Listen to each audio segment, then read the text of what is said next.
Karl Marx. N. Friedrich Engels. 1848 to 1895. Editors Preface. Mrs. Marx to Wedemeyer. Marx to Wedemeyer. Engels to Wedemeyer. Marx to Wedemeyer. Engels to Wedemeyer. Marx to Wedemeyer. Engels to Wedemeyer. Marx to Wedemeyer. Marx to Wedemeyer. Engels to Wedemeyer. Marx to Wedemeyer. Marx to Wedemeyer. Marx to Wedemeyer. Marx to Wedemeyer. Marx to Wedemeyer. Mrs. Marx to Wedemeyer. Marx to Wedemeyer. Engels to Wedemeyer. Engels to Wedemeyer. Marx to Wedemeyer. Marx to Wedemeyer. Engels to Wedemeyer. Mrs. Marx to Wedemeyer. Marx to Wedemeyer. Marx to Wedemeyer. Engels to Wedemeyer. Marx to Wedemeyer. March 17, 1848. August 1, 1849. August 25, 1849. December 19, 1849. April 25, 1850. July 27, 1850. June 19, 1851. June 27, 1851. August 2, 1851.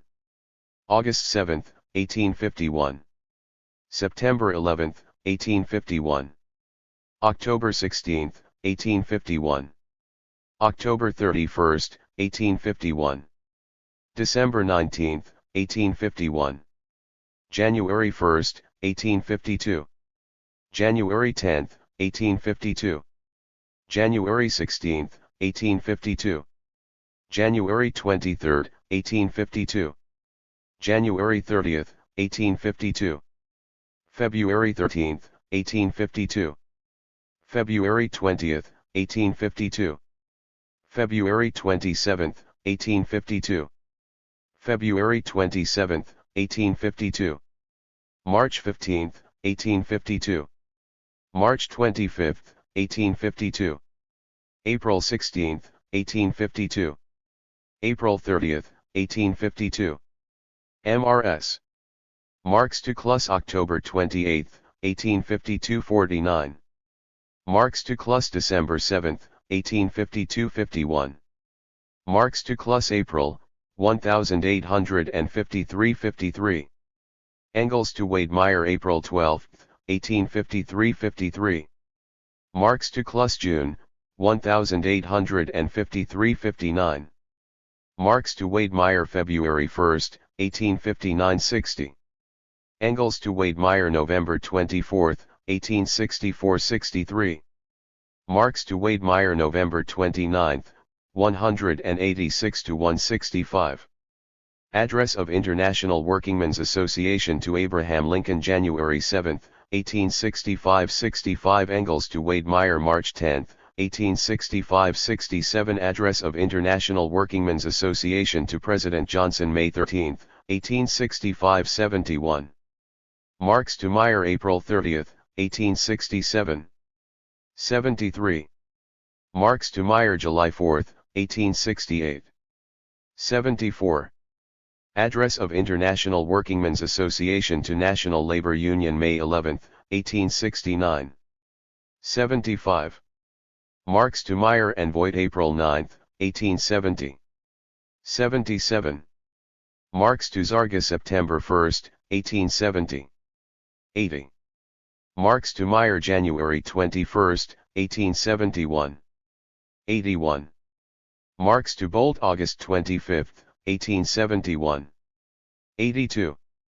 Marx to Conway. August 29, 1871. 8. Marx to Zarga. September 12, 1871. 84. Marx to Zarga. November 6, 1871. 85. Marx to Zarga. November 9, 1871. 86. Engels to CUNO. November 13. 1871. 87. Marx to Bolt. November 23, 1871. 88. Marx to Zarga. November 29, 1871. 94. Engels to CUNO. January 24, 1872. 96. Engels to CUNO. April 22 to 23, 1872. IOI. Engels to CUNO. May 7 to 8, 1872. 103. Engels to Cuno Junjo, 1872. 107. Marx to Zarga June 21, 1872. 108. Engels to Cuno July 5, 1872. 109.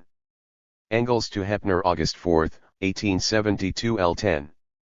Engels to Hepner December 30, 1872 LLL. Marx to Zarga August 4, 1874. 112. Engels to Zarga September 12, 1871. 114. Marx to Zarga September 27, 1877. 115. Marx to Zarga October 19, 18I7. 116. Marx to Zarga September 19, 1819 LL. 8. /FARX to Swinton November 4, 1880. 121. Marx to Zarga November 5, 1880. 123. Marx to Swinton June 2, 1881. 127. Marx to Zarga June 20, 1881.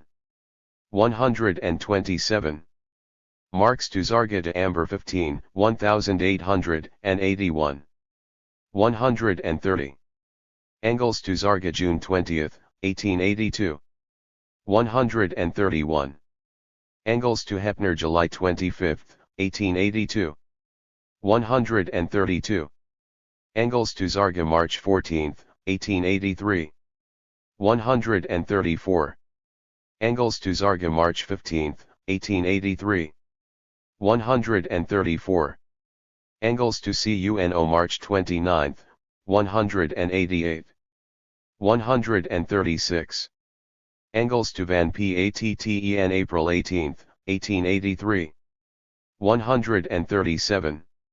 Engels to Zarga April 24. 1883. 139. Engels to Zarga June 29, 1883. 140. Engels to Zarga March 7, 188-1. 142. Engels to Zarga December 31, 188-1. 143. Engels to Florence Kelly February 10, 1885. 144. Engels to Schlitter May J.J., 1885. 145. Engels to Zarga June 3, 1885. Engels to Florence Kelly January 7, 1886. 148. Engels to Zarga January 29, 1886. 148. Engels to Florence Kelly February 3, 1886. 149. Engels to Zarga February 9, 1886. 150. Engels to Florence Kelly February 25, 1886. 150. Engels to Florence Kelly March 12, 1886. 152. Engels to Zarga April 29, 1886. 152. Engels to Florence Kelly June 3, 1886. 157. Engels to Florence Kelly August 13, 1886. 158. Engels to Zarga September 16, 1886. 160. Engels to Zarga November 29, 1886. 162. Engels to Florence Kelly December 28, 1886. 165. Engels to Florence Kelly January 27, 1887. 167. Engels to Florence Kelly February 9, 1887. 169. Engels to Zarga February 12, 1887. 174. Engels to Zarga March 3, 1887. 176. Engels to Zarga March 10, 1887 177 Engels to Zarga March 16, 1887 178 Engels to Zarga April 6, 1887 180 Engels to Zarga April 9, 1887 181 Engels to Zarga April 23, 18117 183 Engels to Zarga May 4, 1887 184 Engels to Zarga May 7, 1887 186 Engels to Florence Kelly May 7,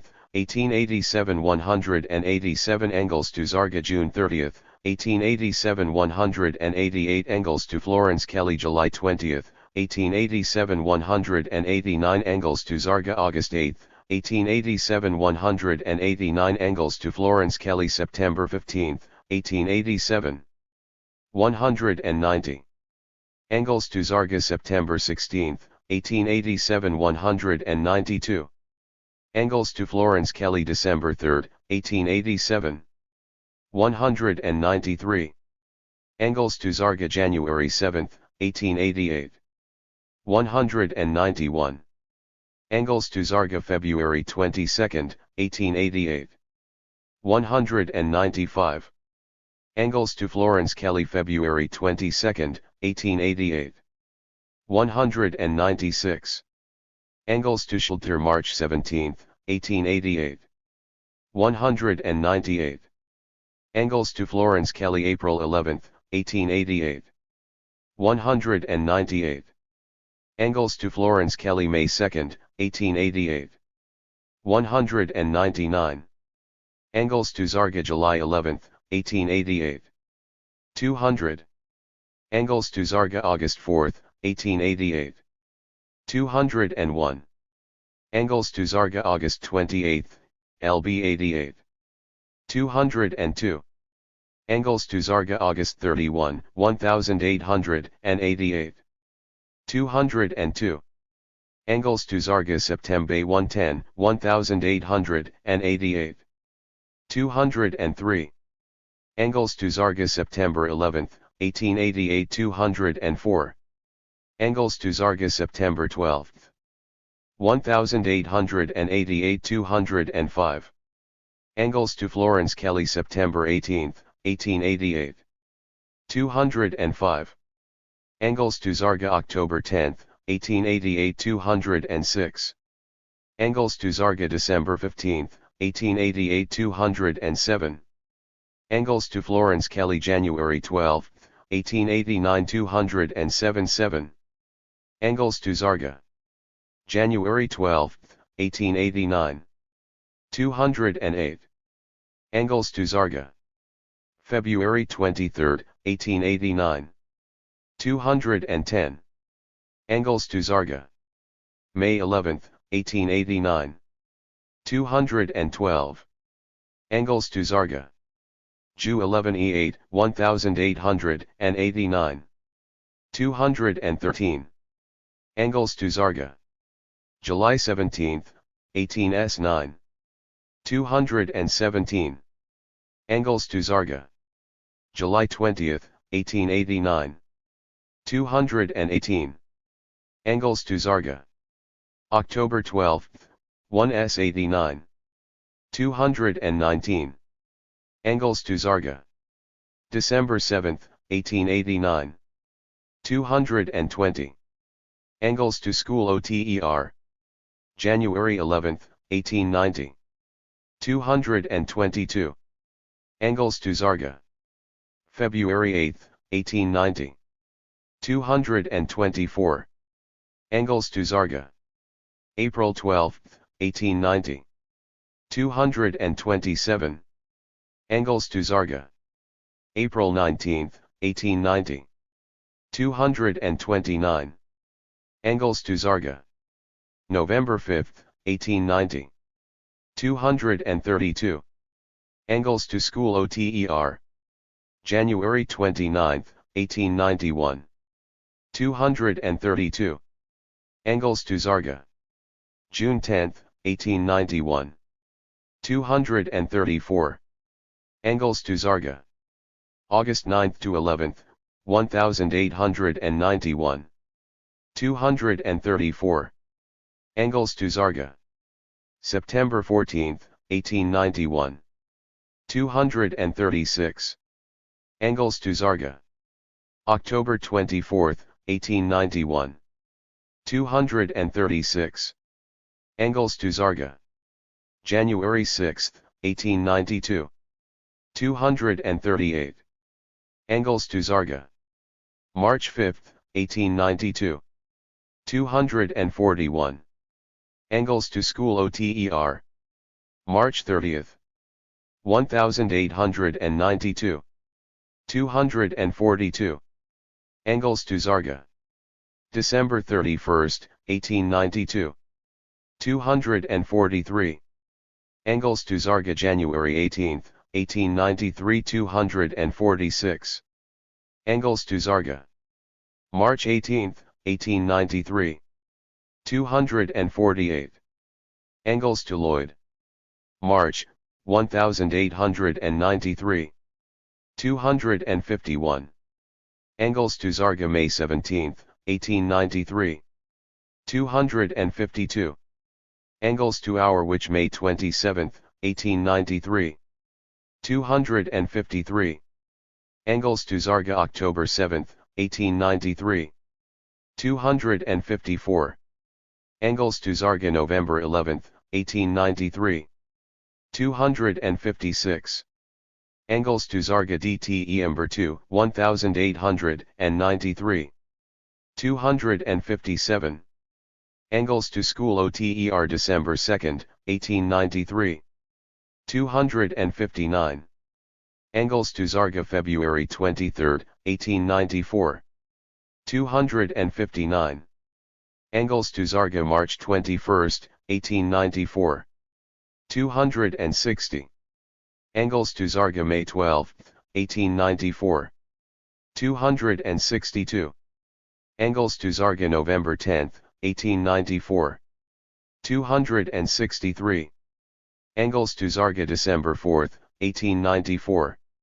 266. Engels to School OTER January 1, 1895. 268.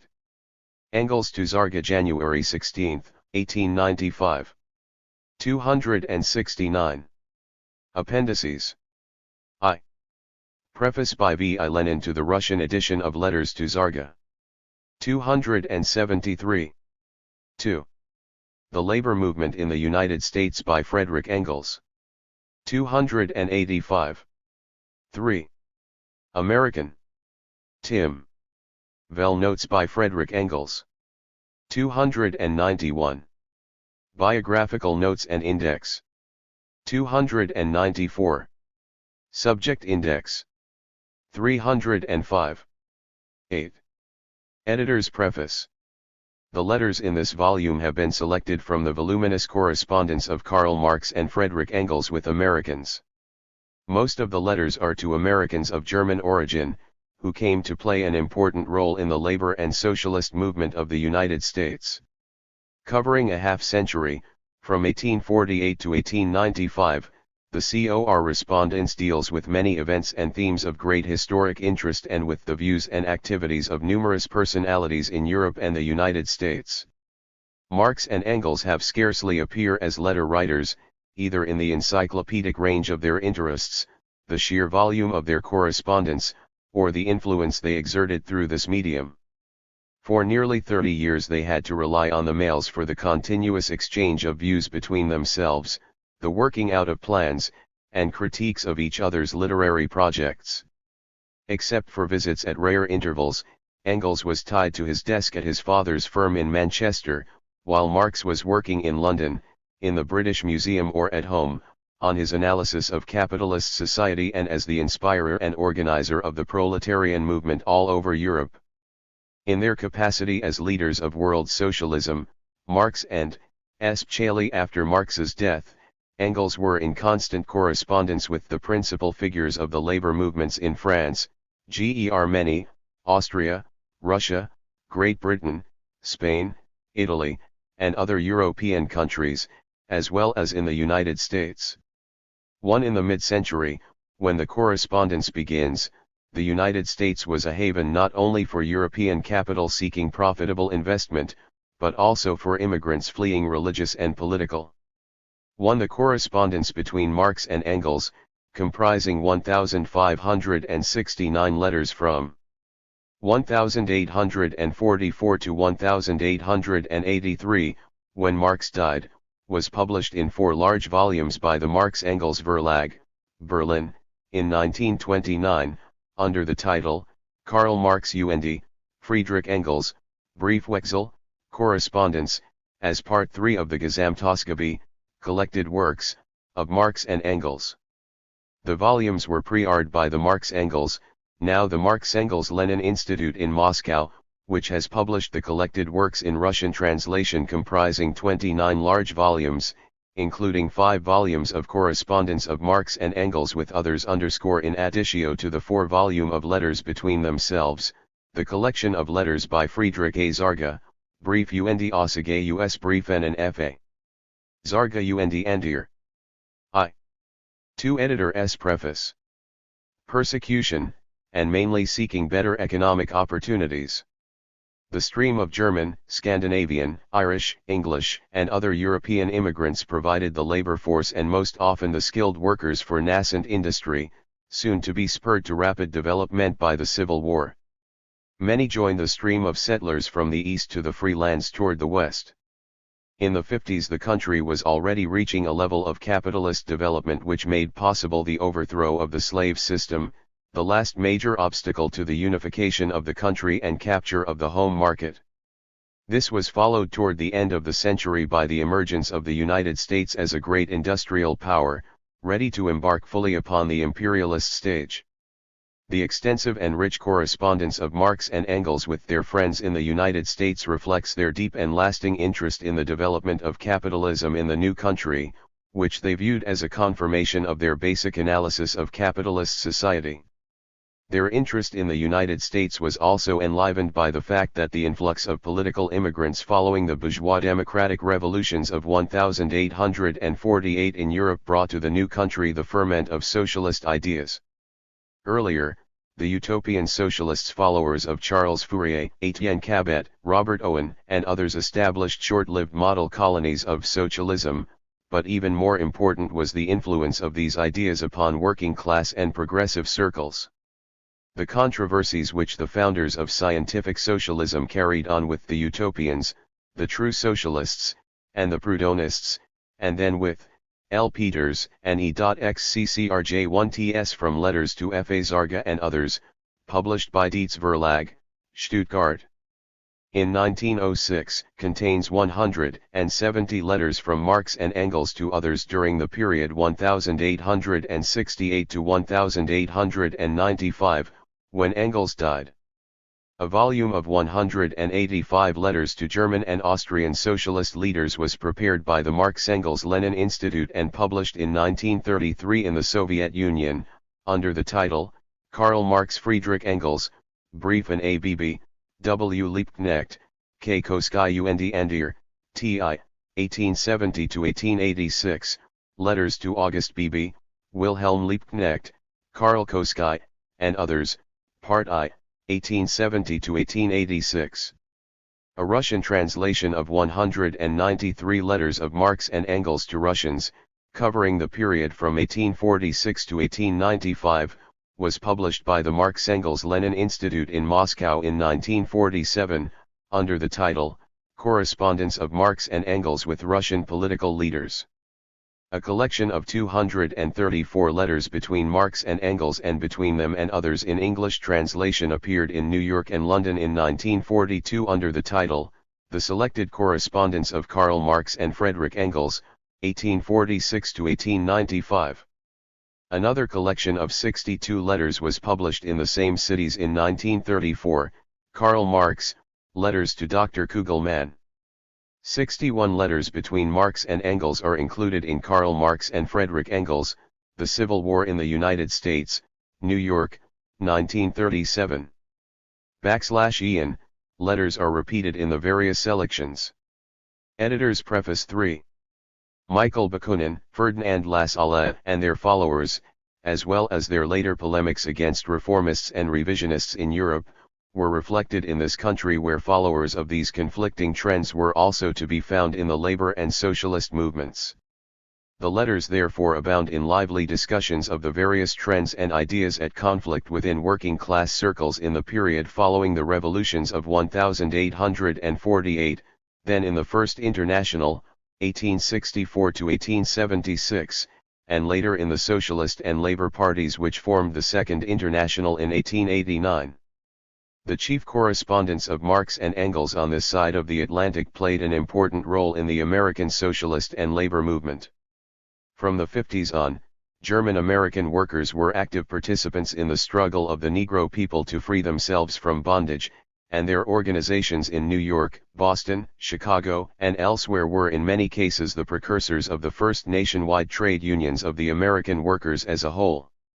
German-American followers of Marx organized the pioneer socialist groups and became the core of the First International in America and subsequently of the Socialist Labor Party. Joseph Wade Meyer and Friedrich A. Zarga were the outstanding socialist leaders, the former during the 50s and 60s, and the latter in the period following the Civil War. Marx and Engels were thus in direct touch with the most active socialist forces then at work in the United States. Through these letters and in their numerous articles in the New York Tribune, which cover the same period as the correspondence with Wade Meyer, as well as in other publications, Marx and Engels made their influence felt during the formative period of the labor and socialist movement in the United States. In the letters to Hermann Schleider, as well as to Florence Kelley and other non-German Americans, the direct Marxist influence was continued into the years of the great labor upsurge of the 80s and 90s. By this time also, some of the basic writings of Marx and Engels had become available to the American public. The letters to Wade Meyer, which open the present collection, are of special interest, not only because he was a very close friend of Marx and Engels but also because he may be considered the first American Marxist leader. A Prussian artillery officer and engineer by profession, he left the military service to devote himself to the revolutionary democratic movement of the 40s in Germany. Associated with Marx and Engels from the time they first began their lifelong collaboration, Wade Meyer participated actively in 4. Editor's preface. The German Revolution of 1848. He remained in Germany after the exile of Marx and Engels, in an attempt to reorganize the Communist League, but he was forced to flee to Switzerland in 1851. Unable to earn a living there, and with the reluctant agreement of Marx and Engels, who had tried in vain to find work for him in London, Wade Meyer emigrated to America, landing in New York on November 7, 1851. On his arrival, he received 2 letters from Marx written during his journey, the letters of October 16 and 3I, which included suggestions for the publication in the United States of English and German editions of the Communist Manifesto and other writings of Marx and Engels. This was the beginning of a long transatlantic collaboration, in which Wade Meyer acted as literary representative for Marx and Engels in the United States, placing their articles in various periodicals and arranging for the publication or sale of their larger works. For their part, Marx and Engels obtained the collaboration of their European associates as correspondents for the various papers in which Wade Meyer was interested. A similar relationship had been established when Wade Meyer was still in Germany and Marx and Engels in exile in England, and in the new country Wade Meyer eagerly resumed his role as an energetic promoter of the works of scientific socialism. In his short-lived journal, Die Revolution, which appeared in New York in 1852, he published for the first time Marx's 18th Brumaire of Louis Bonaparte, which has since become a classic of historical writing. This important work was published in Europe only in 1869. Wade Meyer himself soon began writing in the German-American press on current problems, and he was also active as an organizer, forming the Proletarian League in New York in 1852. From the beginning he fought against the sectarian tendency among the German-American workers and directed their attention to the organization of American labor as a whole. As co-editor in 1853 and 1854 of Die Reform, a New York weekly for which Engels was a London correspondent, and as a lecturer, Wedemeyer sought to develop and to encourage trade union unity between the GER-man and native-born workers. Moving to Milwaukee in 1856, he continued these activities in the Middle West, becoming especially active in the anti-slavery struggle and participating in the first Republican campaign of that year. In his lectures and writings he called attention to the economic roots of slavery and its relationship to capitalist development. As editor of Stimme de Volks, People's Voice, a daily labor paper published in Chicago, Way.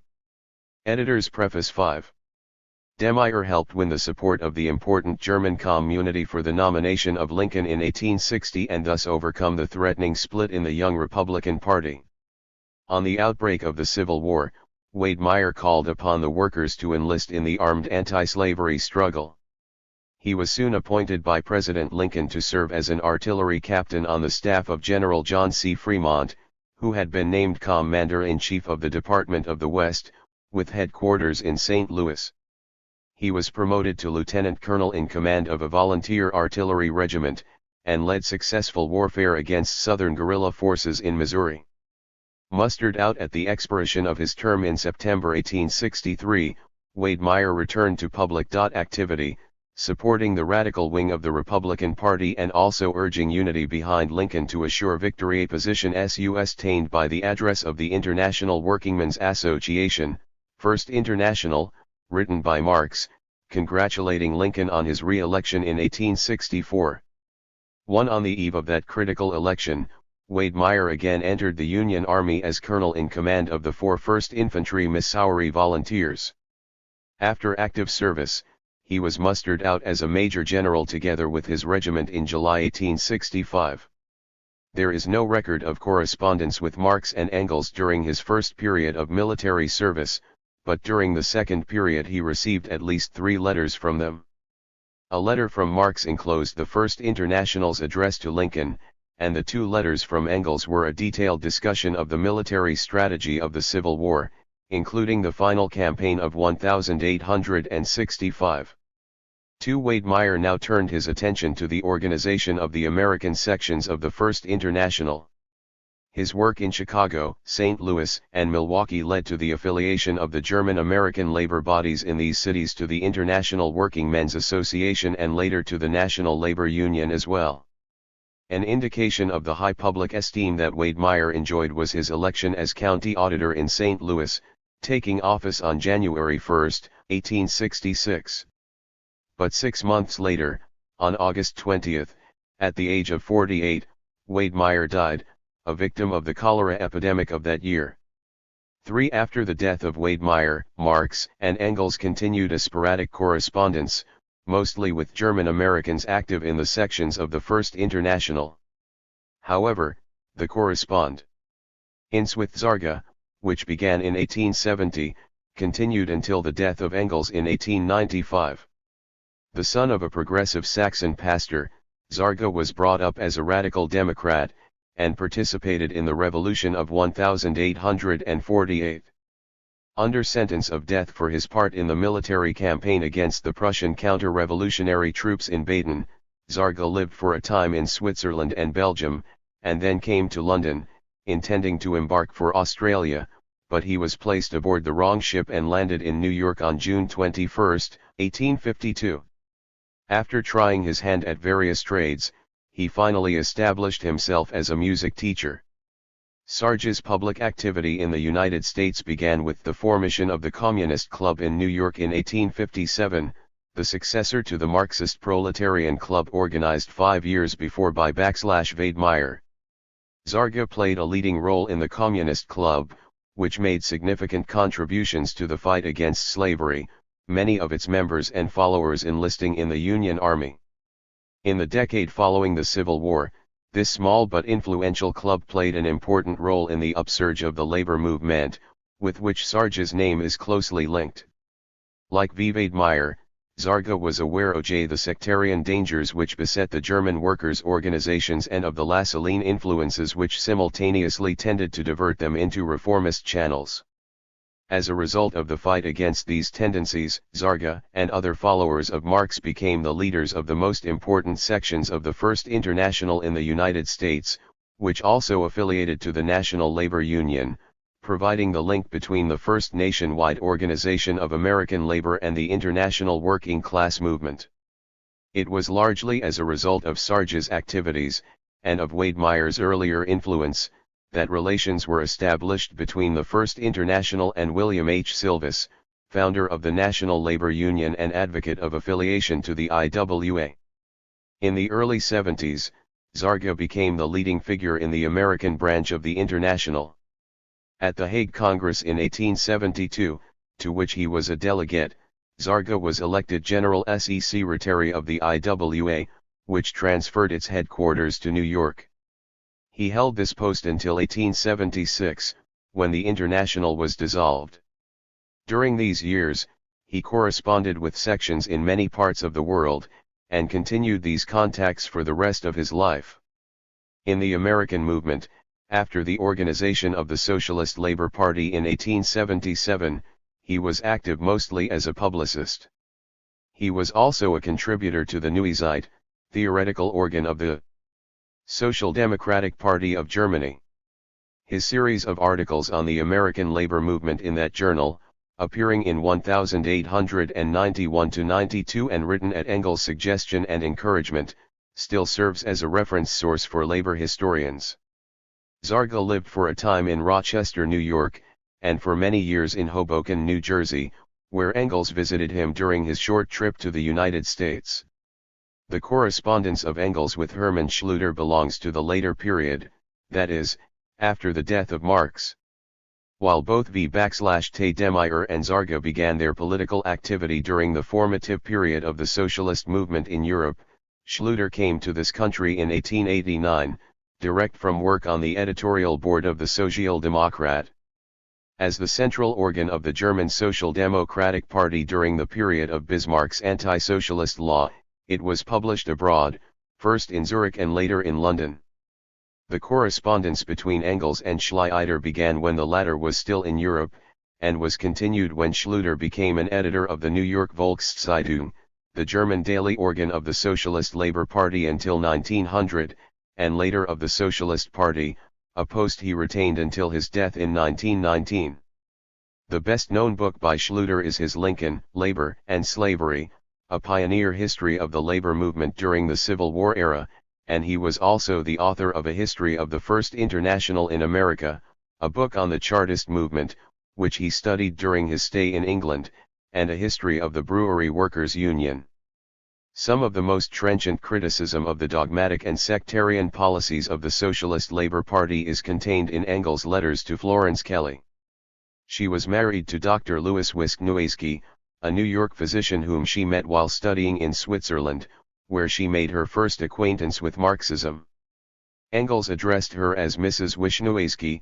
After her marriage terminated in divorce, Florence Kelley resumed her maiden name, by which she was known in the socialist and labor movement.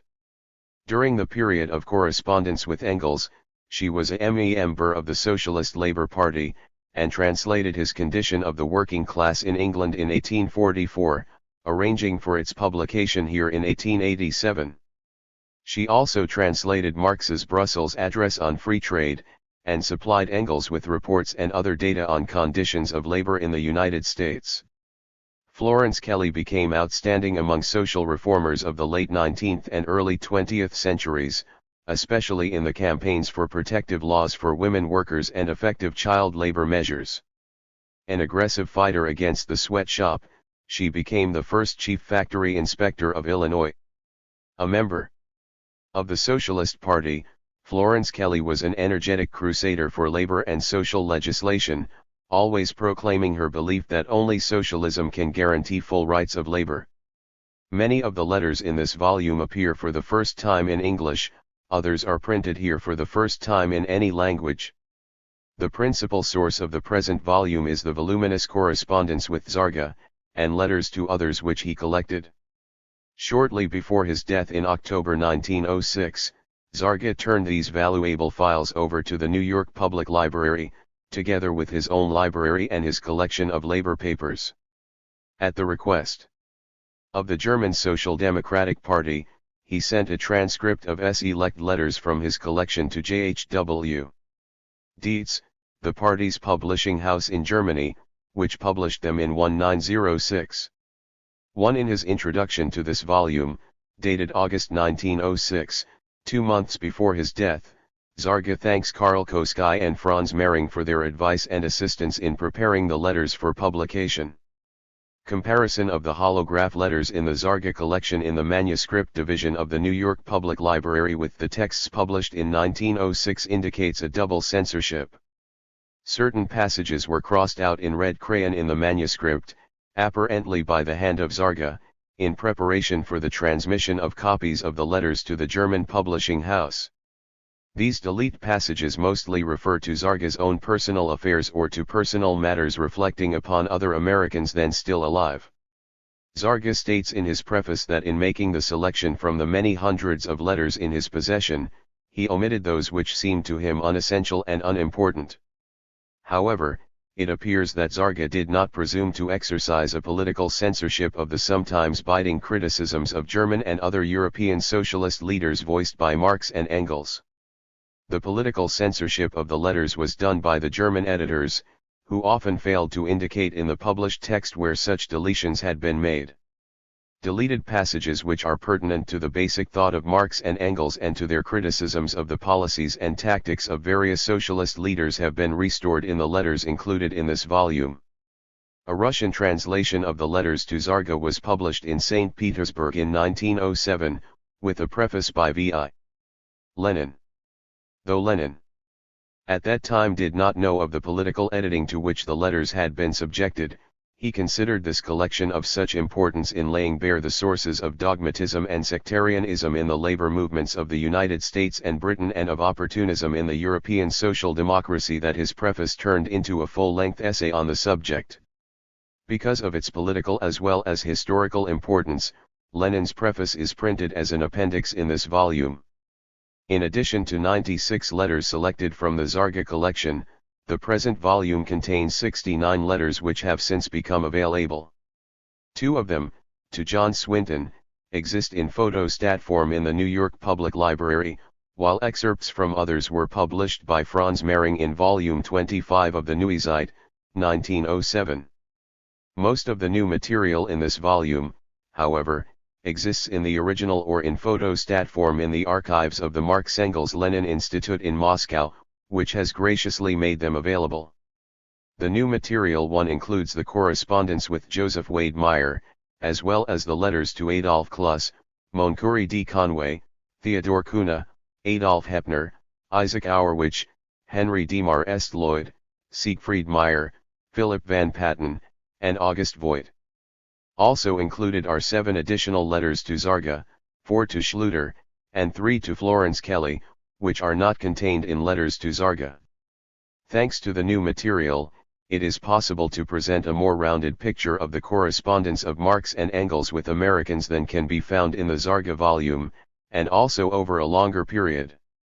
In the course of preparing these texts for publication, evidence was found of many other letters written by Marx and Engels to Americans which have not been located. The diaries and notebooks of Marx and Engels indicate that many letters to Hermann Meyer, Adolf Kluss, Karl Speyer, and others have been lost. The numerous letters to Charles Anderson Dana, managing editor of the New York Tribune II and later editor-in-chief of the 1. New York Sun, were negligently thrown away after his death in 1897. This correspondence dealt with the many articles written by Marx and Engels not only for the Tribune, for which Marx was European correspondent from 1851 to 1862, but also for Putnam's Monthly, a leading literary magazine, and for the New American Encyclopedia, of which Dana was an editor. The generally cordial relations which existed between Marx and Dana, although ideologically they were far apart, are indicated by a letter of March 8, 1860, from Dana to Marx, evidently written at the latter's request to be used in refutations of slanders current at the time. In his letter, Dana recalls that Marx had already written for the Tribune for almost 9 years without a single week's interruption and refers to him as one of the most highly valued contributors to the paper. Dana also recalls that Marx had written some very important articles for the encyclopedia, and adds, in all your writings which have passed through my hands, you have always manifest the most cordial interest in the welfare and progress of the laboring classes, and, you have written much with direct reference to that end. Since, as this letter also reveals, Dana often differed with Marx on his interpretation of events, the correspondence between the two would have been of unusual interest. As far as is known, every available letter that was addressed to an American by Marx and Engels has been scrutinized and considered for inclusion in this volume. However, this is not a definitive edition. Letters and portions of letters have been selected with a view to presenting a large cross-section of the vital, rich, and extensive correspondence with Americans which, if published en full, would have filled a volume double the present size. In a correspondence of this scope carried on simultaneously with many individuals, repetition is inevitable, and in making the present selection this has been avoided wherever possible. For the most part, the deletions and omissions deal with personal affairs, obscure personalities of the immigration, numerous requests for data and acknowledgement of their arrival, and arrangements for publication and distribution of periodicals and of the writings of Marx, Engels, and their associates. Omissions in letters are indicated in the usual manner.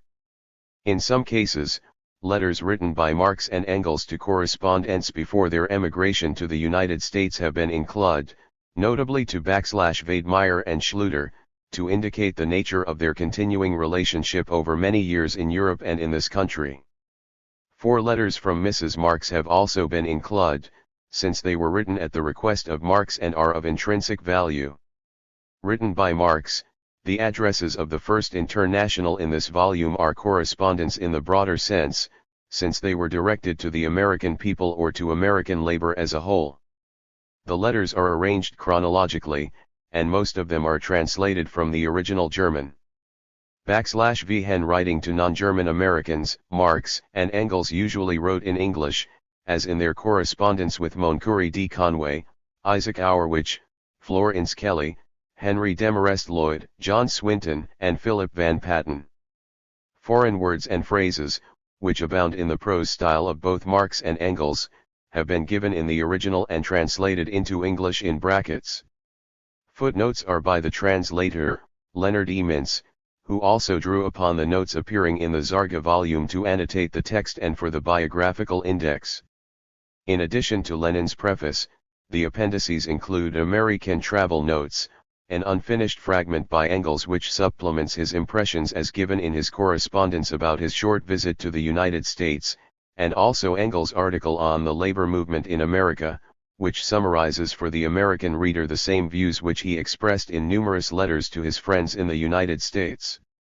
Alexander Trachtenberg, January 1953. Mrs. Marx to Weidmeyer. Paris, Thursday, March 17, 1848. Dear Mr. Weidmeyer, my husband is again so busy in this gigantic city, with a host of things to do, that he commissioned me to request you to publish the following notice in the Westfälisches Dampfboot. Several German societies have been formed here, Mr. Lyoning has been informed of them in detail, but the German Workers' Club, headed by the London Genenschapper, Bauer, Moll, and by the Ger Mans from Brussels, Marx, Wolff, Engels, Wallau, and Born, also directly connected with the British Chartists through Harney and Jones, have nothing in common with the German Democratic Society headed by Bornstein, Bornstedt, Herweg, Vogt, Decker, etc., a society that has raised the black, red and gold banner. In this respect, moreover, the Federal Diet anticipated it, that talks about Father Blücher, and that engages in military drill by Secession under the command of retired Prussian officers. It is absolutely necessary to repudiate this society before the public opinion of France and Germany, because it is a disgrace to the Germans. If the Dampfboot isn't appearing soon, place a brief article based on these facts in some German newspaper, with which you down in the South have closer contacts. Try to have this circulated as widely as possible in the German press. I should like to write you much more about the interesting movement underway here, which is growing from minute to minute. 400,000 workers marched past the City Hall tonight. The masses of demonstrators are growing and growing. but I am so overburdened with housework and caring for my 3 little ones that all I have left is time to send you and your dear wife cordial greetings from afar. Salut et fraternite. Cito yen et vagabond.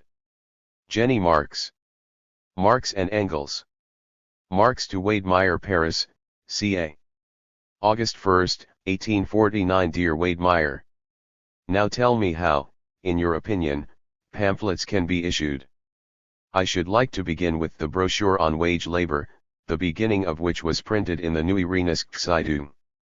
I would write a short political preface for this brochure on the present state of affairs. Do you think that Leske, for instance, would agree to this? But in any event he would have to pay, and pay well, immediately upon receipt of the manuscript, for I know that this pamphlet would sell and that even now there are very many who are ready to order it in advance. My present finances do not allow me to settle my past accounts with Leske. If Leske finds that the booklet sells well, we can continue to operate in this fashion. I received a letter from Engels yesterday. He is in Switzerland and participated in 4 battles as Willeka's adjutant. The sword of Damocles is still hanging over my head. My deportation has been neither revoked nor carried out. No matter how grievous our personal situation and the general state of affairs, I still count myself among the contented.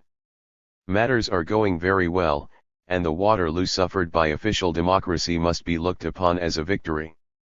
The governments by the grace of God are taking upon themselves the task of wreaking our vengeance upon the bourgeoisie and punishing it. During the next few days I may send you a little article on the situation in England for your newspaper. At the moment I am sick and tired of this subject, since I have already dealt with it at length in various private letters. Write me directly at my address, Rue de Lille, Monsieur Rambaz. Regards to you and your wife from my wife and me. My wife doesn't feel too well, the natural result of her interesting condition. Goodbye, dear friend, and write soon. Yours, K.M. Engels to Wedemeyer.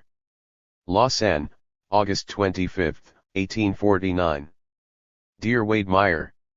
After so many incidents, after so many delays in Hesse and the Palatinate, after 3 weeks of idling in Kaiserslautern, after a month of glorious campaigning, during which for the sake of diversity I strapped on a saber and became Willeka's adjutant, after a month of tedious beleading in a camp in the canton of Vaud together with a detachment of refugees, I have at last managed to get here, to Lausanne, and am standing on my own feet.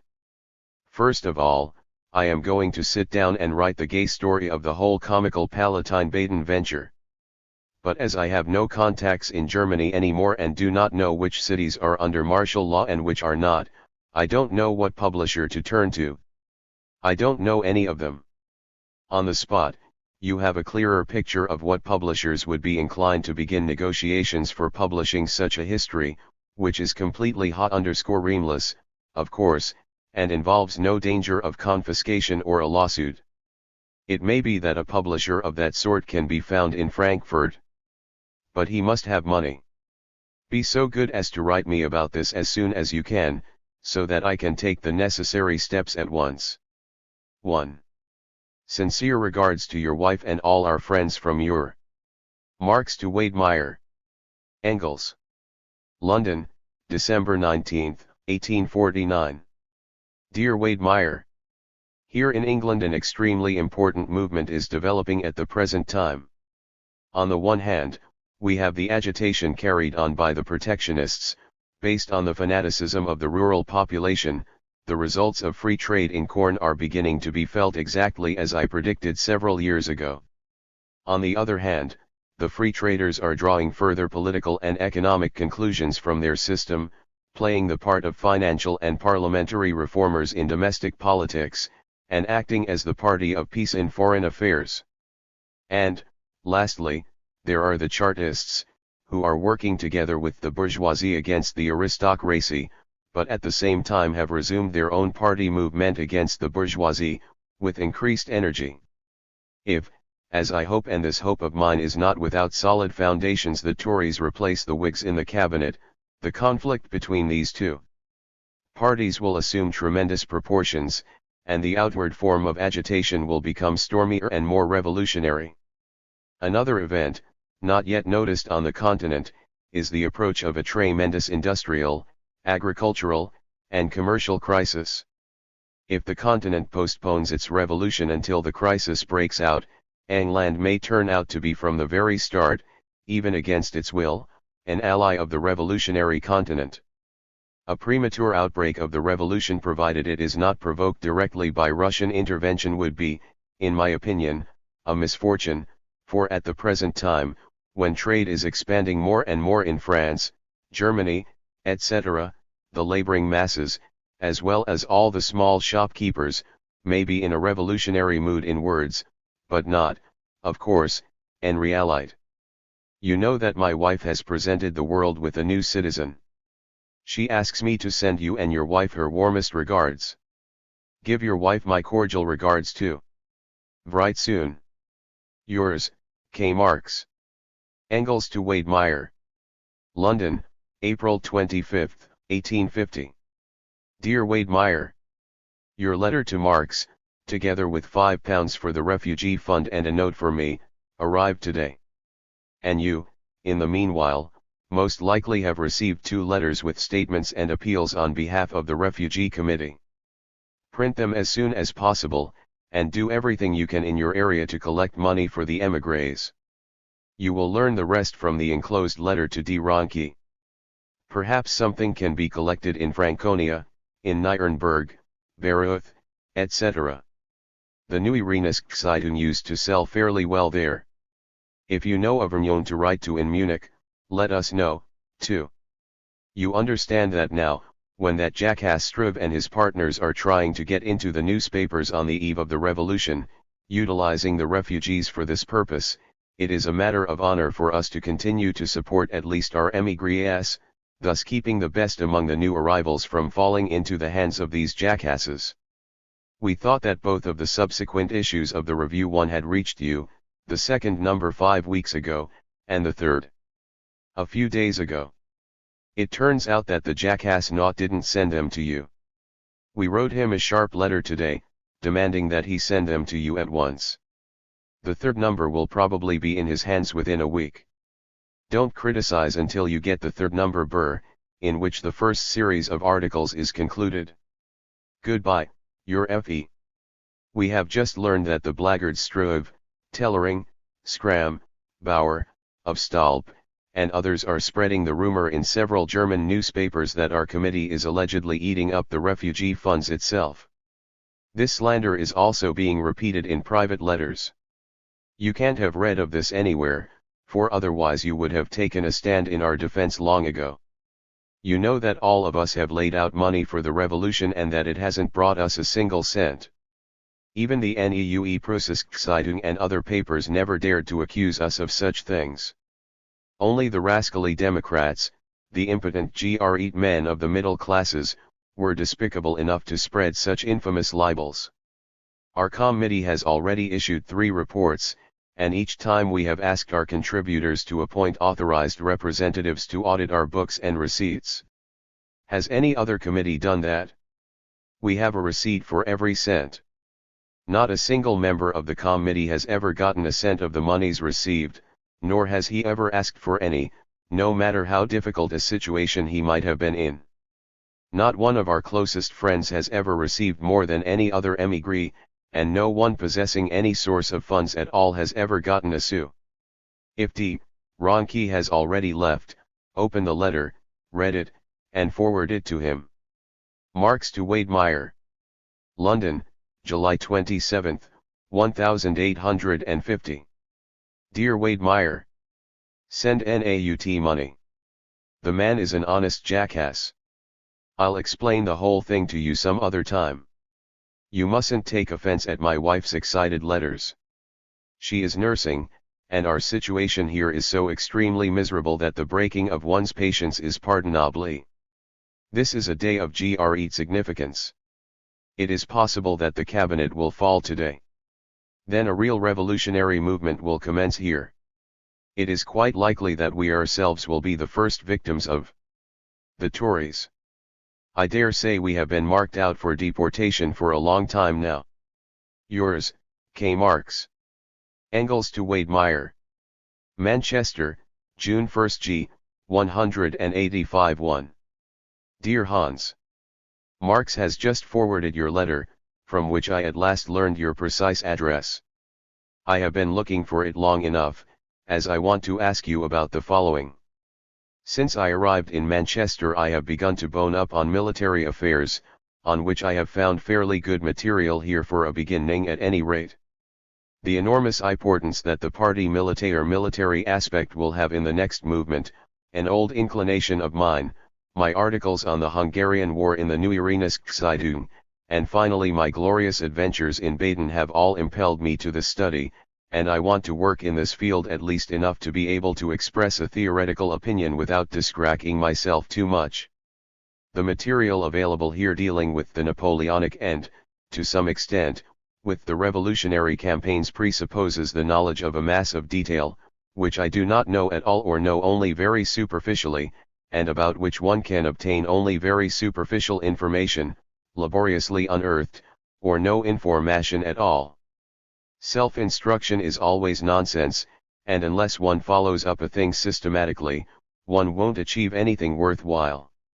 You will get a better idea of what I really need if I remind you that aside from my promotion to adjutant in Baden I never got any further than a Royal Prussian Landwehr Bombardier. Thus, to understand the campaigns I lack the intermediate schooling, which is provided in Prussia by the examination for promotion to lieutenant, in the various branches of the service. What I mean are not the details of military drill, which are of no use to me at all, as I am finally convinced by now that my blindness makes me unfit for active service. What I need is a general survey of the elementary knowledge required in the various branches of the service, with as much detail as is required for an understanding and a correct evaluation of historical facts of a military nature.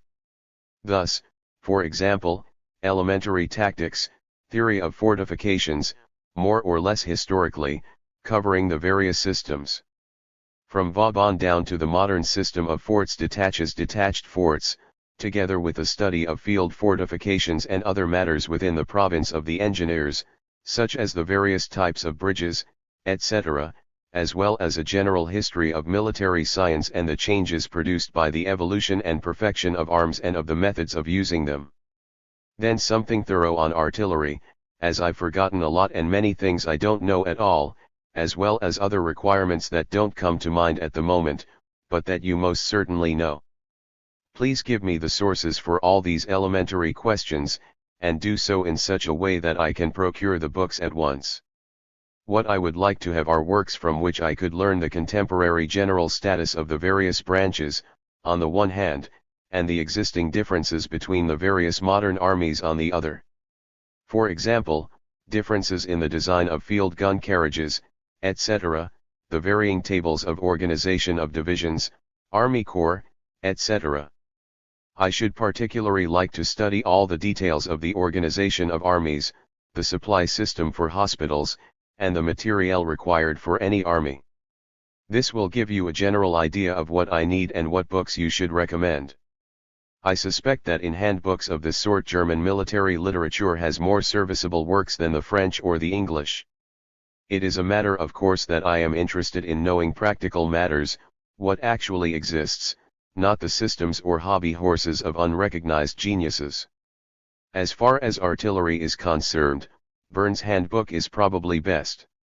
Whatever I find here by way of books on the history of war in modern times I am more or less uninterested in the military history of previous eras, and for that I have the old Montecuculias in French or English, of course.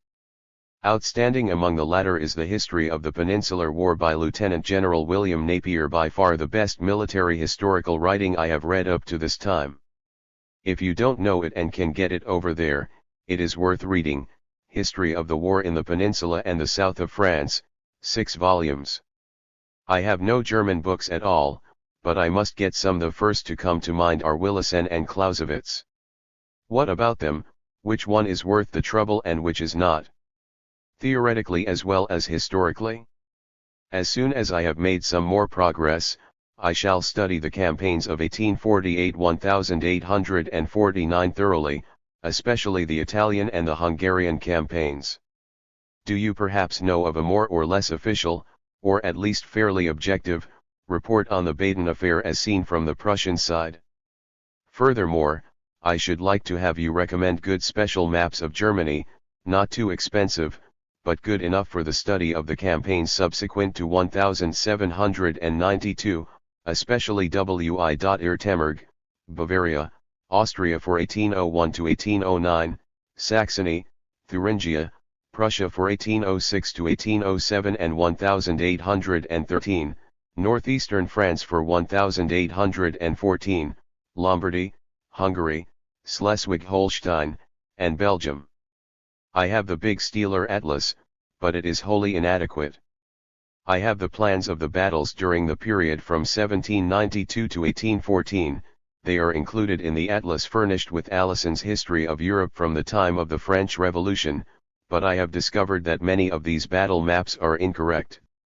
Isn't there a similar collection of maps available in Germany, not too dear, but reliable? Do you know Monsieur Jomini, about whom the French make such a fuss? I know of him only through M. Thiers, who has plagiarized him unscrupulously, as everyone knows. This little Thiers is one of the most barefaced liars in existence. Not in a single battle are the figures he gives correct. But since M. Jomini later went over to the Russians, it might be thought that he had reasons for reducing the exploits de la bravoure France's exploits of French valor to less superhuman dimensions than M. Thiers, in whose book One Frenchman Always Beats Two Enemies. F.E. Address, Ehrman and Engels, Manchester. Marx to Wedemeyer, London, June 27, 1851. Dear Hans. If it is dangerous for you to remain in Germany, you ought to come here. If you can live in Germany quietly, however, it is better to stay there, of course. For manpower is needed there more than here. Yours, K.M. England's foreign trade is at least 1/3 of its total trade, even more after the abolition of the Corn Laws. But Herr Christ's whole argument isn't worth anything. 1. Even Pinto pointed out that if 10/10ths were required for certain objects, the last tenth was just as important as the previous 9/10ths. Even if we assume that England's foreign trade is only 1/4, which isn't true, it is beyond doubt that without it the other 3/4 could not exist, so much the more so the 4/4 which make up the digit 1. The Democrats have long been accustomed not to let an opportunity pass without compromising themselves, making laughing stocks of themselves, and paying for it dearly. It might be well for this period of quiet to last a few years more.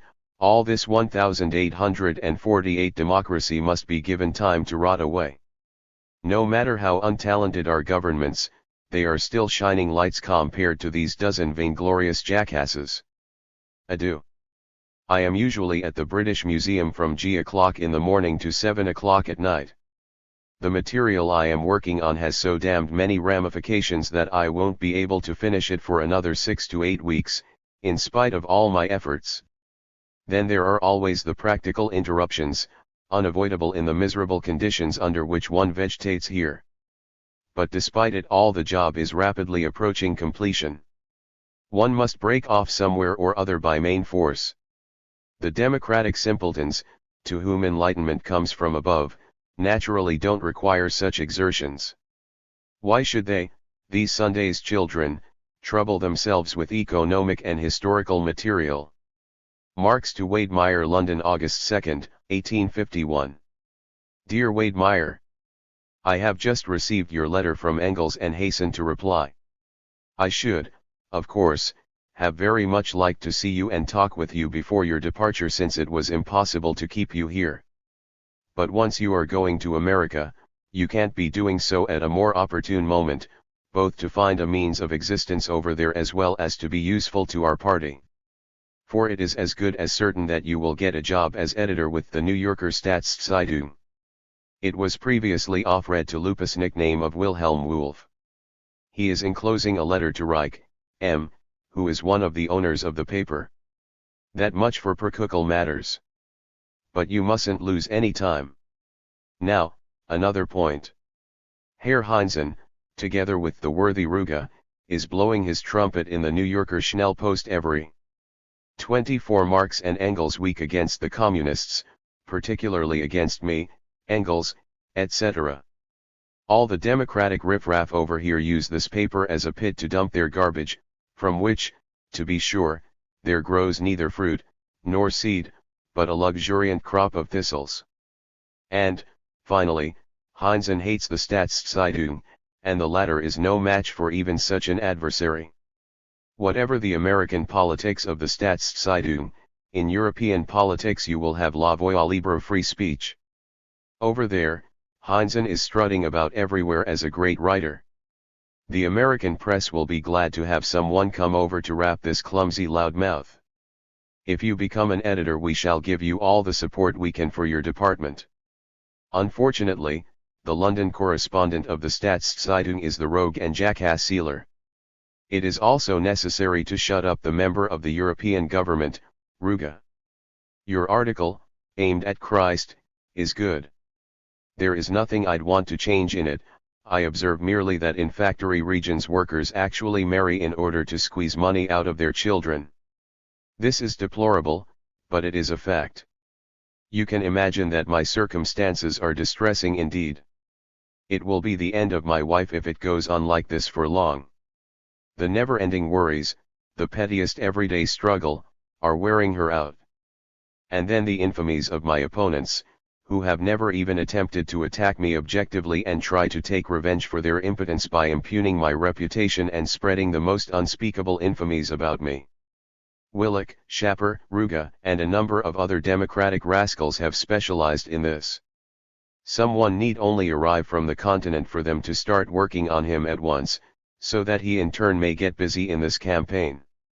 A few days ago the illustrious young barrister Scram met an acquaintance on the street and immediately began to whisper in his ear, "No matter where the revolution may lead, everybody agrees that Marx is Purdue through." Rod Berthuis, who has the greatest prospect of success, will have him shot at once. And that's how they all behave. I, of course, would laugh at all this filth. I don't let that sort of thing disturb me in my work for a moment, but you can understand that my wife, who is ill and is involved in the most dismal bourgeois poverty from morning to night and whose nervous system is upset, is not helped by the fact that every day stupid go-betweens bring her the pestiferous vapors of the democratic cesspools. The tactlessness of some people in this respect is often amazing. Moreover, this is not a matter of parties. The great men, despite 25. their pretended differences of opinion, are busy here doing nothing but confirming their own importance to one another. No revolution has ever brought to the surface such riffraff. When you are in New York, go to a Dana Charles Anderson Dana of the New York Tribune and give him my regards and regards from Frila Grath. Perhaps he may be of some use to you. Write me as soon as you arrive, but always at Engels' address, since he can best bear the postal fees. If you can stay in New York, you are not far from Europe, and with the total suppression of the press in Germany, it is only from over there that a battle can be waged in the press. Yours, K. Marx. Engels to Wade Meyer. Manchester, August 7, 1851. Dear Wade Meyer, many thanks for your communication. I would be greatly obliged if you could send me more information from Hofstadter's book. But I thought you might have remembered the titles of some manuals and various military textbooks.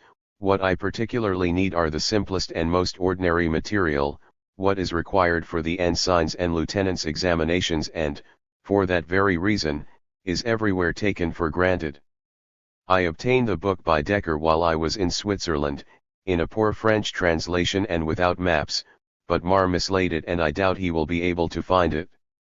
I shall get an atlas myself, but I still need a map of Hungary. I know that the Austrian General Staff issued some works on this subject. Let me know whether your map is good enough for this and how much it costs. At worst, it is probably better than Steeler's big atlas. As for Baden, especially the Baden-Swiss Rhine frontier, I kept good enough maps of that area from the time of our campaign. I shall find out the prices from Weirth, who is now living in Hamburg again, and shall then decide on what to buy.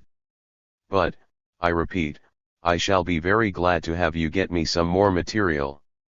That you are going to America is bad, but I really don't know what other advice to give you if you can't find anything in Switzerland. There's nothing much doing in London, and Lupa still hasn't found a thing to do. He is looking for a job, and I am trying to get him one here, but without success up to now. The competition in the musical field over here is enormous. A press tout after all, New York doesn't seem to be very far away from England and Marx and Engels. Especially, from here, when one sees the steamers regularly making the crossing from Wednesday of one week to Saturday of the next, and they hardly ever take the full 10 days. In New York you will meet the little red Becker. Up to recently he was in the mail department of the Arbeiterzeitung, but I don't know whether he's still there, since I haven't heard from him for a long time. His last address was 24 North William Street upstairs. If you don't know his present address, you can most likely get it from Lover, Shakespeare Hotel, or at the Staatszeitung. Moreover, there's a lot to be done in New York, and a regular representative of our party, who also has theoretical education, is needed there badly. You will find elements enough. Your greatest handicap, however, will be the fact that the useful Germans who are worth anything are easily Americanized and abandon all hope of returning home, and then there are the special American conditions, the ease with which the surplus population is drained off to the farms, the necessarily rapid and rapidly growing prosperity of the country, which makes bourgeois conditions look like a beau ideal to them, and so forth. The Germans over there who think of going back are mostly worthless fellows, revolution exploiters à la Metternich and Heinzen. The less important they are, the more contemptible they are. Besides, you will find the whole patriotic Reich mob in New York. I have no doubt that you will be able to establish yourself there. Outside of New York the only endurable place is St. Louis. Philadelphia and Boston are terrible provincial holes. It would be splendid if you could manage to establish a newspaper of your own, otherwise try to get a job with the New Yorker Staatszeitung, which is very well disposed toward us. Its European correspondence has always been under our control. It is best to send correspondence from over there through me. I then let the firm pay for the postage. In any event, write me once again before your departure. Let me know the name of the ship on which you are sailing, for then I shall be able to see by the local paper when it arrives in New York. From New York send me your address at once. Marx's address is 28, Dean Street, Soho Square, London. Best regards, yours, F.E. Marx to Wade Meyer. Dear Wade Meyer. London, September 11, 1851. Signor Mazzini has also had to learn that this is the time of the dissolution of democratic provisional governments. The minority has resigned from the Italian Committee after violent battles. They are supposed to be the more advanced ones. I consider Mazzini's policy fundamentally wrong. By inciting Italy to a breach now he is working entirely in the interest of Austria. On the other hand, he fails to appeal to that part of Italy that has been oppressed for centuries, the peasants, and thus prepares new resources for the counter-revolution. Mazzini knows only the cities with their liberal aristocracy and their citoyens éclairs enlightened citizens.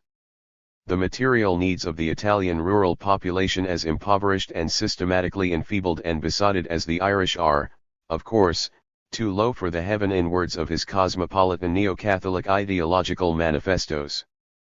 But it would have required courage, to be sure, to tell the bourgeoisie and the aristocracy that the first step toward the independence of Italy is the complete emancipation of the peasants and the transformation of their sharecropping system into free bourgeois property. Mazzini seems to think that a loan of 10 million francs is more revolutionary than winning over 10 million human beings. I am very much afraid that if worse comes to the worst, the Austrian government will change the system of land ownership itself and reform it in the Galician manner. 1 Yours, K. Marx. Marx to Wade Meyer. London, October 16, 1851. Dear Wade Meyer. I wrote to A. Charles Anderson Dana, one of the editors of the New York Tribune, and also enclosed a letter from Freilagrath, in which he recommends you. Hence, all you have to do is to go to him and mention our names. You ask me about a statistical handbook.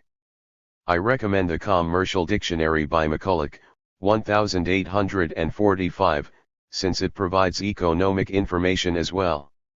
There are also more recent works, such as the books by MacGregor, whose statistical handbooks are, I dare say, the best in all of Europe. But they are very expensive. You will doubtless find them in one of the New York libraries. McCulloch, on the other hand, is the kind of manual that anyone writing for the newspapers must own. For England, in particular, I can also recommend Porter, The Progress of the Nation, new edition, 1851. For the history of trade in general, Tuke, History of Prices, 3 volumes, covering up to 1848. For North America I especially recommend MacGregor, who has written a special statistical work on the United States. For Germany, Freiherr von Rieden, Vergleichende For France, Moreau. I have one more commission for you.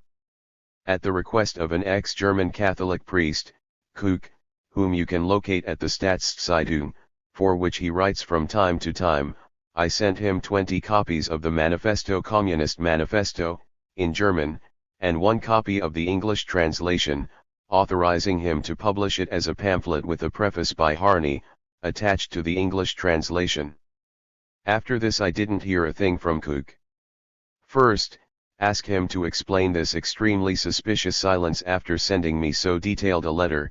Second, take from him the English translation and see whether it cannot be issued as a pamphlet, in other words, printed, distributed, and sold. It stands to reason that the profits, if any, belong to you. All I want is 20 to 50 copies for my own use.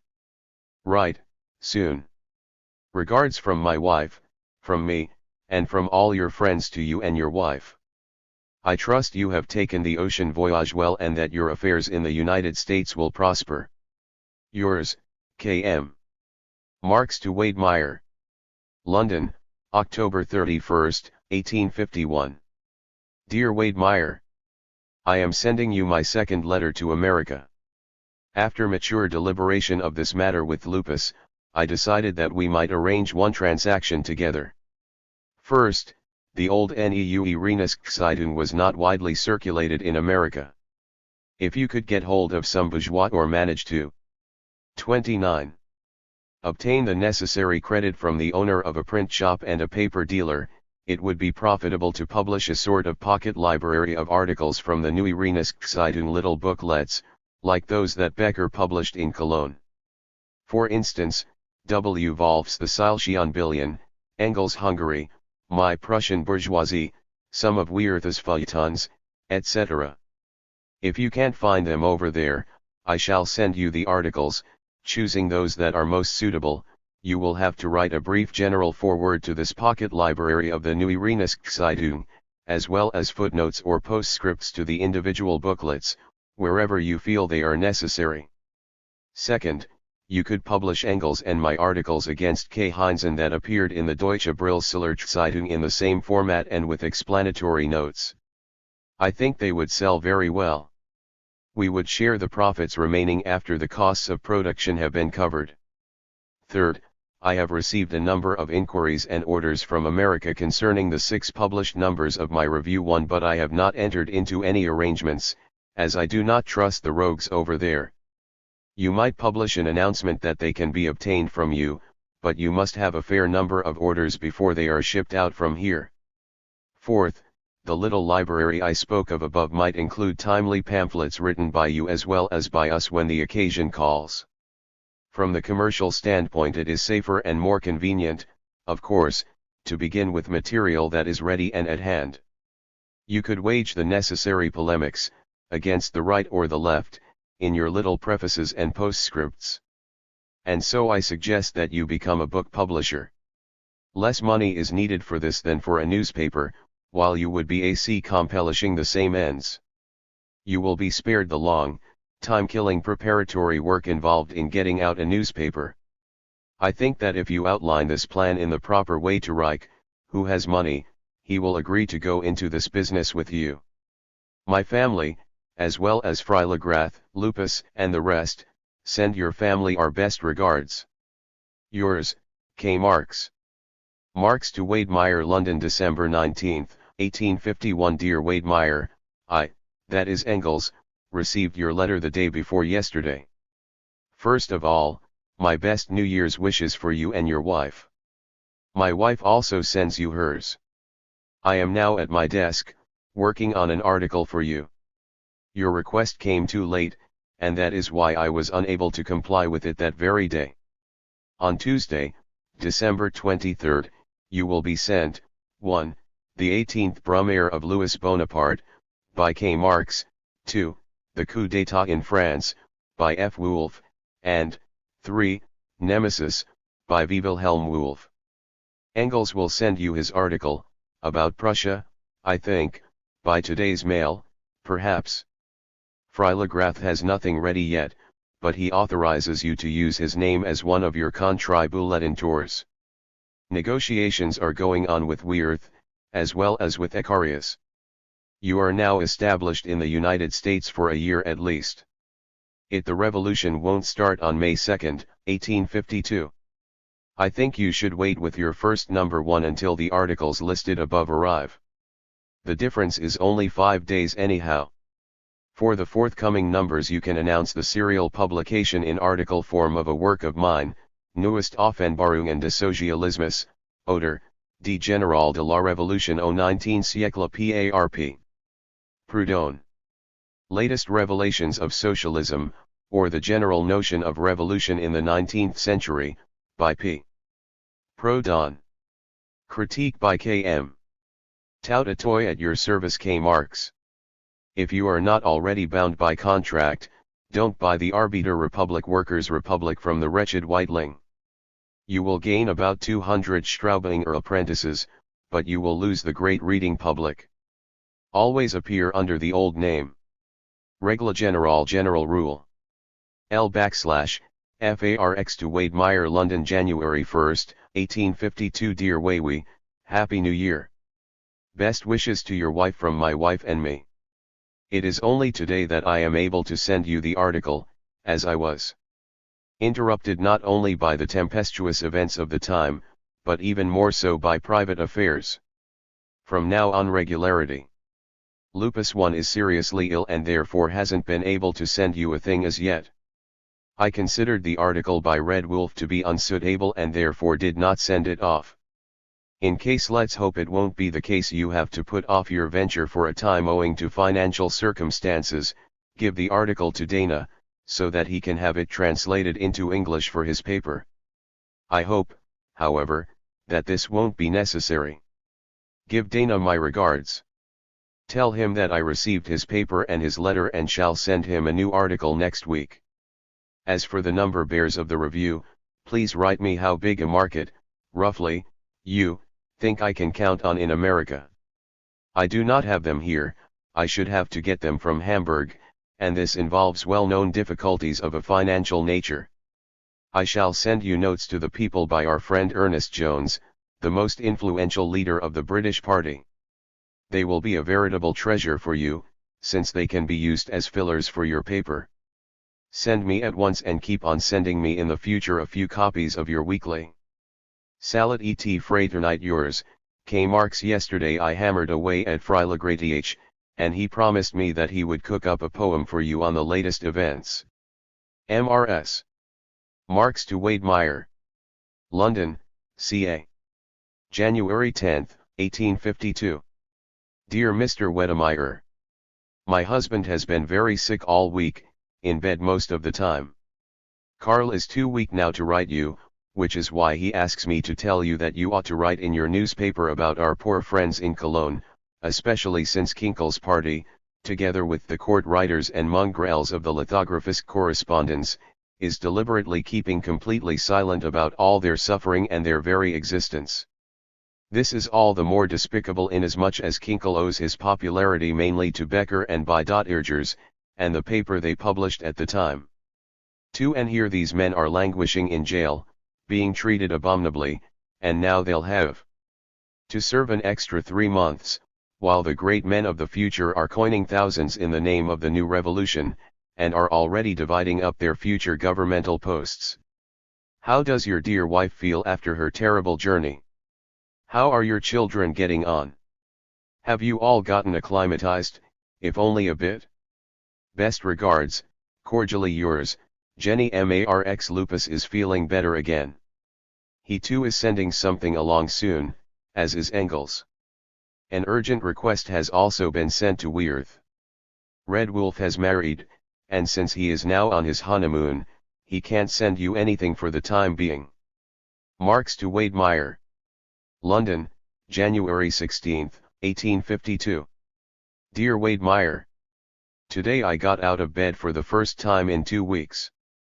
From this you realize that my Indies position, which isn't entirely over even now, was a serious one. That is why, with the best intentions, I wasn't able to send you the 3rd installment of my article on Bonaparte this week. On the other hand, I am enclosing a poem and a private letter by Freilagrath. Now I ask you to, 1. Have the poem printed carefully, the stanzas separated at adequate intervals, and the whole thing printed without an eye to saving space. Poetry loses much when the verses are printed all crowded together. 2. Write a friendly letter to Freilagrath. Don't be afraid to compliment him, for all poets, even the best of them, are plus ou humains de cordis ains, etil folle cajoler, pour les faire chanter courtesans, more or less, and they have to be cajoled to make them sing. R.F. Freilagrath is the kindest, most unassuming man in private life, who conceals un esprit trace fin et trace railer a very subtle and mocking spirit, underneath his genuine simplicity, and whose pathos is genuine without making him uncritical and superstitious. He is a real revolutionary and an honest man through and through, praise that I would not mete out to many. Nevertheless, a poet, no matter what he may be as a man, requires applause, admiration. I think it lies in the very nature of the species.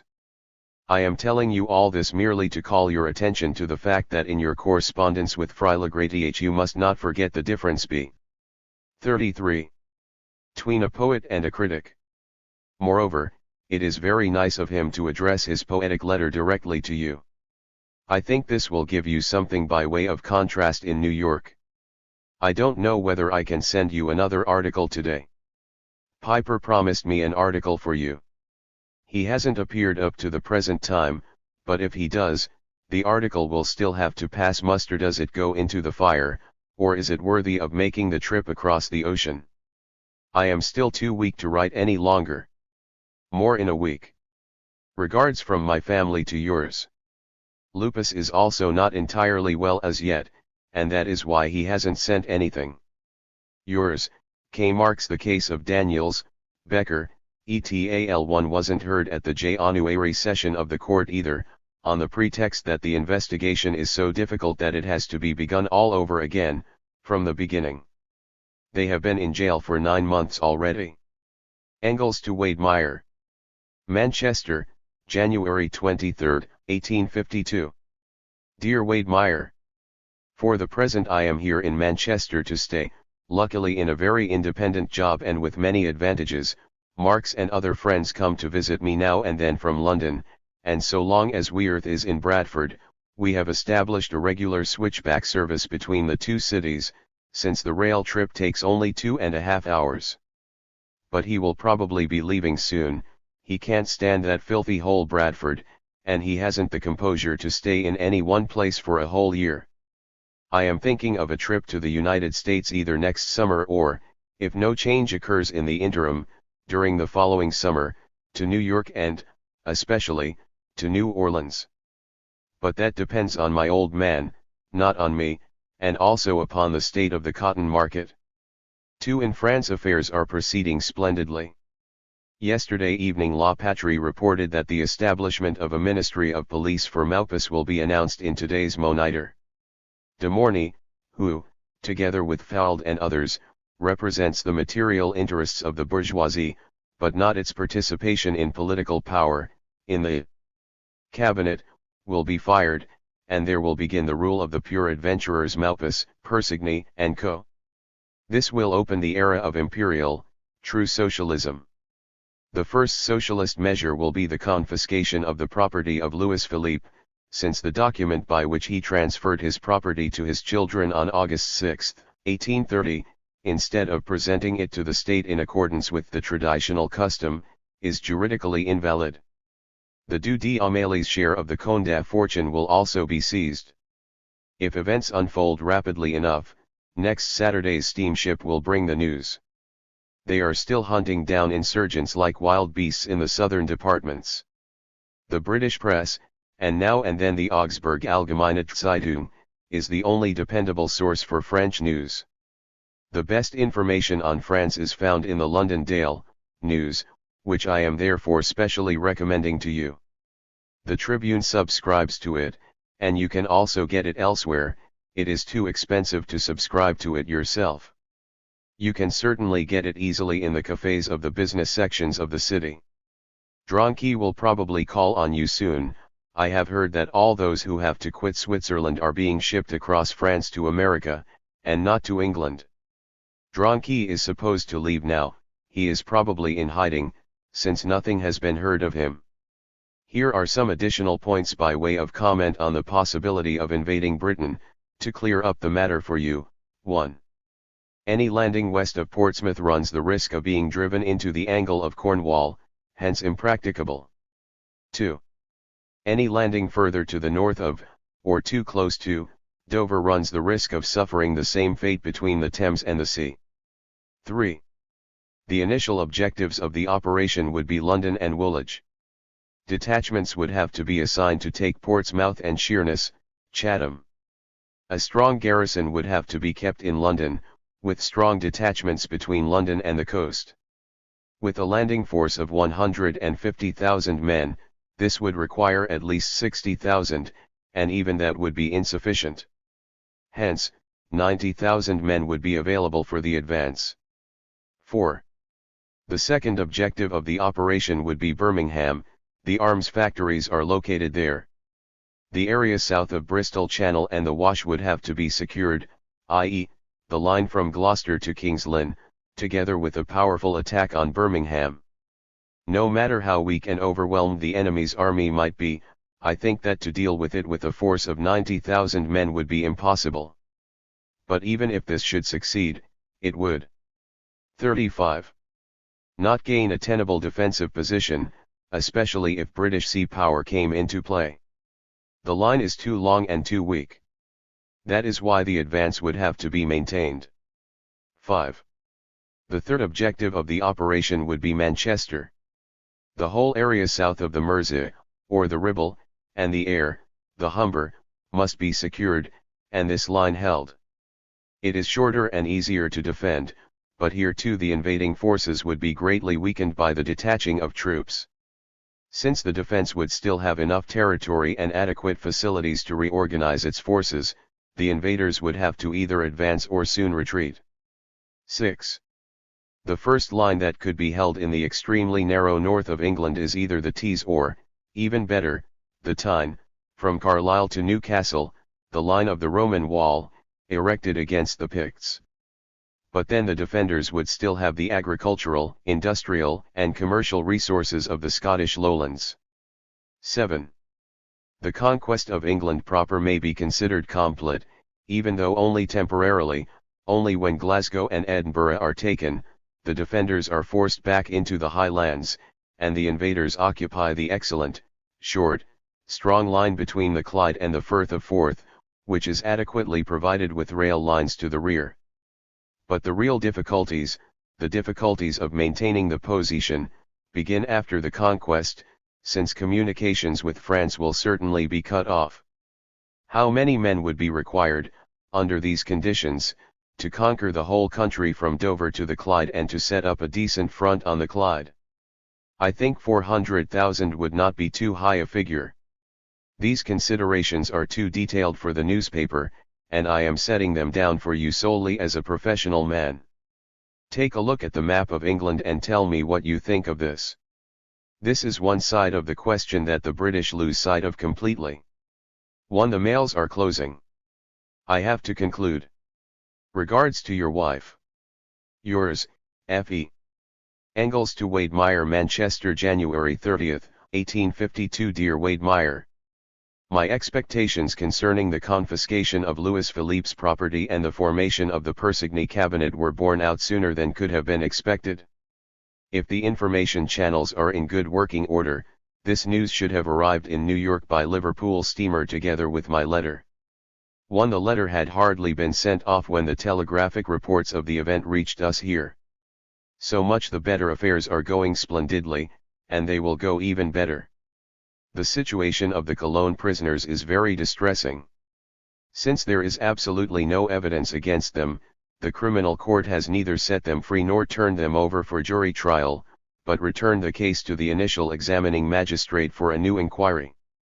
In other words, they will remain in jail for the present, without books, without letters, without communication with one another or with the outside world until a new Supreme Court has been created. We are trying to expose this infamy in the British bourgeois press. Best regards, yours, F.E. Dear Wade Meyer, London, February 13, 1852. Enclosed the continuation of my article. The thing is expanding as I work on it, and you will get 2 more articles on this subject. The 18th Brumaire of Louis Bonaparte. Besides this, I am sending you something on Seine or Mazzini in the next mail. Copies of your paper should have arrived long ago. In order to write for a paper, one must get to see it, as you know, and if my collaborators see their things in print, it will increase their zeal.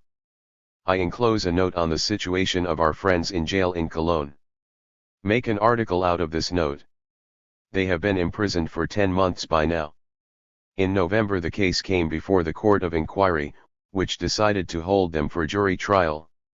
After this the case was transferred to the Criminal Court. The latter handed down its decision. 1. See pages 33 to 34. 37. Just before Christmas, it reads, in view of the absence of facts constituting a crime, there is no basis for sustaining the indictment, but in view of the importance that the government attaches to this case, we are afraid we might lose our jobs if the judicial prosecution of the defendants were dismissed. We therefore return the case to the examining magistrate for the elucidation of various matters. The principal reason for the delay is the government's conviction that it would be disgracefully defeated in a jury trial. In the interim it hopes to set up a Supreme Court to try cases of treason or, at the very least, to abolish trial by jury for all political offenses. A bill to that effect has already been introduced into the Prussian upper house. Our friends are held in solitary confinement, isolated from one another and from the world outside. They are not allowed mail or visitors, and they don't even get books, which have never been denied to common criminals in Prussia. The brazen verdict of the criminal court would have been impossible if the press had been in the least interested in the case. But the liberal papers, like the Königszeitung, kept silent out of cowardice, while the democratic ones, including the lithographed correspondence, which Kinkel is printing with American funds, were silent out of hatred of the communists, fear of losing their own authority, and envy of the new martyrs. That is the gratitude of these brutes toward the Neue Renachszeitung, which always supported these democratic scoundrels in their conflicts with the government, Tem, for instance, and others. That is Kinkel's gratitude to the Westdeutsche Zeitung, where Becker made a man of him and burghers sheltered him. 1. Canal these men must be fought to a finish. Best regards from my family to yours. Yours, K. Marx. Marx to Wade Meyer, London, February 20, 1852. Dear Wade Meyer, this week I can't send you anything for the simple reason that for more than a week I have been so plagued by money worries that I haven't even been able to continue my studies at the library, much less write articles. But I hope that I can send you the 5th and 6th articles, which comprise the concluding portion of the work, one on Tuesday, the 24th, and Friday, the 27th, respectively. I received your letter with the postscript by Cluss. You faced two particular obstacles, one unemployment in New York, two the stormy west winds that carried the ships sailing from London to New York off their course. For except during the first few days, articles were sent you from England, by me, by Engels, by Freilagrath, by E.C. Carius, and others, as regularly as any paper could have wished. On the other hand, the people over here cooled off somewhat, because many ships arrived from America without word from you. I did not think it necessary to inform anyone, with the exception of Engels and Lupus, about the temporary suspension of your paper. That would have cooled off the contributors even more. If you want to get regular support from here, you must fulfill the following conditions. 1. Write every week, indicating the dates of all the letters of ours that you have received. 2. Keep us currently informed of local conditions, regularly sending over pertinent documents, clippings, etc. You know, my friend, how hard it is to write for a paper appearing on the other side of the ocean, without knowing its reading public, etc. But if you comply with the foregoing conditions, I guarantee you the necessary articles. I am standing behind all of them with a whip, and I'll know how to make them work. In Germany they have also promised me to send you articles and to write for your paper. If I only knew that the paper would continue, I'd have an unpaid correspondent available in Paris, who would write for you weekly. I am writing this man, he is one of my best and most intelligent friends. The only trouble is that no one wants to do work in vain, while timely reports lose all value if they are not printed immediately upon receipt. And, moreover, since you can't pay, it is all the more necessary to convince people that they are doing effective party work and that their letters are not lying around in some desk drawer. I think you are making a mistake in waiting for your mail to be delivered to your home. Instead of that, you ought to notify the post office that when ships arrive you will regularly pick up your letters yourself, as all newspapers do. That will make it easier to avoid misunderstandings and delays. As for Dana, I think it was foolish of him to print Simon's article. If it were financially possible for me to do so, I would have immediately declared that I refused to write for him any longer. He won the 18th Brumaire of Louis Bonaparte. 39. May allow attacks to be made on Engels and me, but not by that sort of grimy schoolboy. It is ridiculous for him to permit agitation and emigration, those two fictions existing solely in newspaper columns, to be presented to the American public as historical realities, and, what is more, that it be done by an empty-headed individual who granted Germany a Prussian Kaiser, the March societies and the imperial regent Voigt, and now would like to hand the people over to himself, together with his accomplices, Parliament, and a somewhat altered imperial constitution. There is nothing more ridiculous than this rascal making a statesman's pronouncement from his Alpine heights. I thought Dana had more tact. Ludwig Simon von Trier. When will that fellow give up this parliamentary title of nobility? You realize, of course, that in London these rascals have fallen out completely. The only thing that holds them together to some extent is the hope of the Saviour's funds of the Christ Gottfried Kinkel. On the other side there are the idiot Ruge together with Range and 2 or 3 other jackasses, concealing their idle vegetating under the word agitation. It's as if a stagnant swamp were to call itself the open sea. At present, Europe is not concerned with these inanities, but with other matters.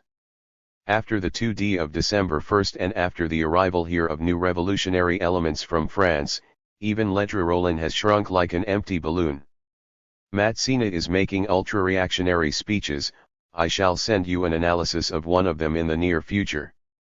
As for Ernest Jones's Notes to the People, where you will find the everyday history of the contemporary British proletariat, I shall send it to you as soon as the state of my finances permits. I have to pay 8 shillings to send a package to America. Give Cluss my best wishes. We are waiting for a letter from him with great impatience. Why didn't you send us his statement? My wife and I, Freilagrath and his wife, and Lupus all send our best wishes to your wife. She has our warmest sympathy. We hope that the new citizen of the world will come into the world safely in the new world. Adieu, your K. Marx. If nothing comes of the newspaper, couldn't you publish my brochure in separate issues, each one printer's sheet long, or in the parts I sent you? Considerable time will be lost otherwise. Engels to Wade Meyer. Manchester, February 27, 1852. Dear V. Wade Meyer.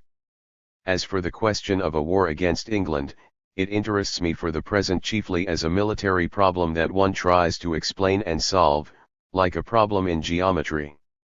But I do not consider a coalition war of this sort impossible, although now it will doubtless be postponed as long as Derby is at the helm of the government. The gentlemen of the Holy Alliance now evaluate their own strength just as falsely as they did in the period of the various coalitions from 1792 to 1807.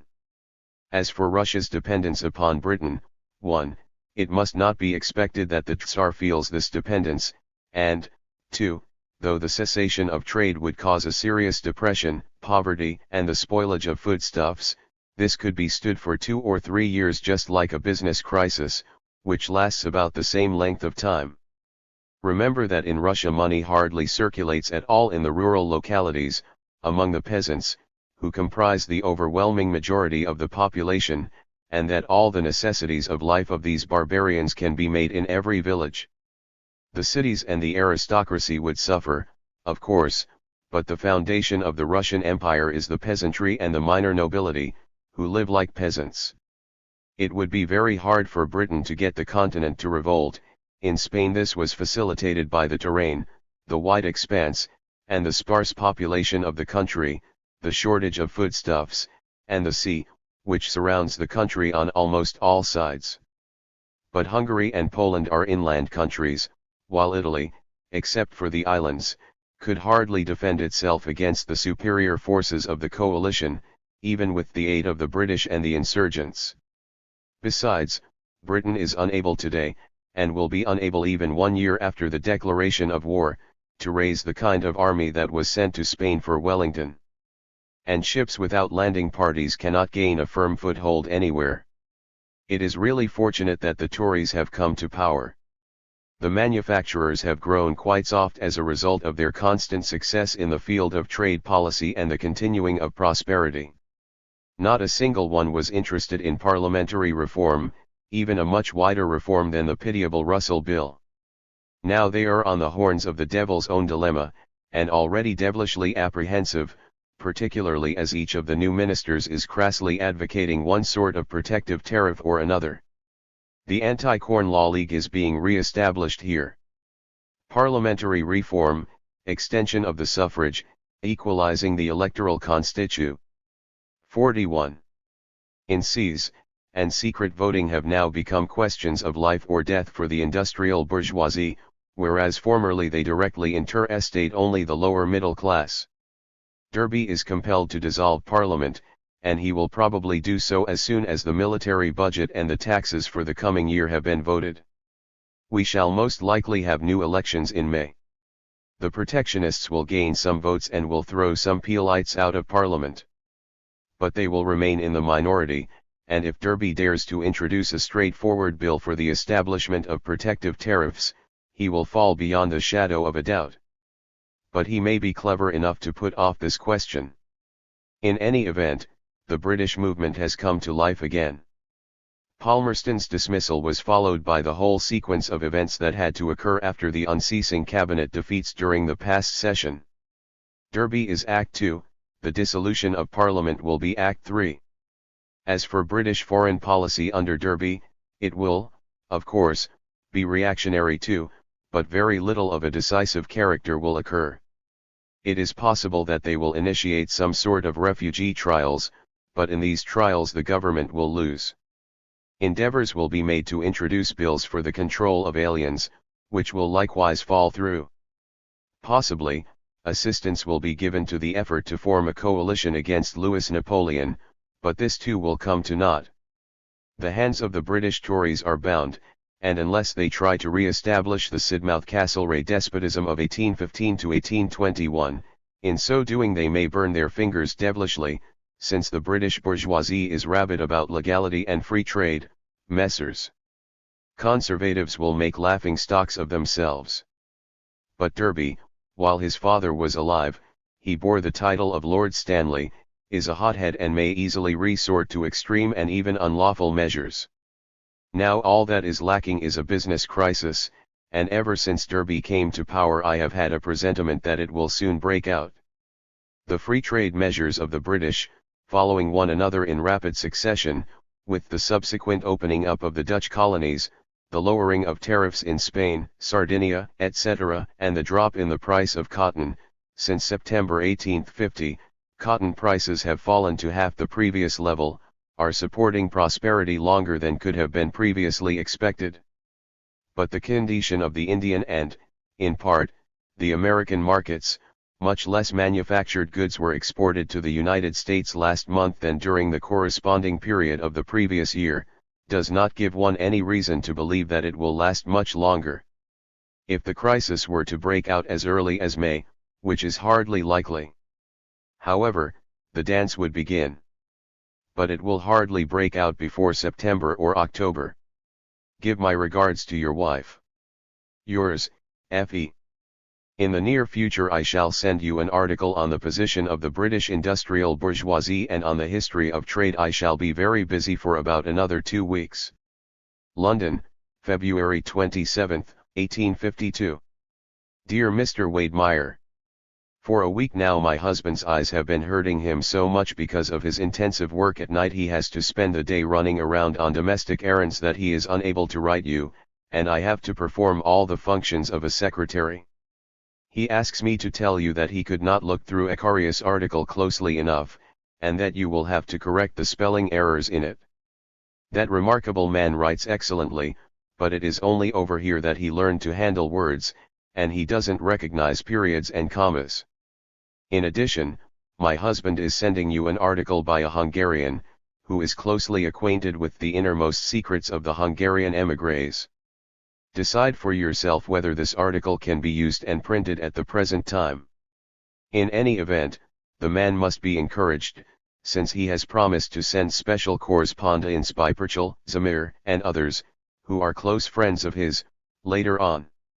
My husband thinks that you will have to correct the bad grammatical errors in the article, but that the peculiarities of style, which give it the stamp of a genuine Hungarian composition, should not be tampered with at all. Furthermore, he asks you to send back his articles on Napoleon I at once if you are unable to print them.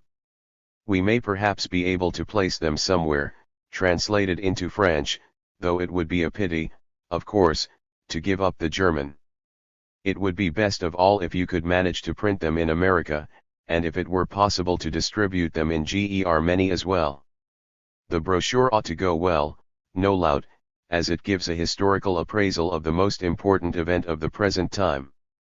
I hope, dear Mr. Wade Meyer, to get good news from you, news that your dear wife has undergone the great event, and that there are 2 newborn children in your house, your son and your paper.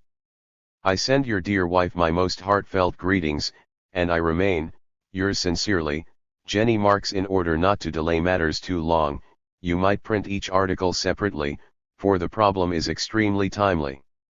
Later on they might all be collected together. Number 5 is going off today. He is sending off number 6, the concluding article, next Friday. And so, I repeat, try to make a brochure of it. If this can't be done, send the work back. It has to be printed in one way or another. Give our regards to Cluss, and write us soon how you are getting along. Lupus has just brought us another little article on the latest events in London. Marx to Wade Meyer. London, March 5, 1852. Dear Waywee.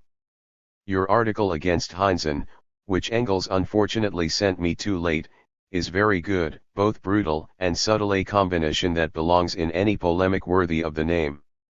I gave this article to Ernest Jones, and enclosed you will find a communication for you from him intended for publication. 1. As Jones writes very illegibly, with abbreviations, and as I assume that you are not an out-and-out Englishman as yet, I am sending you together with the original a copy made by my wife, and at the same time the German translation, as you must have them both printed side by side, original and translation. After the letter from Jones you can add the following, with regard to George Julian Harney, who is also one of Herr Heinzen's authorities. Harney published our Communist Manifesto in English in his Red Republican with a marginal note that it was the most revolutionary document ever given to the world, and in his Democratic Review he translated the wisdom discarded by Heinzen, to wit, the articles I wrote in the review of the Neue Rheinische on the French Revolution. In an article on Louis Blanc he refers his readers to these articles as the true criticism of the French affair. For the rest, in England there is no need to cite only the extremists. If a member of Parliament in England becomes a minister, he has to be re-elected. So Disraeli, the new Chancellor of the Exchequer, writes to his constituents on March 1.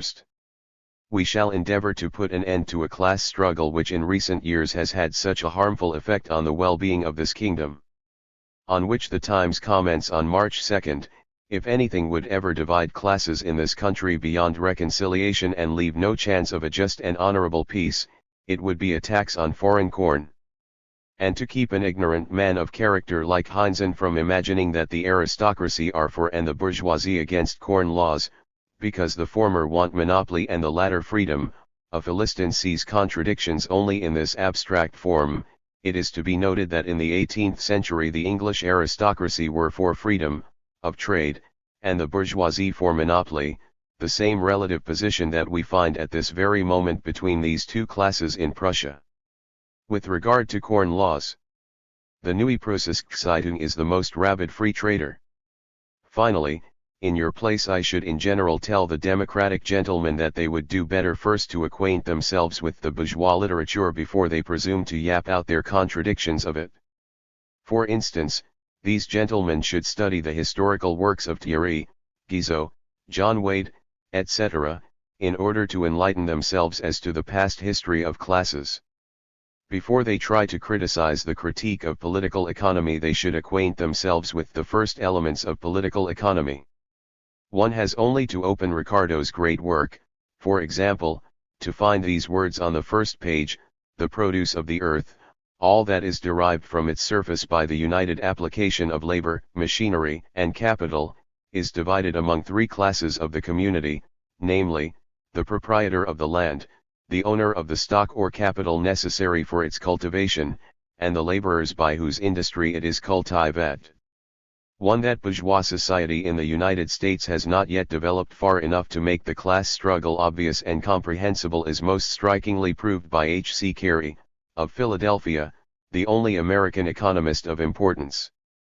He attacks Ricardo, the most classical representative, interpreter, of the bourgeoisie and the most stoical adversary of the proletariat, as a man whose works are an arsenal for anarchists, socialists, and all the enemies of bourgeois society. He accuses not only him, but Malthus, Mill, Say, Torrens, Wakefield, McCulloch, Sr., Wackley, R. Jones, etc., in short, the economic masterminds of Europe, of tearing society apart and paving the way for civil war by their proof that the economic bases of the different classes must give rise to a necessary and ever-growing antagonism between them. He tries to refute them, not like the fatuous Heinzen, to be sure, by linking the existence of classes to the existence of political privileges and monopolies, but by attempting to demonstrate that economic conditio est rent, landed property, profit, capital, and wages, wage labor, are conditions of cooperation and harmony rather than conditions of struggle and antagonism. All he proves, of course, is that he takes the undeveloped social conditions of the United States to be normal social conditions. As for me, no credit is due me for discovering either the existence of classes in modern society or the struggle between them. Bourgeois historians had described the historical development of the struggle of the classes long before me, and bourgeois economists had portrayed their economic anatomy. What I did that was new was to prove, 1. That the existence of classes is bound up only with specific historical phases in the development of production, 2. That the class struggle necessarily leads to the dictatorship of the proletariat, 3. that this dictatorship itself only constitutes the transition to the abolition of all classes and to a classless society. Ignorant louts like Heinzen, who deny not only the struggle, but even the existence, of classes, merely prove that, despite all their blood-curdling yelps and humanitarian airs, they regard the social conditions under which the bourgeoisie rules as the final product, the non plus ultra acme of history, and that they are merely the servitors of the bourgeoisie. And the less these louts themselves comprehend the greatness and the temporary necessity of the bourgeois regime, the more repulsive is their servitude. From the foregoing notes take whatever you point for consider suitable. Moreover, Heinzen has adopted from us centralization instead of his federative republic, etc. When the views that we are now spreading about classes have become trite and part of the equipment of common sense, the Boer will proclaim them, with a lot of noise, as the latest product of his own sagacity and start barking against our further development. That is how, with his one sagacity, he yelped against the Hegelian philosophy so long as 1t was progressive. Now he feeds on its stale crumbs as spewed out, undigested, by Ruga. Together with this letter you will receive the conclusion of the Hungarian article. If your paper exists, try to use some of it, especially as Samir, the ex-premier of Hungary, has promised me to write a regular article for you from Paris over his own SIG nature. If your paper has started publication, send more copies so that it can be given a wider circulation. Yours, K. Marx. Marx to Wade Meyer. London, March 25, 1852. Dear Wade Meyer. Best wishes to the new citizen of the world. One can't be born at a better time than today. By the time the trip from London to Calcutta will take 7 days, the two of us will either be beheaded or have heads that totter with age. And Australia and California and the Pacific Ocean. The new citizens of the world won't be able to comprehend how small our world was.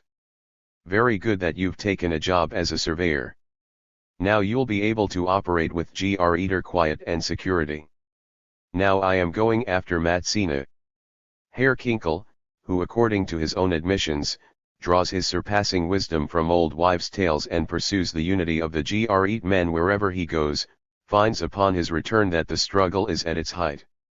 The fact is that Ledru and Matsina bought the Brussels newspaper La Nation for 10,000 francs, out of the proceeds of the Italian loan. And then Signor Matsina let fly with his first articles, full of the most odious and stupid attacks on France and on socialism, and apropos of the fact that France has lost the initiative.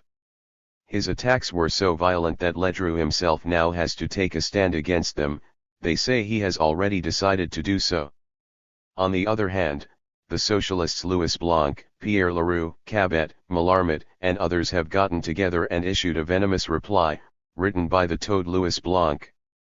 Moreover, most of the French émigrés are unbelievably infuriated with Ledru, whom they rightfully hold responsible for Matsina's blunders. Fire has broken out within the very center of their camp. If you get hold of the book by that vile priest Dulin, Der Tag ist Ange Brochan Day is breaking, give the cur, who would like to play the role of Lamennais, a sound thrashing. 47. Dranqui has been arrested in Paris. He tarried there too long on his way back from Switzerland, instead of passing through France quickly.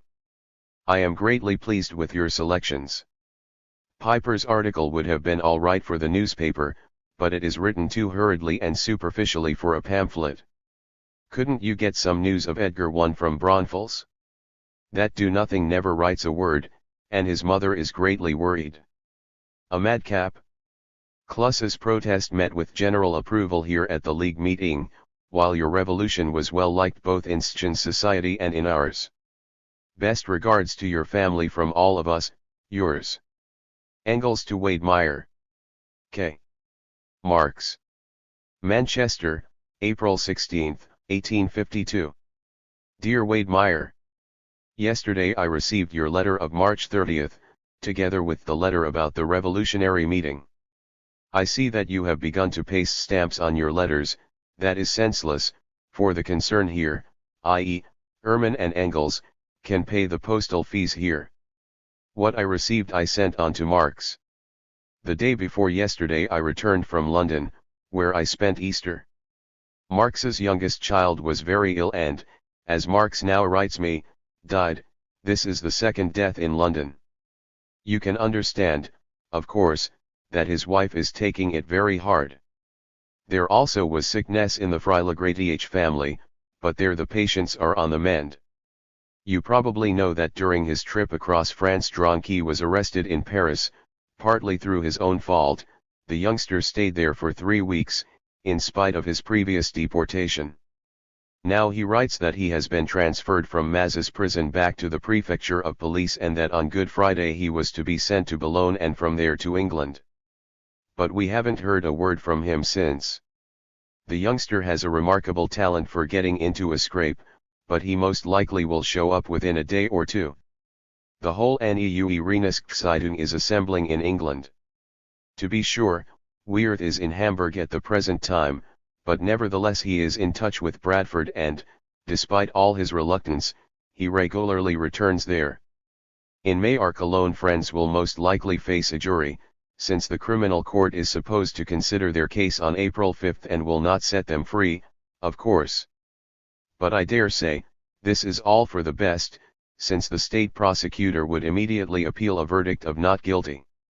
If a certain workman by the name of Hansen should arrive in New York from Cologne, treat him as he deserves.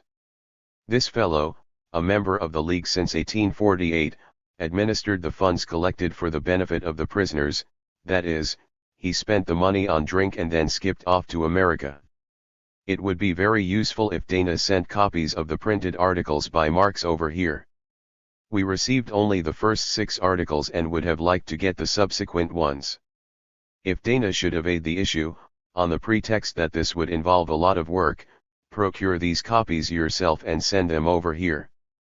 Marx wanted to write you about this long ago, but most likely he is hardly in a frame of mind to think about it now. See what can be done in this respect.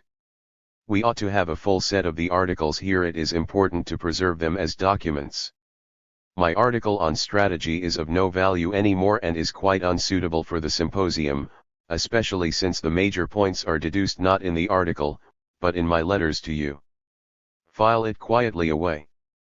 As soon as I have some free time and there is any chance of having it printed, I shall send you an article on the development of trade and on the position of the British industrial bourgeoisie. For the next 2 or 3 weeks I shall be devoting all my time to Russian and Sanskrit, which I am now studying, and later, when I get the material from Germany, I shall get down to military problems. But there's no hurry, and that is easier work. It's time for me to mail this letter. Best regards to your wife and Kluss.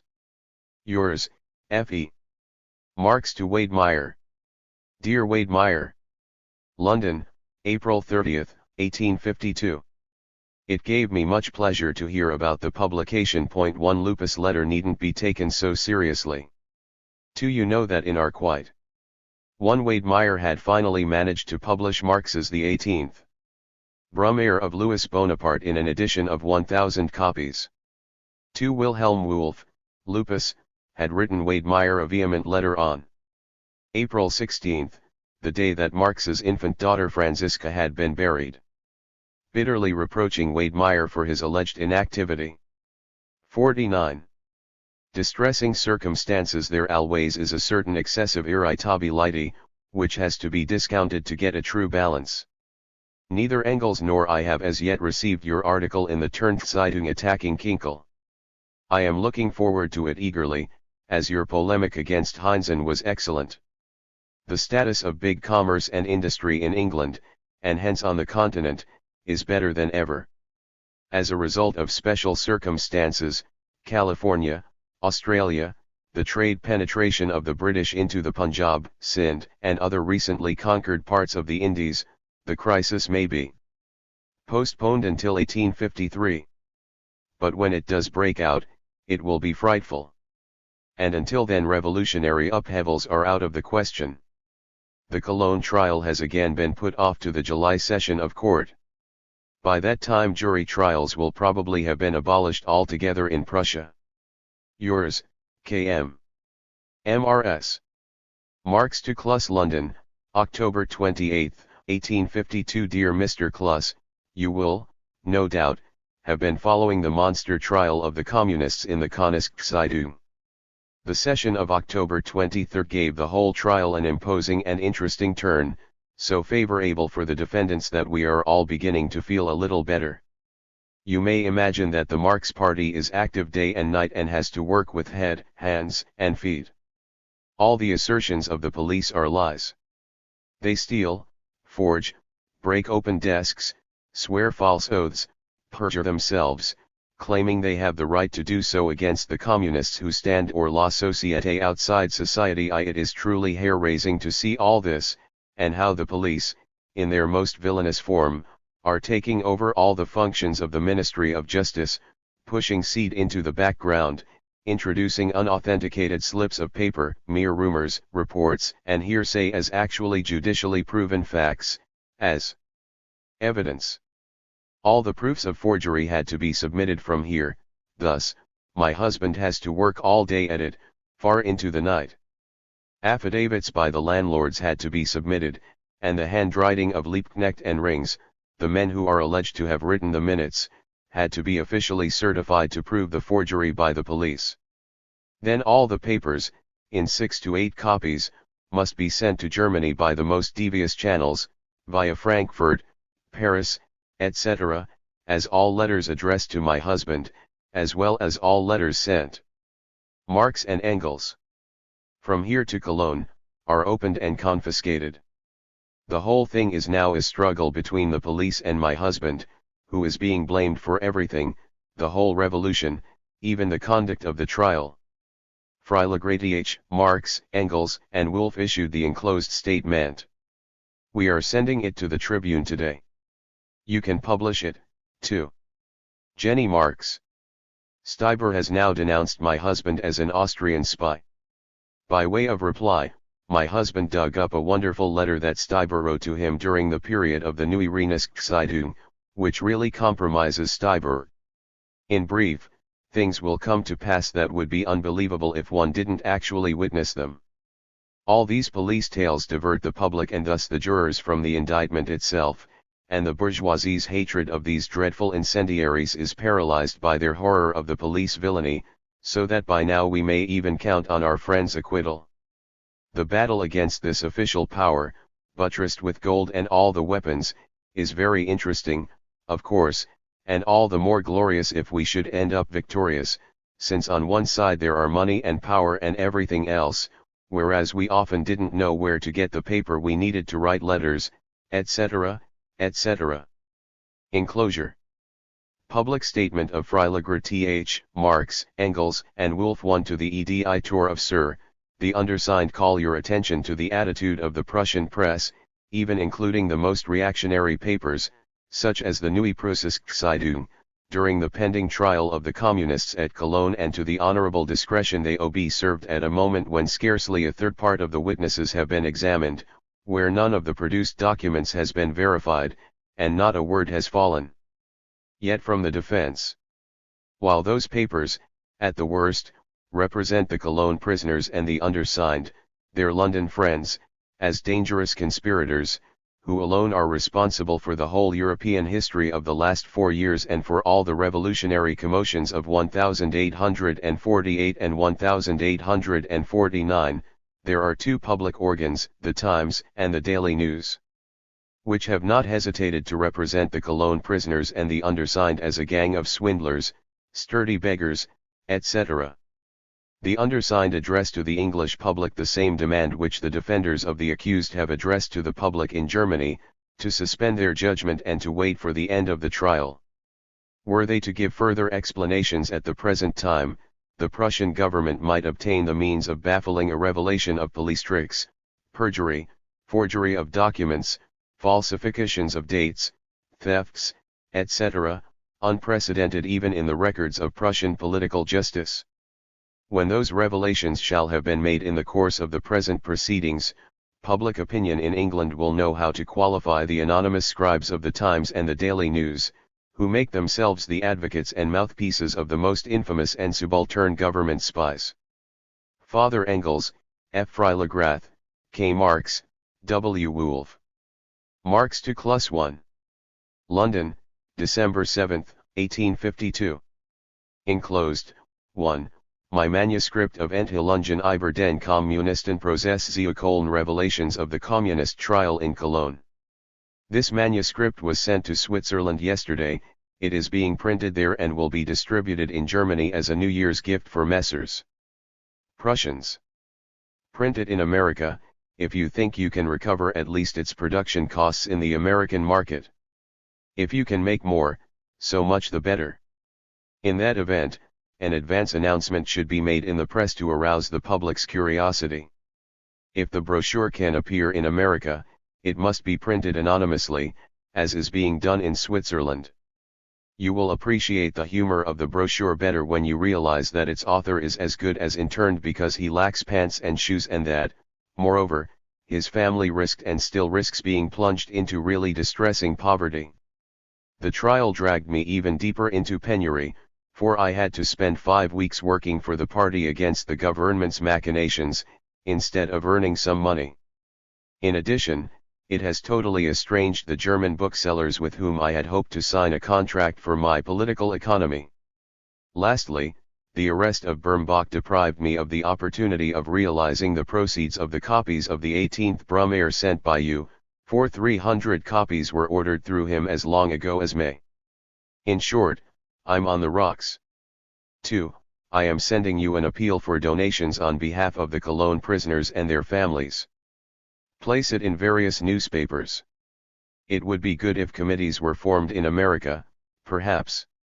A more extensive statement on the shameful behavior of the government in the Cologne trial, signed by me, Lupus, Freilagrath, and Engels, appeared in various London newspapers.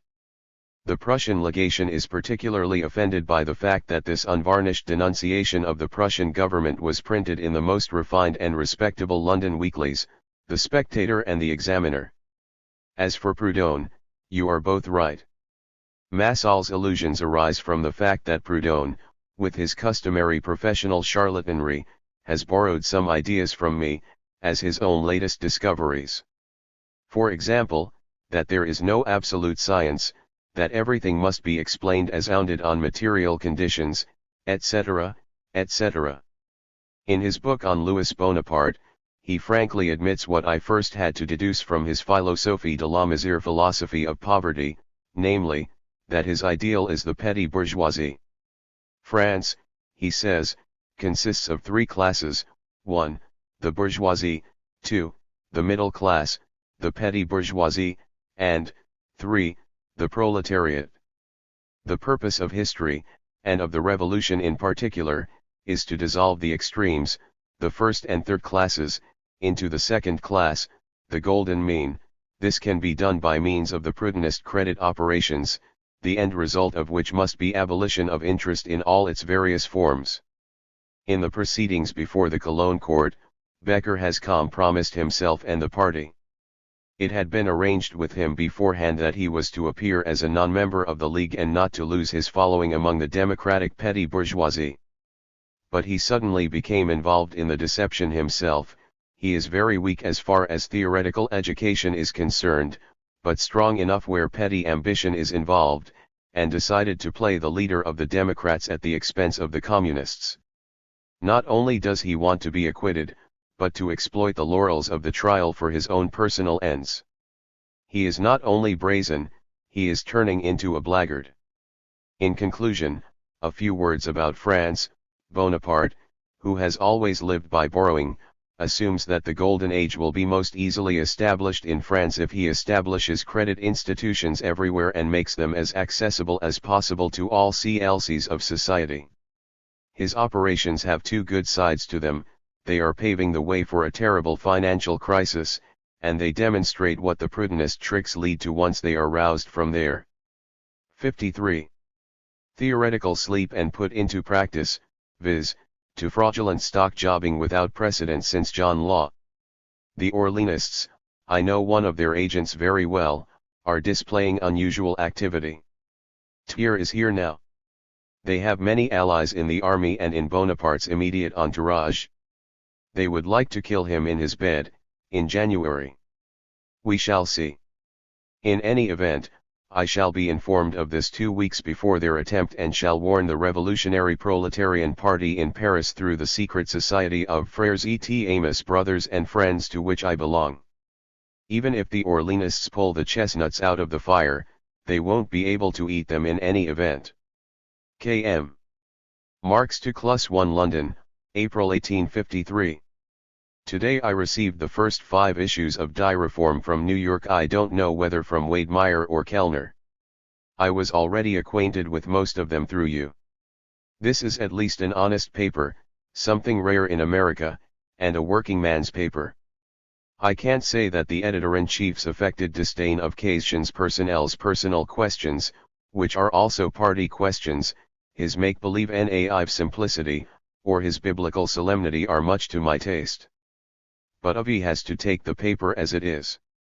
What I liked best of all was Wedemeyer's introduction to the economic sketches. That is good. I have appealed to the people here. On the whole, it's hard to get collaborators. I myself am overworked. The others are still a little frightened by previous experiences.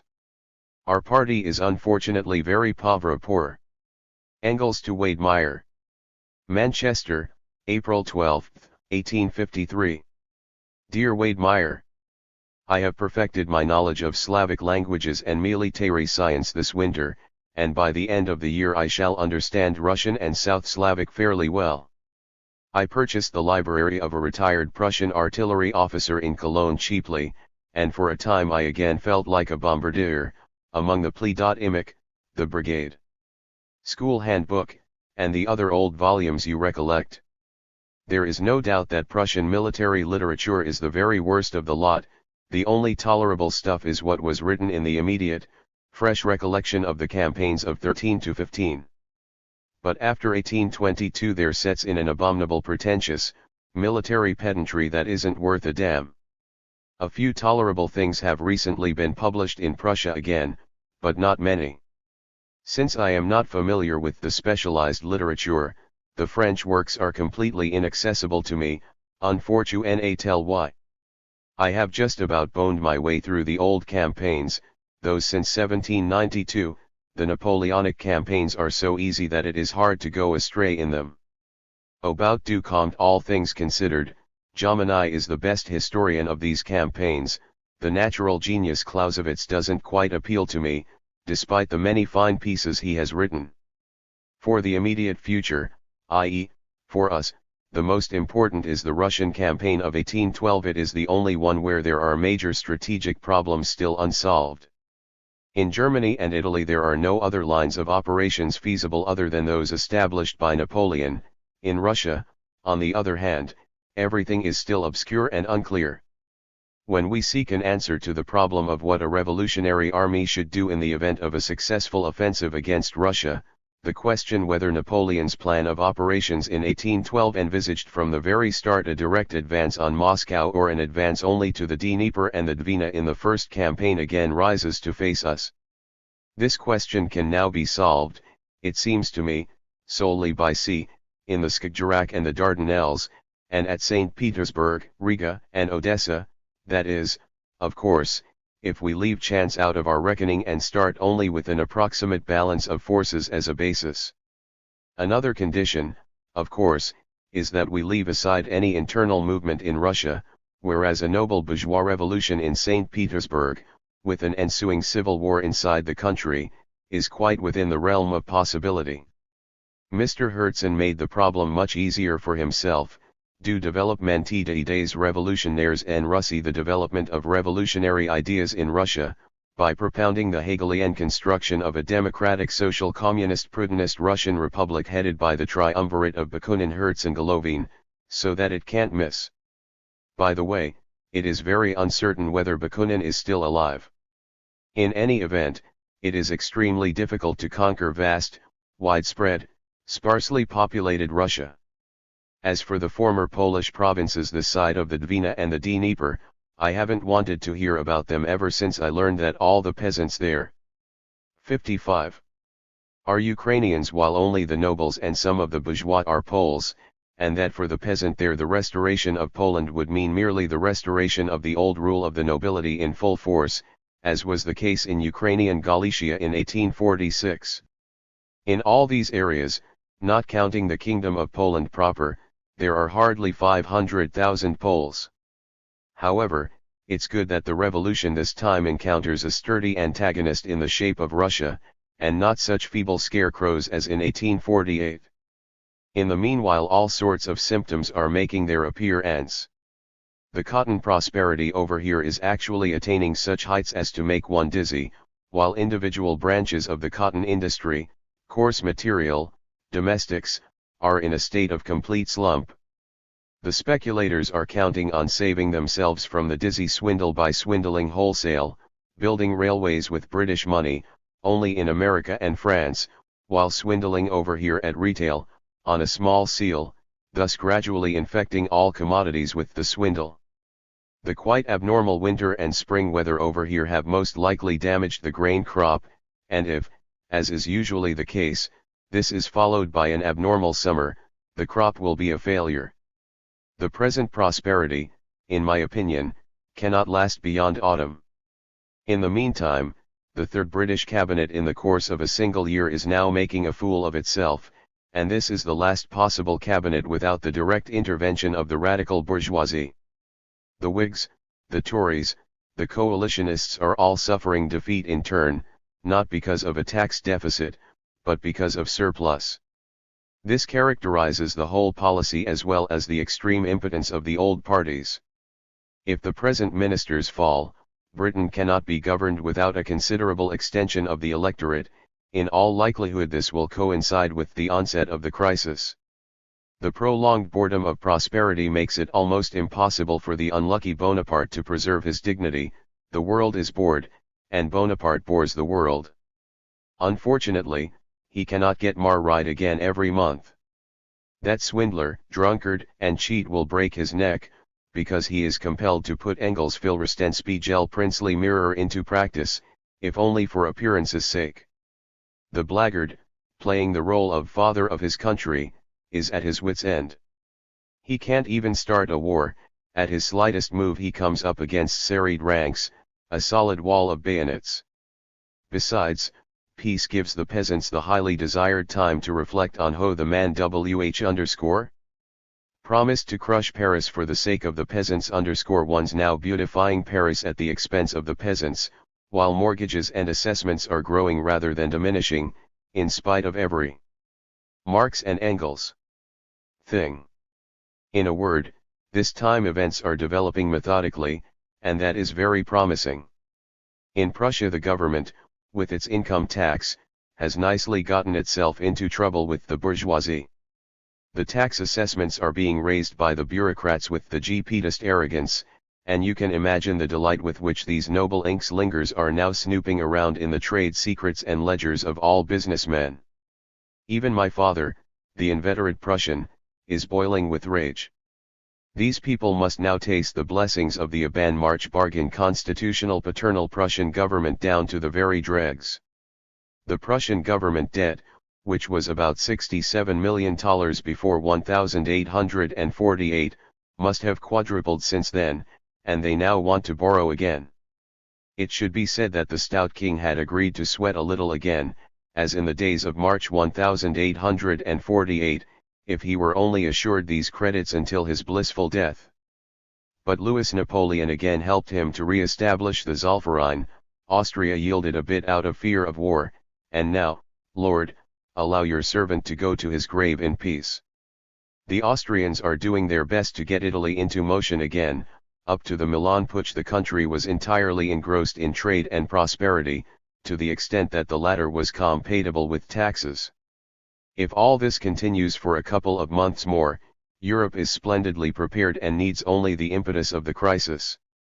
In addition, the unprecedentedly long and universal prosperity ever since the beginning of 1849, has restored the strength of the exhausted parties, in so far as they are not completely worn out, like the monarchists in France, much more quickly than was the case after 1830, for example, when business conditions were, on the whole, mixed and colorless for a long time.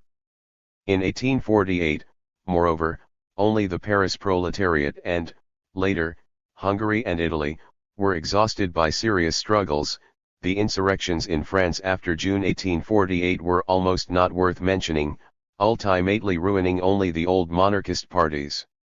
Then there is the comical result of the movement in all countries, nothing being serious or important but the colossal historical irony and the concentration of Russian war resources. In view of all this, it seems quite impossible to me, even from the most dispassionate point of view, for the present situation to outlast the spring of 1854. It is very good that this time our party comes forward under altogether different auspices. All the socialist stupidities, that had to be championed in 1848 as against the pure Democrats and South Ger man Republicans, L. Blank's nonsense, etc., even things that we were compelled to put forward in order to obtain support for our views. 57. In the confused German situation, all that is now championed by our opponents Ruge, Heinzen, Kinkel, et al. The preliminaries of the proletarian revolution, the measures that prepare the battleground and clear the way for us, such as a single and indivisible republic, etc., things that we had to champion against the people whose natural, normal job it should have been to achieve or, at least, to demand them, all that is now convenient taken for granted. The gentlemen have learned. This time we start right off with the manifesto of the Communist Party, thanks to the Cologne trial in particular, in which German communism passed its baccalaureate examination, especially in the person of Roser. All this, of course, concerns only the theory. In practice we shall always be reduced to pressing for resolute measures and absolute ruthlessness above all. And that's the trouble. I have a presentiment that, thanks to the perplexity and flabbiness of all the others, our party will be forced into the government one fine morning to carry out ultimately the measures that are of no direct interest to us, but are in the general interests of the revolution and the specific interests of the petty bourgeoisie, on which occasion, driven by the proletarian populace, bound by our own printed declarations and plans, more or less falsely interpreted, more or less passionately put forward in the partisan struggle, we shall be constrained to undertake communist experiments and extravagant measures, the untimeliness of which we know better than anyone else. In so doing we lose our heads only physiquement parlant, physically speaking. Let us hope a reaction sets in, and until the world is able to form a historical judgment of such events, we are considered not only beasts, which wouldn't matter, but also bet stupid, which is much worse. I don't see how it can turn out otherwise. In a backward country like Germany, which possesses an advanced party and is involved in an advanced revolution with an advanced country like France, the advanced party must take over at the first serious conflict and as soon as actual danger is present, and that is, in any event, ahead of its normal time. All that is unimportant, however, and the best thing we can do is for our party to have established its historical rehabilitation in its literature ahead of time, should events take such a turn. Moreover, we shall appear on the historical stage much more respectably than last time. First, we are rid of all the old good-for-nothings in personalibus in point of personnel, the Schappers, Williches, and their ilk. Second, we have grown somewhat stronger. Third, we can count on a rising young generation in Germany. If nothing else, the Cologne trial alone suffices to assure us that, and finally, we have all profited considerably from our exile. To be sure, we also have people among us who live by the principle, what do we have to study for? That's what Père Father Marx is for, whose job it is to know everything. But, on the whole, the Marx party studies pretty hard, and when one looks at the other jackasses among the émigrés, who have picked up new phrases here and there and thus made themselves more confused than ever, it is obvious that the superiority of our party has increased absolutely and relatively. But that is needed, too, for la besogne sera rude, the job will be hard. Before the coming revolution I wish I had time to study at least the Italian and Hungarian campaigns of 1848–49. On the whole, this story is clear enough to me, despite unsatisfactory maps, etc., but lots of work and money are required to establish the details with the accuracy required for a description. In both instances the Italians behaved like jackasses. In general, Willison's description and critique are correct in most cases, but sometimes they are stupid. The complete superiority of Austrian strategy, which Willison stresses as early as 1848, is revealed only in the Navarre campaign, which is actually the most brilliant campaign fought in Europe since Napoleon. Outside Europe, old General Charles Napier accomplished feats in India in 1842 that really remind one of Alexander the Great. By and large, I consider him the best of the generals alive today. The traditional faith in positions established in the campaigns of the 179's that was prevalent in Italy, as in Baden, in 1849 is comical. Herr Sigel would never fight from any other position than that rendered classical by Moreau, while Charles Albert believed in the miraculous power of the Rivoli plateau no less firmly than in the virginity of Mary. In Italy this tradition was so unshakable that each major maneuver of the Austrians began with a feigned attack on Rivoli, and each time the Piedmontese fell into the trap. The gist of the matter, of course, was that the corresponding positions and lines of communications of the Austrians were quite different.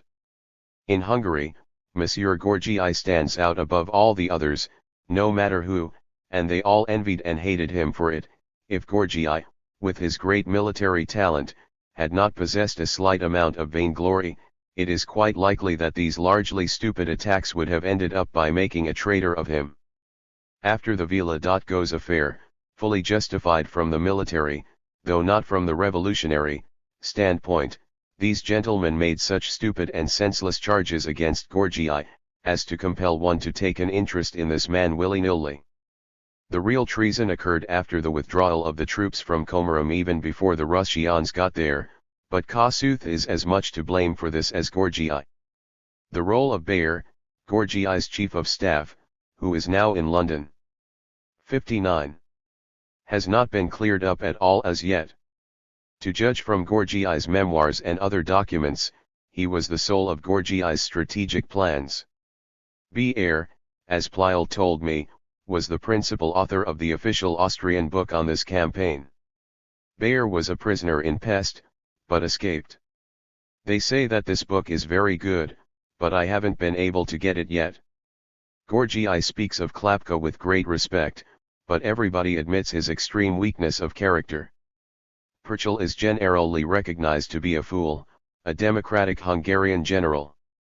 Old man Byrne considered himself to be merely a good guerrilla fighter and a good commander of a single detachment with specific assignments. As far as I can judge, he fulfilled only this function, but did so excellently. He committed two blunders, once when, after the Banat, he undertook his fruitless expedition into the unknown, and, later, when he repeated the skillful maneuver toward Hermannstadt, with which he had once been successful, during the Great Russian invasion and was defeated. Popodombinsky was simply a dreamer and a braggart, a guerrilla fighter who imagined that he was fit to be a leader in a major war and committed all sorts of extravaganzas. Amusing stories are told about him in Smith's book on the Polish campaign of 183-1. Yours, F. Engels. Marx to CLUSS 1 London, June 1853. You have no other paper in New York. Wouldn't it therefore be impolitic to abandon Kellner and the paper? In the final analysis, you will be doing the fellow a service. Pretend to be naive, and continue writing. That's the worst thing you could do to him. Don't free him from influences that, from all appearances, have become damned intolerable to him. Act like the citizens of Prussia. The government and its Manteuffel are doing their very best to get rid of the citizens' friendship. The latter act as if they believed in the constitutionality of their government, etle government est constitutional malgré lui-même, and the government is constitutional in spite of itself. That is worldly wisdom. Marx to Wade Meyer. London, February 1, 1859. Dear Wiwi.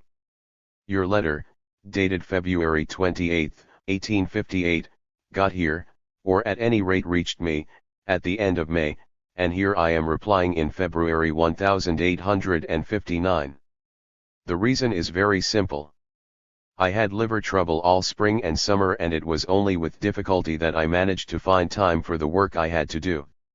It was out of the question for me to write unless it was absolutely necessary.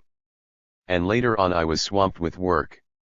First of all, the most cordial regards to you and yours from all the members of my family, as well as from Engels, Lupus, and Freilagrath.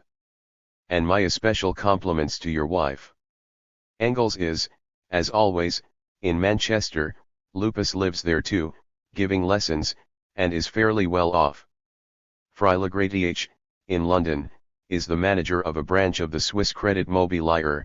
Dronke is a commission agent in Glasgow. Imand, I don't know whether you know him, is a professor in Dundee. Our good friend Weirth died in Haiti, unfortunately an irreplaceable loss. Things have been going badly rather than well with me for the past 2 years. On the one hand, the good old Tribune cut my income in half because of the crisis, though it never gave me an extra penny in times of prosperity.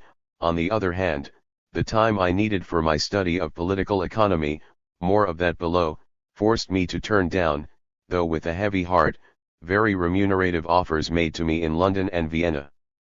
But I must pursue my goal through thick and thin, and I must not allow bourgeois society to turn me into a money-making machine. Last May Herr Kluss was here. It happened that I was with Engels in Manchester at the time. He visited my wife and accepted the invitation to return next day, but he didn't show up. One from London and wasn't seen again. Instead of a visit, he sent my wife a letter, written because of embarrassment. In a rather uncivil manner. Nor did he show up in Manchester. We later found out that he had formed an alliance with Herr Willich. This explains the mysterious suspension of his correspondence. If we were conceited, we would have felt pretty well chastised at learning that a fool like Willich had won a victory over us even in the eyes of a man as bright as Kluss, but this whole episode had so much that was comical about it that it stifled any chagrin. I have broken with Ernest Jones. Despite my repeated warnings. And despite the fact that I accurately predicted what would happen, namely, that he would ruin himself and disorganize the Chartist party, he nevertheless took the course of trying to reach an agreement with the radical bourgeoisie. Now he is a ruined man. CMD, the harm he has caused the British proletariat is enormous. The mistake will be corrected, of course, but an extremely favorable moment for action has been allowed to slip by. Imagine an army whose general crosses over to the camp of the enemy on the eve of a battle. The revolutionary wind blowing over the continent of Europe has, of course, awakened all the great men from their winter sleep. I am sending off another letter together with this one, my first letter to Comp. I have given up my organizational contacts. I found them compromising for my German friends. Over here, after the dirty tricks played on me by the Boers who let themselves be used as the tools of K. Wunkel and other humbugs against me, I retired completely to my study ever since the Cologne trial. My time was too valuable for me to waste in futile exertions and petty squabbles. And now to essentials. My critique of political economy will be published in parts, the first part in 8 or 10 days from now, by Franz Dunker, Besser's publishing house, in Berlin. It is only thanks to Lassalle's extraordinary zeal and powers of persuasion that Dunker was gotten to take the step. For all that, he left a back door open for himself. The definitive contract depends on the sale of the initial parts. I divide all political economy into 6 books: Capital, Landed Property, Wage Law 9 or, State, Foreign Trade, World Market.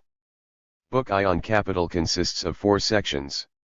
Section I Capital in general consists of 3 chapters: I, the commodity; 2, money or simple circulation; 3, capital. 1, and 2, about 10 printers' sheets, represent the contents of the first parts to be published. You understand the political reasons that moved me to hold back the 3rd chapter, on capital, until I have got a firm footing again. The contents of the parts now being published are as follows: Chapter I, the commodity. A Historical Notes on the Analysis of Commodity. William Petty, an Englishman of the time of Charles II, Bois Guilbert. Marx and Engels, period of Louis XIV, B. Franklin, his first published work, 1719, The Physiocrats, Sir James Steuart, Adam Smith, Ricardo, and Sismondi. Chapter 2, Money or Simple Circulation. 1. The Measure of Values. B. Theories of the Unit of Measurement of Money. End of the 17th century. Locke and Lowndes, Bishop Berkeley, 1750, Sir James Steuart, Lord Castlereagh, Thomas Atwood, John Gray, The Proudhonists. 2. The Medium of Dot Circulation. A. The Metamorphosis of Commodities. B. The Circulation of Money. C. The Coin. The Token of Value. 3. Money. A. Hoarding. B. Means of payment. C. World money. 4. The precious metals. See Theories of the Medium of Circulation and of Money.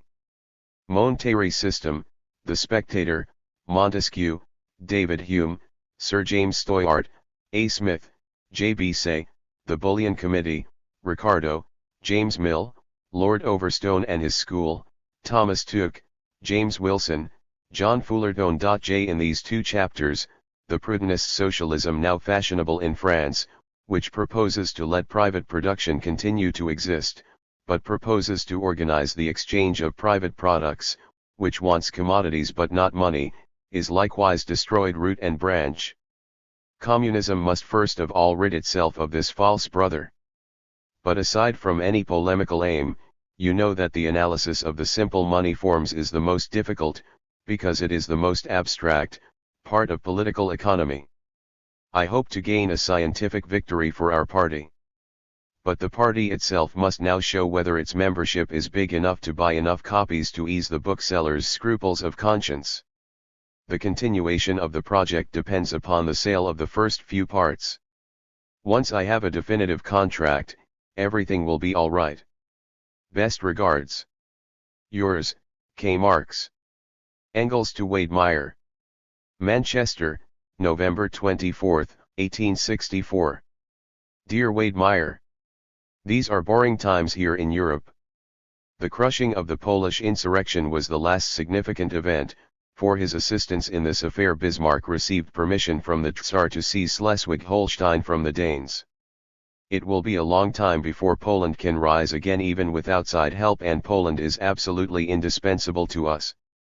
The cowardice of the German liberal Philistines is to blame for the whole thing. If these dogs had displayed more understanding and courage in the Prussian Diet, everything might have turned out all right. Austria was ready to come to Poland's defense at any time. The only factors that prevented it were Prussia's position and the treason of Bonaparte, who, in these circumstances, would, of course, have kept his promises to the Poles only if he could have played it safely, i.e., if he had been backed up by Prussia and Austria. Your war over there is one of the most imposing experiences one can ever live through. Despite the numerous blunders committed by the northern armies, and the South has committed its share, the conquering wave is slowly but surely rolling on, and the time must come in 1865 when the organized resistance of the South will suddenly fold up like a pocket knife, and the war will degenerate into banditry, as was the case in the Carlist War in Spain and, more recently, in Naples. A people's war of this sort, on both sides, is unprecedented ever since the establishment of powerful states. Its outcome will doubtless determine the future of America for hundreds of years to come. As soon as slavery, that greatest of obstacles to the political and social development of the United States, has been smashed, the country will experience a boom that will very soon assure it an altogether different place in the history of the world, and the Army and Navy created during the war will then soon find employment. Moreover, it is easy to see why the North found it hard to create an army and generals. From the start the Southern oligarchy placed the country's small armed forces under its own control. It supplied the officers and also robbed the arsenals.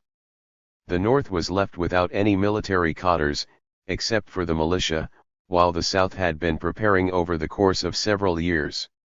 From the outset the South had available a population accustomed to the saddle for use as light cavalry, while the North lagged behind in this respect.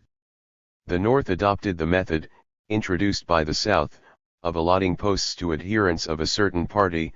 The South, engulfed in a revolution and under the rule of a military dictatorship, was able to disregard this. Hence all the blunders. I do not deny that Lee is better than all the generals of the North and that his latest campaigns around the fortified Richmond encampment are masterpieces, from which the glorious Prince Friedrich Karl of Prussia could learn a great deal. But the resolute attacks of Grant and Sherman finally rendered all this strategy useless. It is obvious that Grant is sacrificing an enormous number of men, but could he have acted otherwise? I haven't the slightest idea of the state of discipline of your army, its steadfastness under fire, its capacity and readiness to endure hardships, and, in particular, its morale, i.e., what can be demanded of it without risking its demoralization. One must know all that before venturing a judgment, especially if one is on the other side of the ocean, without adequate information, and without any decent maps. But it seems to me certain that the army now commanded by Sherman is the best of your armies, as superior to Hood's army as Lee's army is to Grant's. Your tables of organization and your elementary tactics are borrowed entirely from the French, as I have heard. Thus the basic formation is the column, with spaces between the platoons. What is your field artillery like now? If you could give me some information on this point, I should be very grateful. What happened to the great man Onega? I lost sight of him after he almost lost the Battle of Pittsburgh Landing because he hadn't been issued everything he was supposed to have according to the Prussian table of organization. Of the Germans participating in all the campaigns, Willich has apparently made the best showing. Sigel, on the other hand, demonstrated his mediocrity. And Schurz, the valiant Schurz, who under a hail of bullets, what enemies is he annihilating now? By the way, the Prussian guns that leveled Dieppe and Sonderburg won at a range of 6,500 paces were old, long, bronze 24-pound ERS rifled and adapted for breech loading, the shell weighing 54 pounds, and the charge 4 pounds. I have seen them myself. Best regards to your wife. Yours, F. Engels. Marx to Wade Meyer. London, November 29, 1864. Dear Weiwei, I am sending you simultaneously by mail 4 copies of a printed address drafted by me.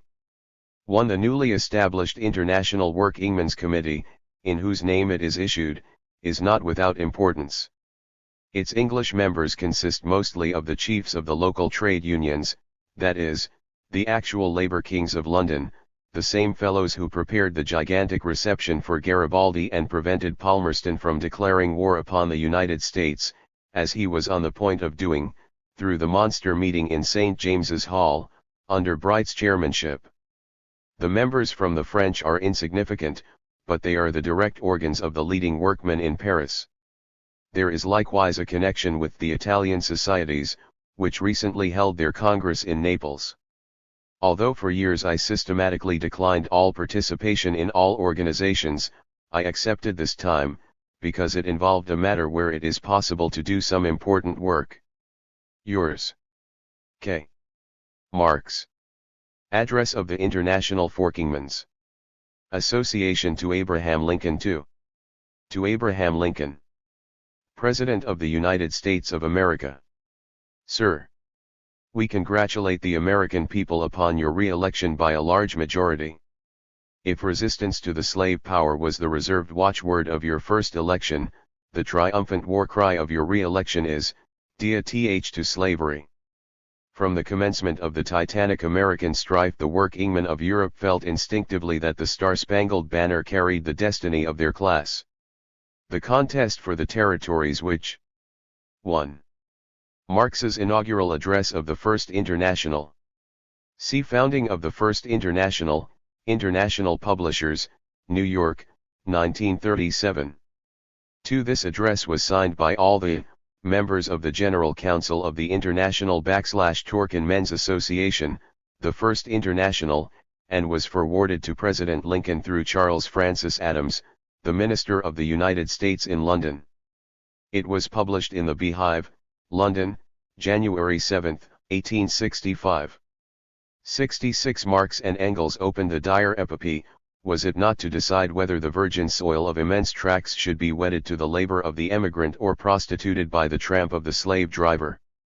/vhen an oligarchy of 300,000 slaveholders dared to inscribe, for the first time in the annals of the world, slavery on the banner of armed revolt, when on the very spots where hardly a century ago the idea of one great democratic republic had first sprung up, whence the first declaration of the rights of man was issued, and the first impulse given to the European revolution of the 18th century, why, when on those very spots counter-revolution, with systematic thoroughness, gloried in rescinding the ideas entertained at the time of the formation of the old Constitution, and maintained slavery to be a beneficent institution, indeed the only solution of the great problem of the relation of labor to capital, and cynically proclaimed property in man the cornerstone of the new edifice, then the working classes of Europe understood at once, even before the fanatic partisanship of the upper classes for the Confederate gentry had given its dismal warning, that the slaveholders' rebellion was to sound the tocsin for a general holy crusade of property against labor, and that for the men of labor, with their hopes for the future, even their past conquests were at stake in that tremendous conflict on the other side of the Atlantic. Everywhere they bore therefore patiently the hardships imposed upon them by the cotton crisis, opposed enthusiastically the pro-slavery intervention, importunities of their betters, and from most parts of Europe contributed their quota of blood to the good cause. While the workingmen, the true political power of the North, allowed slavery to defile their own republic, while before the Negro, mastered and sold without his concurrence, they boasted it the highest prerogative of the white-skinned laborer to sell himself and choose his own master, they were unable to attain the true freedom of labor or to support their European brethren in their struggle for emancipation, but this barrier to progress has been swept off by the Red Sea of civil war. The workingmen of Europe feel sure that as the American V/tar of independence initiated a new era of ascendancy for the middle class, so the American anti-slavery /var will do for the working classes. They consider it an earnest of the epoch to come, that it fell to the lot of Abraham Lincoln, the single-minded son of the working class, to lead his country through the matchless struggle for the rescue of an enchained race and the reconstruction of a social world. Engels to Wade Meyer. Manchester, March 10, 1865. Dear Wade Meyer, at last I have gotten down to answering your letter of January 20. I sent it to Marx, who kept it for a very long time partly because he was ill and returned it to me only last week. I was unable to write you by the previous steamer, as I was too busy with the firm's affairs on that day. Many thanks for the detailed answer to my questions. I had lost the thread of the combined operations because of the careless war reporting in the local press. The Red River expedition remained entirely incomprehensible to me, and even Sherman's movement eastward from Vicksburg was very obscure, as no one over here had written about the Southern Corps advancing from New Orleans. These combined operations, with a junction point not only in the enemy's territory, but even behind his lines, indicate how primitive are the strategic notions of a people wholly inexperienced in military affairs. Nevertheless, if the Honorable Rigel and Prince Friedrich Karl had not commanded forces twice as large as the enemy's in the war with Denmark, they would have done exactly the same. The Battle of Messund and the two incomprehensible demonstrations, I use that word as some sort of name for a thing not having a name, against Dilpole before the offensive were even more childish. As for Grant's conduct before Richmond, I endeavor to explain it otherwise. I fully share your opinion that it would have been strategically correct to attack Richmond from the west. But it seems to me, in so far as one can judge, at such a distance and without accurate information, that Grant chose the eastern approach for two reasons. 1. Because it was easier for him to secure supplies there. In the west the only railroads he could use were the ones to Fredericksburg and Tennessee. Both of these roads passed through regions exhausted by the war, while in the east he had the Fredericksburg Railroad, as well as the York and the James Rivers. Bearing in mind the difficulty of supplying large armies, which played so important a part throughout the war, I cannot condemn Grant unqualifiedly until I am clear on this point. You upbraid him for having turned his back to the sea, but when you command the sea and possess secured embarkation points for troops, Monroe and Norfolk, that is an advantage. Compare Wellington's campaigns in Spain and the Crimean campaign, during which the Allies, after their victory at the Alma, actually fled, in order to 68 Marx and Engels have the sea protect their rear south of Sebastopol. It is quite obvious that possession of the Shenandoah Valley was the best guarantee of the security of Washington. 2. But the question arises, did Grant, or, for that matter, Lincoln, want to have Washington secured against all danger? On the contrary, it seems to me that with the looseness of the federal constitution and the rather indifferent attitude toward the war of some regions in the North, Lincoln really never seriously wanted to drive the Confederates out of Richmond, but rather wanted to keep them in positions from which they threatened Washington, Pennsylvania, and even New York to some extent. I believe that otherwise he never would have gotten the recruits or the money to finish the war. I readily believe that Grant has very much wanted to capture Richmond for the past 3 to 4 months, but he hasn't been strong enough. I estimate his forces are 70 to 90,000 men, while Lee has 50 to 70,000. If this ratio is approximately correct, then he achieved the maximum possible in his offensive, which was known to be strategically incorrect beforehand, by wresting from Lee any possibility of waging an offensive defense and by surrounding Richmond on at least 3 sides. I do not think that Lee, after having distinguished himself among all the other Northern and Southern generals by his brilliant counteroffensives during the past 2 years, would now give up this method of waging war unless he were compelled to do so. On the other hand, the North has gained an extraordinary advantage in having been able to pin the South's best army down to Richmond, to one corner of the South's terrain because of a childish point of honor, until all the adjoining territory had been cut off and disorganized militarily for the Southerners as a result of the conquest of the Mississippi Valley and of Sherman's campaign, and until it was possible for all the Union's available troops to advance on Richmond to finish the business with one decisive blow. This, apparently, is now taking place. The latest news received from New York is dated February 25. They report the capture of Charleston and Wilmington and Sherman's march from Columbia to Winnsboro.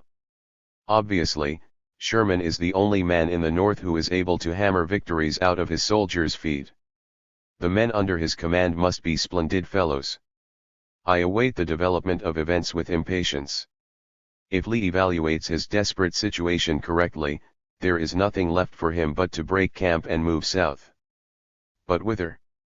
The only road open to him is the road to Lynchburg and Tennessee, but it is too risky to enter a narrow mountain valley with a single rail line, fronting on the fortifications of Knoxville and Shatta. 69. Nuga. Moreover, this would most likely mean simply sacrificing the troops of Beauregard and Hardee, as well as the other Confederate forces in North Carolina, and exposing his flank to Sherman. Or debouching on Petersburg, turning Grant's left flank, and moving directly south against Sherman? This is risky, but it is the most advantageous move, the only way of gathering around him the remnants of the fleeing armies, holding up Grant by destroying the rail lines and bridges, and falling upon Sherman with superior forces. If Sherman accepts battle, with the whole Southern army against him, he will doubtless be defeated, while if he falls back to the coast, he opens Lee's road to Augusta, where the latter can give his army its first breathing spell. But in that event Sherman and Grant would certainly join forces, and Lee would again be faced with superior forces, and this time he would have to fight in the open field, as I do not believe the Confederates can again assemble enough fortress guns at any point within the country to organize a new Richmond. But even if they did so, they would have escaped one trap only to fall into another. The last alternative is an invasion of the North. Jefferson Davis is fully capable of it, but if they did this, everything would be over in 2 weeks. Lee might also send only part of his forces southward to stop Sherman, together with Beauregard and the others. This seems to me to be the most likely way out. In that event, Sherman will probably give them a thrashing, as they say in southern Germany, and then there will be nothing more that Lee can do. But even if Sherman should be defeated, Lee would have gained only 1 month's respite, and the troops advancing up from the coast on all sides, not to mention Grant's victories over the weakened Richmond army in the meanwhile, would soon make his position as bad as it had been before. Come what may, the war is coming to an end, and I wait for every steamer with the greatest impatience, for exciting news reports are now raining down. The strategic speculations of the numerous Southern sympathizers over here are extremely funny. They all boil down to the maxim of the Polish Palatine general's Nady, who, every time he ran away, said, "We are acting exactly like Kossuth." I am very grateful for your information on the American armed forces. Without it I could not have gotten a clear picture of a number of problems of the war being fought over there. I have known the Napoleon guns for a long time. The British had already abandoned them. They are light, smoothbore 12-pounder cannon, with a charge weighing 1/4 that of the shell, when Louis Bonaparte invented them anew. You can purchase as many Prussian Marx and Engels howitzers as you want, as they have all been withdrawn from service and replaced by the rifled 4-pounders and 6-pounders, which fire 13-pound and 9-pound shells. I am not at all surprised that the angle of elevation of your howitzers is only 5 degrees, for the angle of elevation was no higher in the old French long howitzers, before 1856, while, if I am not mistaken, the British are not much better. For a long time the Germans have been the only ones to use high-angle fire with howitzers, but the latter's inaccuracy, especially in range, brought them into disrepute. I come now to other matters. A Frankfurt lawyer by the name of von Schweitzer established himself in Berlin with a little newspaper, Der Sozialdemokrat, and asked us to write for it. As Liebknecht, who is in Berlin, was to join the editorial board, we accepted. But then an insufferable Lassale cult began to develop in the paper, while we learned positively. Old Lady Hatzfeld told it to Liebknecht and asked him to work along those lines, that Lassale was involved with Bismarck much more deeply than we had ever known. An actual alliance existed between them, which had gone so far that Lassale was to go to Schleswig-Holstein and there advocate the annexation of the duchies to Prussia, whereas Bismarck had made less definite promises concerning the introduction of a sort of universal suffrage, and more specific promises regarding the right of coalition and social concessions, government support for workers' associations, and the like. The stupid Lassale had absolutely no guarantees from Bismarck. Au contraire, on the contrary, he would have been thrown into jail sans faron unceremoniously as soon as he became troublesome. The gentlemen of the Social Democrat knew this and nevertheless continued with the Lassale cult more and more intensively. And then these fellows let themselves be intimidated by the threats made by Wagner, of the Kreuz-Zeitung, and began to pay court to Bismarck, flirt with him, etc., etc. This began to be too much. We printed the enclosed declaration and withdrew, Liebknecht also resigning. The Social Democrat then declared that we did not belong to the Social Democratic Party. This excommunication set us at ease, of course. The whole Lassaline Allgemeine Deutsche Arbeiterverein General Association of German Workers is on such a false track that nothing can be done. Moreover, it won't last long. I was asked to write on military problems, which I did, but in the meanwhile the tensions increased, and the article turned into a pamphlet, which I have had printed separately. I am sending you a copy by the steamer. One. According to the papers I receive, the thing seems to be causing a considerable scandal, particularly along the Rhine. In any event, it will do a lot to keep the workers from joining up with reaction right away. The International Association in London is progressing splendidly. Especially in Paris, but no less so in London. It is doing well in Switzerland and Italy, too. Only the German Lassalines refuse to bite, especially not under the present circumstances. We are getting letters and offers, however, from all over Germany, things have taken a definite turn, and the rest will follow. Yours, F. Engels. Address of the International Workingmen's Association to President Johnson II.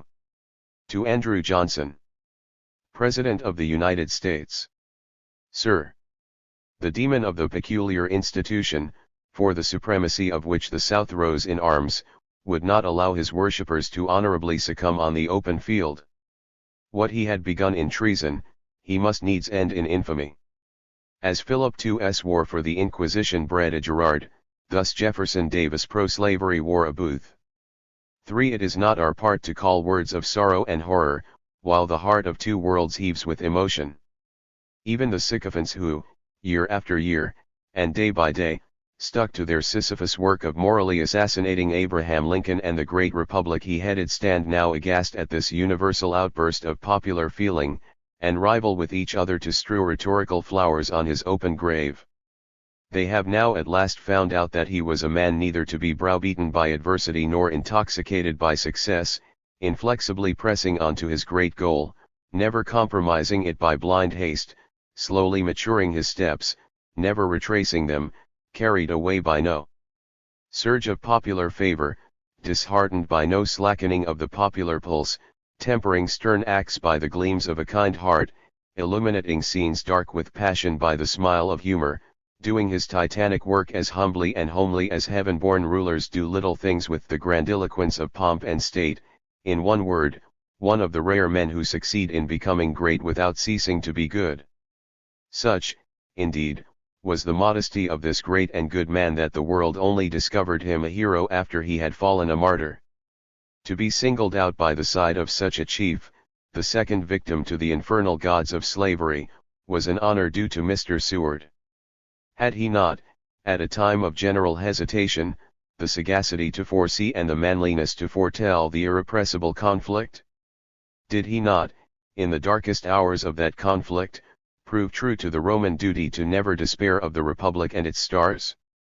/Te earnestly hope that he and his son will be restored to health, public activity and well-deserved honors within much less than go days.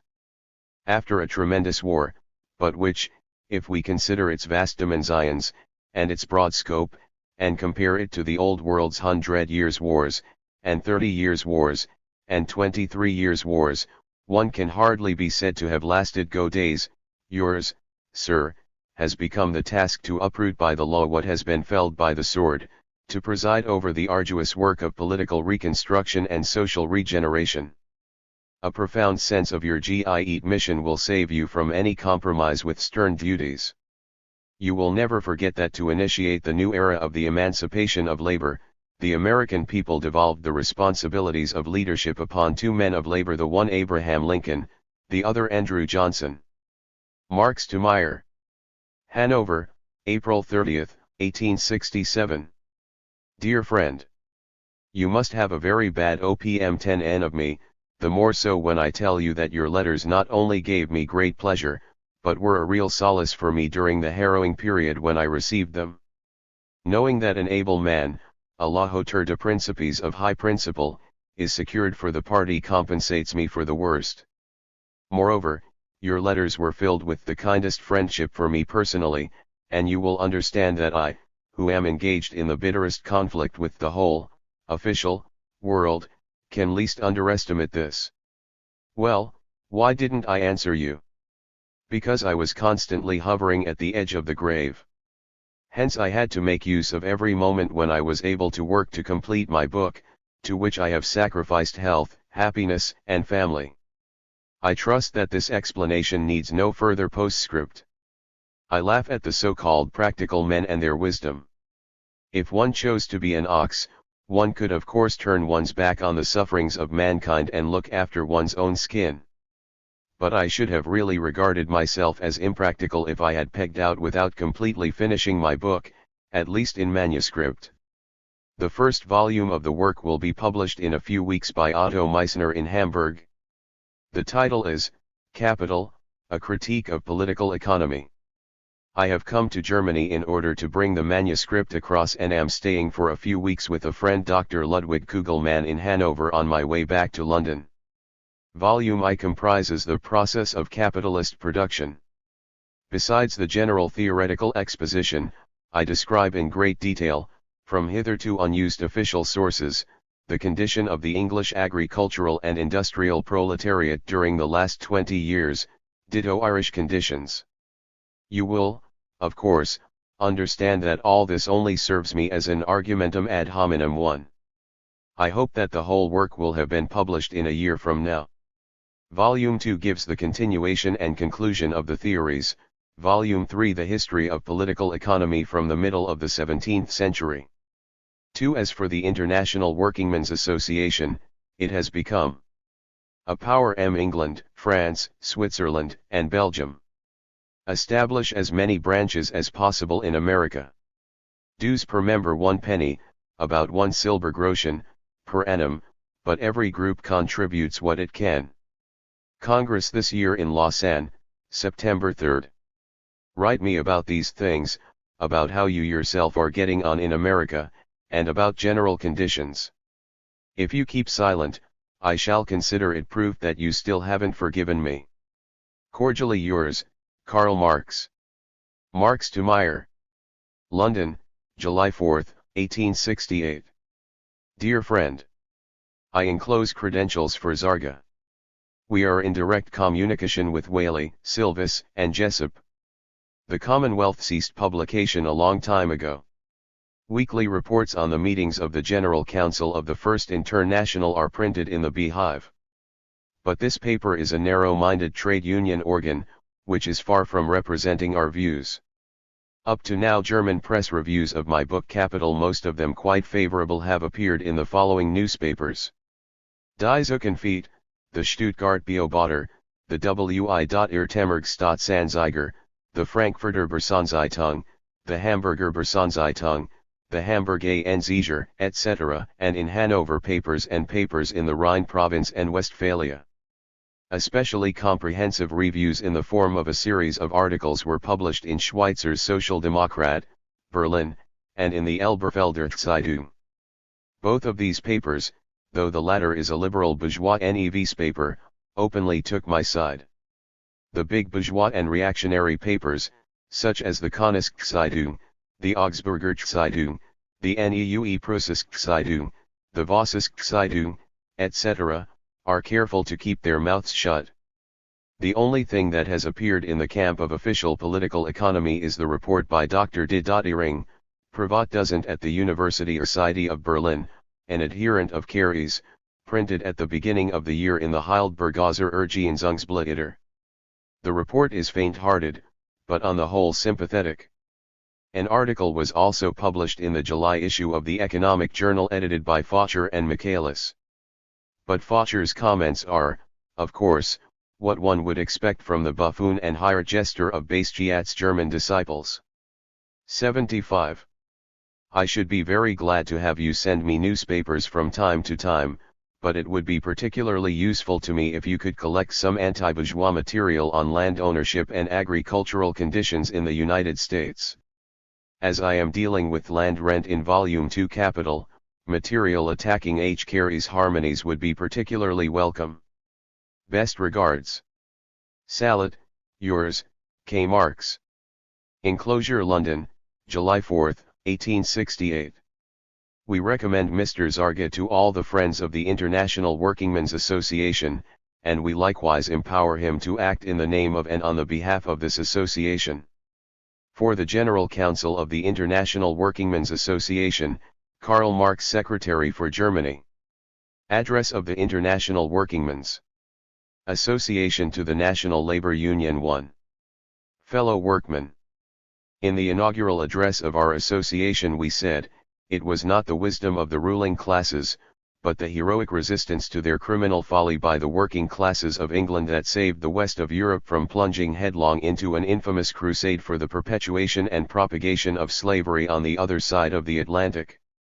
It is now your turn to prevent a war whose direct result would be to throw back, for an indefinite period, the rising labor movement on both sides of the Atlantic.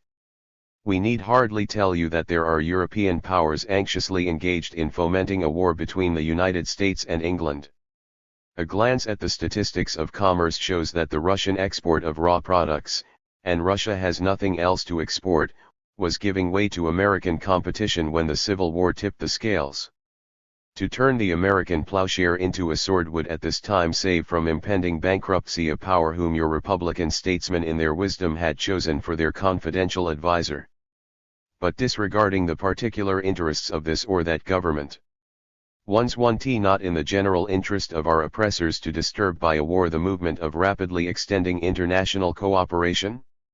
In our congratulatory address to Mr. Lincoln on the occasion of his re-election to the presidency we expressed it as our conviction that the Civil War would prove to be as important to the progress of the working class as the War of Independence has been to the elevation of the middle class. And the successful close of the war against slavery has indeed inaugurated a new era in the annals of the working class. In the United States itself an independent labor movement has since arisen which the old parties and the professional politicians view with distrust. But to bear fruit it needs years of peace. To suppress it, a war between the United States and England would be the sure means. The immediate tangible result of the Civil War was of course a deterioration of the condition of the American workingman. Both in the United States and in Europe the colossal burden of a public debt was shifted from hand to hand in order to settle it upon the shoulders of the working class. The prices of necessaries, remarks one of your statesmen, have risen 78% since 1860, while the wages of simple manual labor have risen 50% and those of skilled labor 60%. Pauperism, he complains, is increasing in America more rapidly than population. Moreover, the sufferings of the working class are in glaring contrast to the newfangled luxury of financial aristocrats, shoddy aristocrats, and other vermin bred by war. Still the civil war offered a compensation in the liberation of the slaves and the impulse which it thereby gave to your own class movement. Another war, not sanctified by a sublime aim or a social necessity but like the wars of the old world, would forge chains for the free workingman instead of sundering those of the slave. The accumulated misery which it would leave in its wake would furnish your capitalists at once with the motive and the means of separating the working class from their courageous and just aspirations by the soulless sword of a standing army. Yours, then, is the glorious task of seeing to it that at last the working class shall enter upon the scene of history, no longer as a servile following, but as an independent power, as a power imbued with a sense of its responsibility and capable of commanding peace where their would-be masters cry war. 1 see pages 65 to 66. Marx to Meyer and Voigt. 77. Dear Meyer and Dear Voigt. London, April 9, 1870.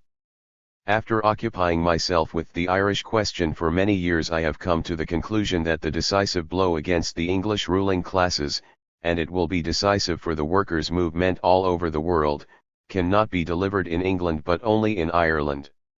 On December 1, 1869, the General Council issued a confidential circular drawn up by me in French, for the reaction upon England only the French, not the German, papers are important, on the relation of the Irish national struggle to the emancipation of the working class, and therefore on the attitude which the International Workingmen's Association should take toward the Irish question.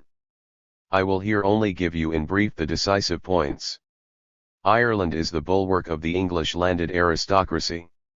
The exploitation of this country is not only one of the main sources of their material wealth, it is their greatest moral strength.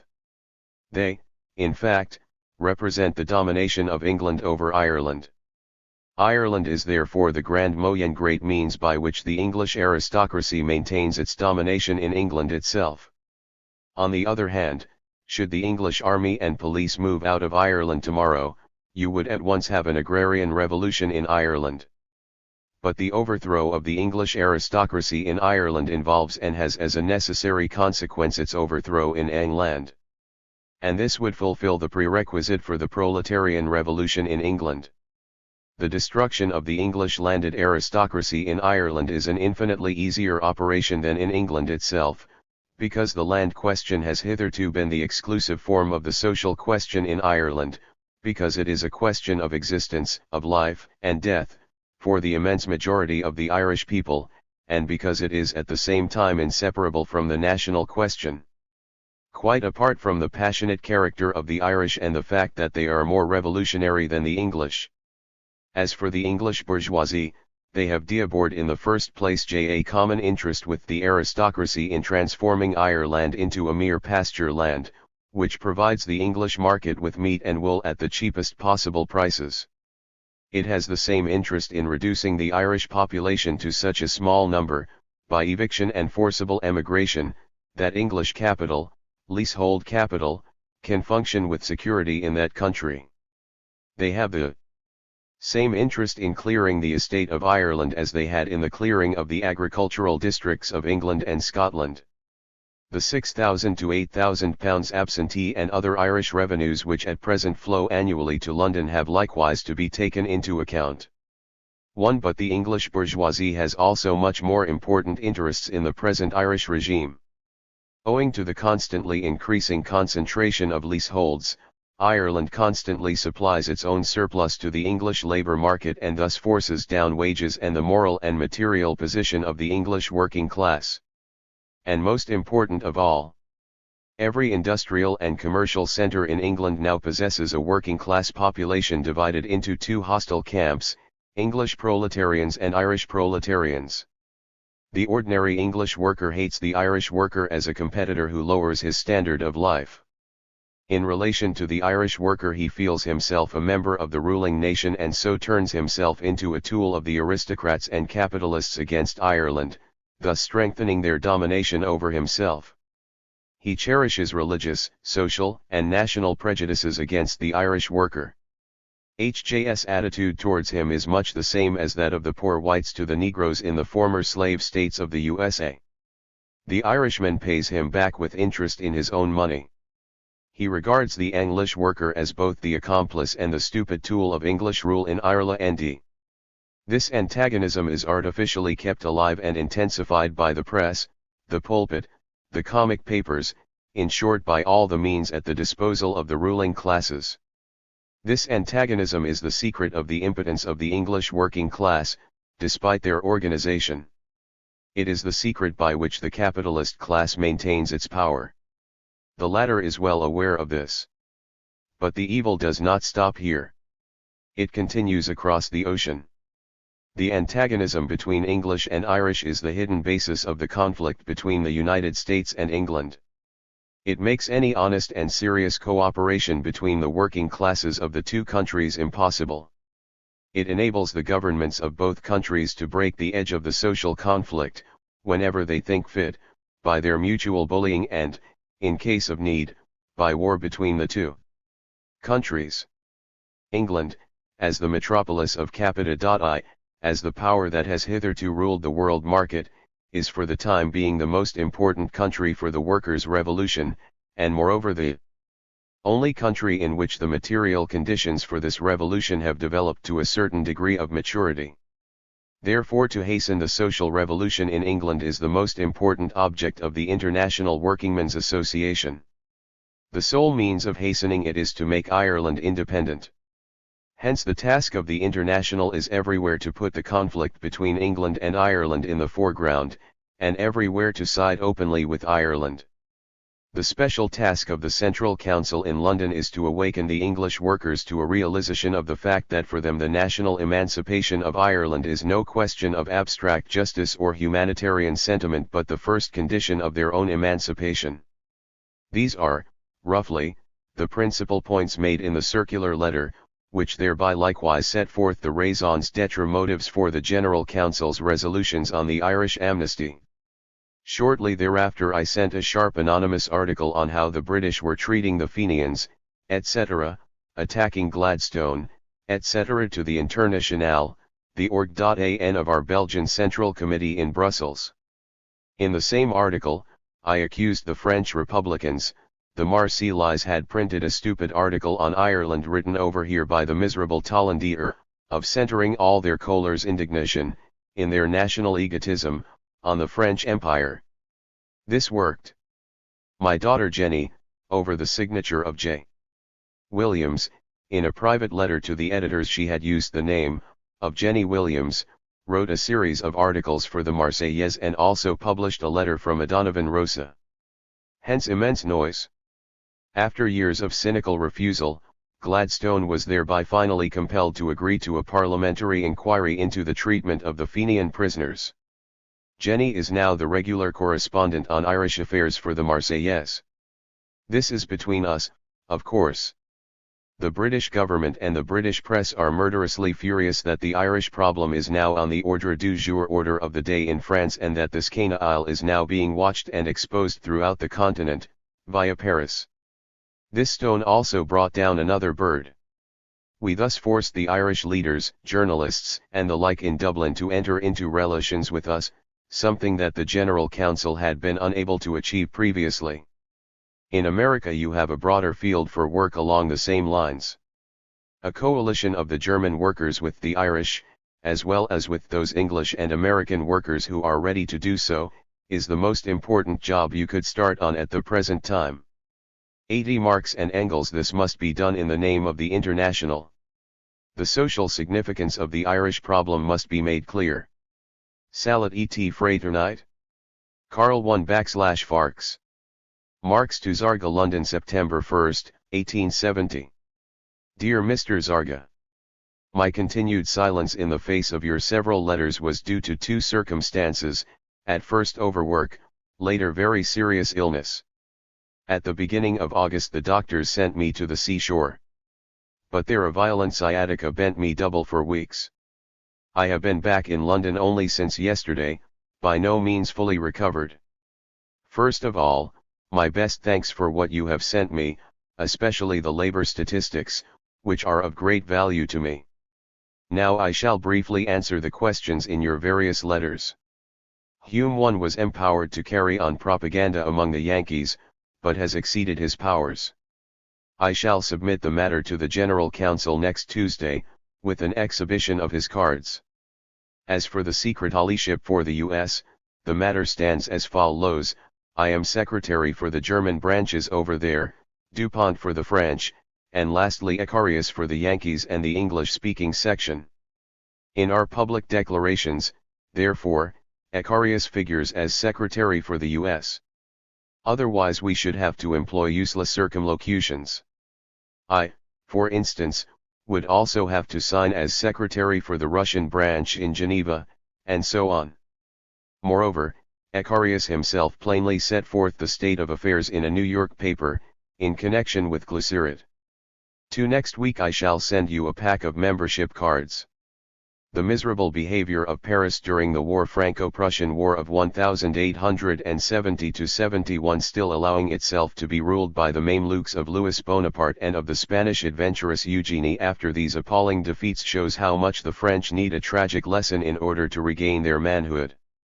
What the Prussian jackasses do not see is that the present war is leading just as inevitably to a war between Germany and Russia as the War of 1866 led to the war between Prussia and France. This is the best result that I expect from Germany. Prussianism as such never has existed, and can never exist, except in alliance with and in subjection to Russia. And such a war number 2 will act as the midwife of the inevitable social revolution in Russia. I regret that some misunderstanding on the part of my friend Voigt, which is incomprehensible to me, has led to a wrong opinion regarding Schiele. Schiele is not only one of my oldest and most intimate personal friends, he is one of the ablest, most courageous, and most reliable members of the party. I am very glad that Meyer is going to Cincinnati as a delegate.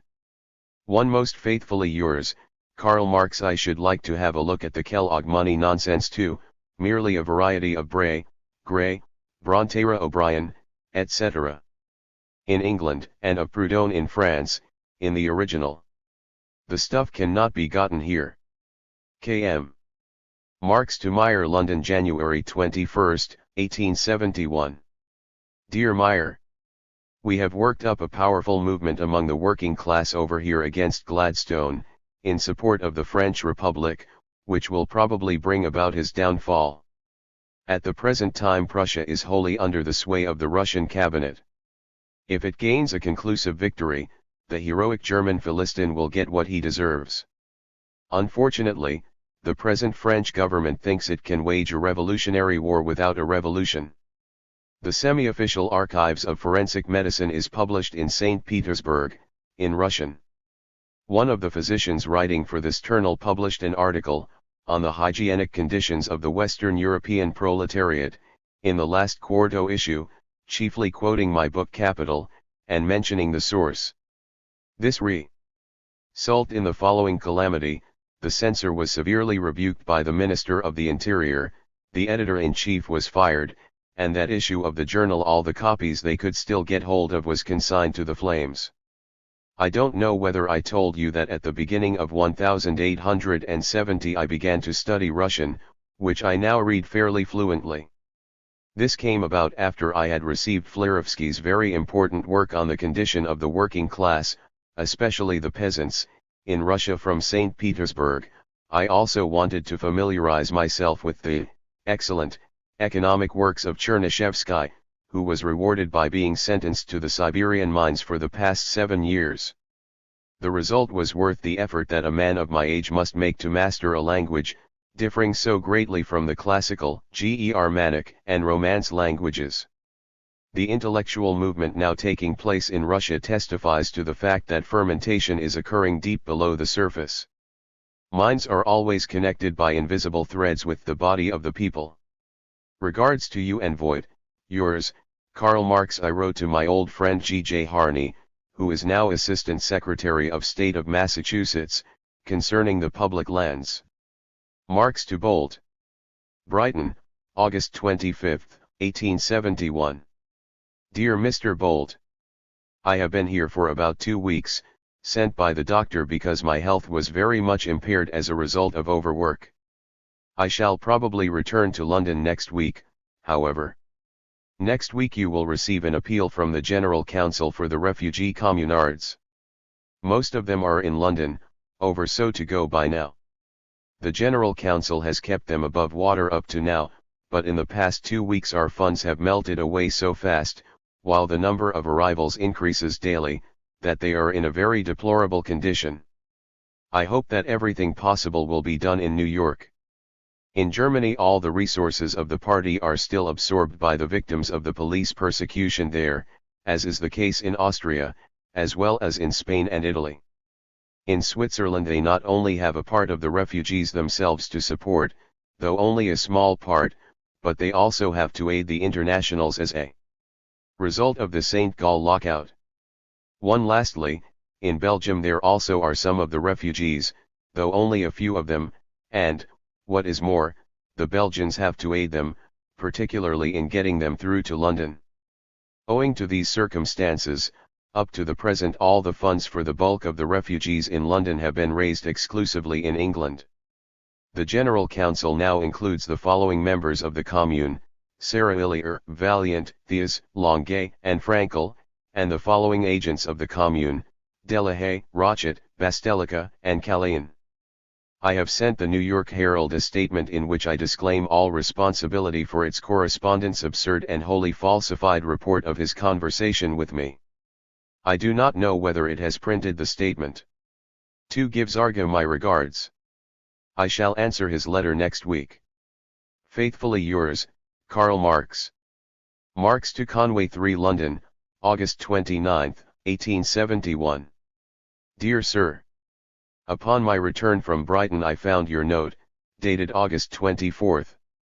For the next session of the General Council will take place today, but as it will continue debate on the courts-martial in France, no outside visitors will be allowed to be present, in accordance with the resolution adopted last Tuesday. This strict regulation was made necessary by the penetration of detectives and spies of the French police into our sessions. I have the honor to enclose a list of the French refugees. Their number, about 80 to 90 at the present time, is constantly increasing, day by day, while our funds are completely exhausted. The situation is truly deplorable. It would be best to form a special committee, if possible, to take over the job of finding work for the refugees, most of whom are skilled workers and professional men. Sincerely yours, Karl Marx. Marx to Zarga London September 12, 1871. Dear Mr. Zarga, kindly transmit the enclosed letter from our Irish Secretary, MacDonnell, to J. Devoy. I had no time to reply to you in greater detail. We are so extremely busy here at the present time that I have been compelled for the past 3 months, and still am, to interrupt some very urgent theoretical work. I shall merely say in regard to the statutes that the English edition is the sole authentic one. 1. The Conference 2 will issue authentic versions in English, French, and German, which is also necessary because several Congress decisions relating to the statutes must be inserted in them. The Central Committee in New York must not forget 1. That the General Council had contacts in America long before the committee was established. 3. 2. That, as far as the address is concerned, for it was on sale in London, and hence anybody had the right to send it to his friend in America at his own expense. The first shipment to New York was so small because the first edition was sold out in 2 days, which is why I did not get the number of copies allotted for my shipments. 3. In Par 6 of the statutes it is expressly stated that, no independent local society shall be precluded from directly corresponding with the General Council, and in Washington, for example, the branch declared that it did not want to enter into contact with New York. Salad Fraternal, Karl Marx. Marx to Zarga. Dear friend, London, November 6, 1871. Today 100 copies, 50 French and 50 English, of the conference resolutions are being sent off to New York. The decisions not intended for publication will be communicated to you later. A new, revised edition of the statutes and regulations is being published in English tomorrow, and you will receive 1,000 copies for sale in America, 1d each. The text must not be translated into French and German in New York, as we are issuing official editions in both languages. Write us how many copies in each language will be wanted. I have turned the correspondence with the German section and the New York committee to Icarius. He has been appointed to handle that at my suggestion, since my time does not allow me to perform this function properly. Section 12, New York. 1 has submitted proposals to the General Council that it be constituted the leader in America. Icarius will have sent the decisions against these pretensions and for the present committee to Section 12. As for the Washington branch 2, which has sent the General Council a list of its members, the New York committee went too far. It had no right to demand anything but the number of members and the name, etc., of the corresponding secretary. More in the next letter, this week. Yours, K.M. Marx to Zarga, London, November G, 1871. Dear friend, I sent you 100 conference resolutions day before yesterday, 50 English and 50 French. This week 1,000 copies of the English revised and official statutes and regulations will be sent to you. Try to sell them. The General Council has large expenditures to make as a result of the various tasks set it by the conference. We shall have an official French edition of the revised statutes, etc., printed in Geneva, and the official German edition printed in Leipzig. Write us approximately how many copies of each will be required in the United States. A section of the International, Section Française de I-87I, about 24 strong, has been formed here among the French refugees, which immediately clashed with the General Council because we demanded changes in its statutes. It will probably result in a split. These people are working together with some of the French refugees in Switzerland, who in turn are intriguing with the men of the Alliance de l'Rz Démocratie Socialiste, one which we dissolved. The object of their attack is not the governments and ruling classes of Europe, allied against us, but the General Council of London, and particularly my humble self. This is their gratitude for my having lost nearly 5 months in work for the refugees and having acted as their vindicator through the address on the Civil War. I defended them even at the conference, where the delegates from Spain, Belgium, Switzerland, and Holland expressed their misgivings lest the General Council endanger its international character through too large an admixture of French refugees. But in the eyes of these internationalists it is in itself a sin for German influence, because of German science, to predominate in the General Council. As for the New York Central Committee, the following. 1. According to the conference decisions, C2, 1. In the future, it must call itself Federal Council or Federal Committee of the United States.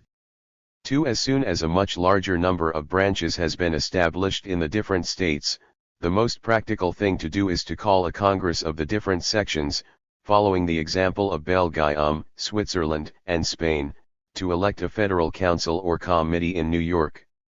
3. Federal committees can in turn be established in the many states, as soon as they have a sufficient number of branches, for which the New York Committee functions as the central point.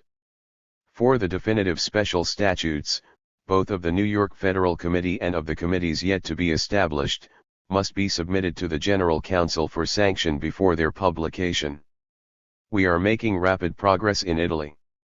A great triumph over the Mazzini party. The progress in Spain is also considerable.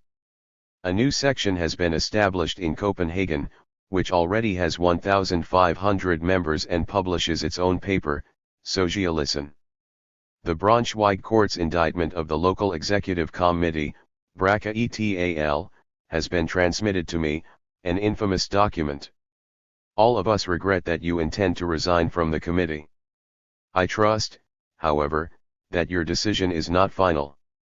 I myself often think of doing the same, as international affairs take too much of my time and interrupt my theoretical work. Apropos. I should like to have 12 copies of Woodhull's, etc. Weekly of October 31st, containing my daughter's story. One only by accident did we see a copy of this number. Salad Fraternal. Karl Marx. Engels to CUNO. London, November 13, 187 1. Esteemed friend. In reply to your kind letter of the 1st instant, I must, unfortunately, tell you that we have no contacts in Milan at the present time. 88 Marx and Engels, with the exception of Gazzettino Rosa, to which we sent documents for publication, but which has made no suggestions to us for the establishment of sections, etc. The movement in an internationalist spirit began in Italy so quickly and so unexpectedly that everything is still in a quite unorganized state over there, and moreover, as you know, the Mardikians, the police, are doing all they can to hamper the organization. That there are suitable elements in Milan is evident from the very fact that the Gazzettino Rosa has readers. For the present the only thing you can do is to seek them out. I promise to send you the address of the first one to write me. This will most likely happen soon, since my name, as Secretary for Italy, will probably be well known everywhere soon enough, thanks to the numerous forthcoming publications of the General Council. Milan, as the principal center of Mazzinism up to now and as a large Industria One city, is also of a special importance to us because with Milan we gain the industrial silk manufacturing district of Lombardy. Therefore, whatever you and your friends may be able to do for the common cause in Milan will be particularly worthwhile. We have a strong section in Turin, its address, Proletario Italiano, letters from Lodi, from the plebe, that quite likely also reported the formation of sections have been lost. This morning I saw Ricciotti Garibaldi at Marx's. He is a very intelligent young man, very even-tempered, but a soldier rather than a thinker. He may turn out to be very useful, however. Even the old man Giuseppe Garibaldi displayed more goodwill than clarity in his theoretical views, but nonetheless his last letter to Petroni is of tremendous value to us. If his son manifests as true an instinct as the old man in all great crises, he will be able to accomplish a great deal. Can you get us a reliable address in Genoa? We need a reliable way of getting our publications to the old man in Caprera, and Ricciotti Garibaldi says that a lot is being confiscated. Salad et Fraternite, F. Engels. Marx to Bolt. London, November 23, 1871. Friend Bolt. I received your letter yesterday together with Sarge's report. 1. First of all, as to the attitude of the General Council towards 89. The New York Federal Council, I trust that my letter already sent to Zarga, and a letter to Speyer, which I authorized him to communicate to Zarga confidentially, will have disposed of the extremely wrong viewpoint of the German section which you represent. In the United States, as in every other country where the international first has to be established, the General Council originally had to authorize separate individuals and appoint them as its official correspondents.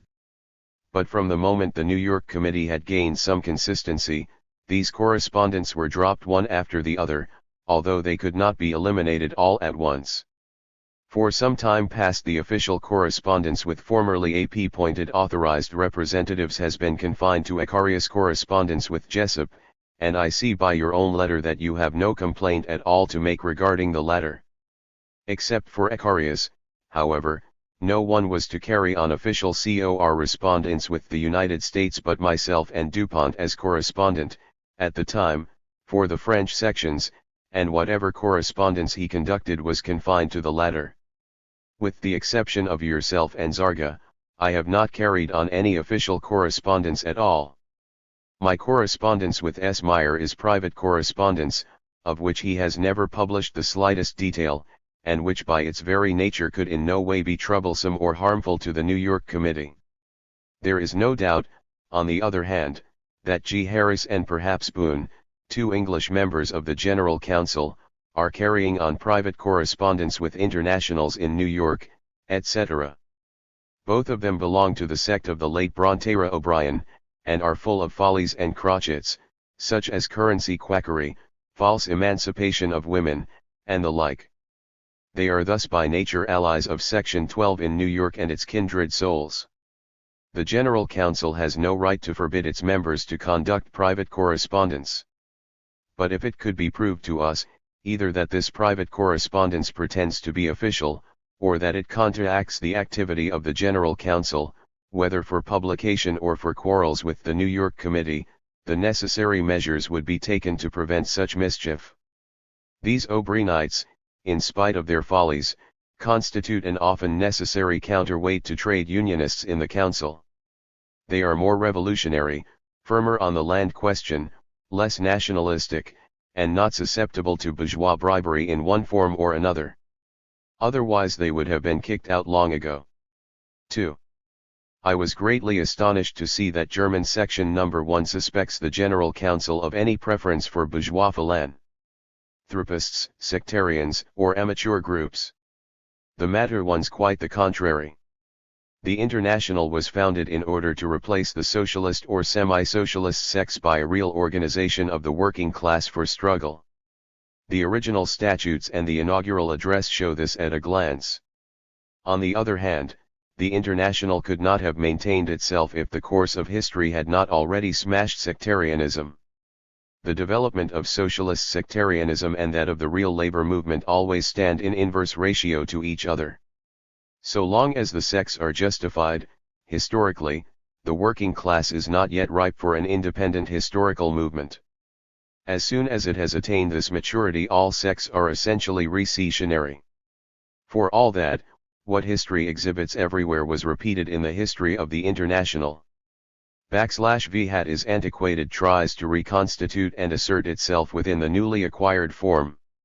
And the history of the International was a continual struggle of the General Council against the sects and against amateur experiments, which sought to assert themselves within the International against the real movement of the working class.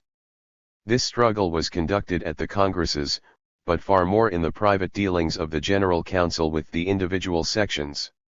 In Paris, as the Proudhonists, mutualists, were co-founders of the association, they naturally held the reins there for the first few years.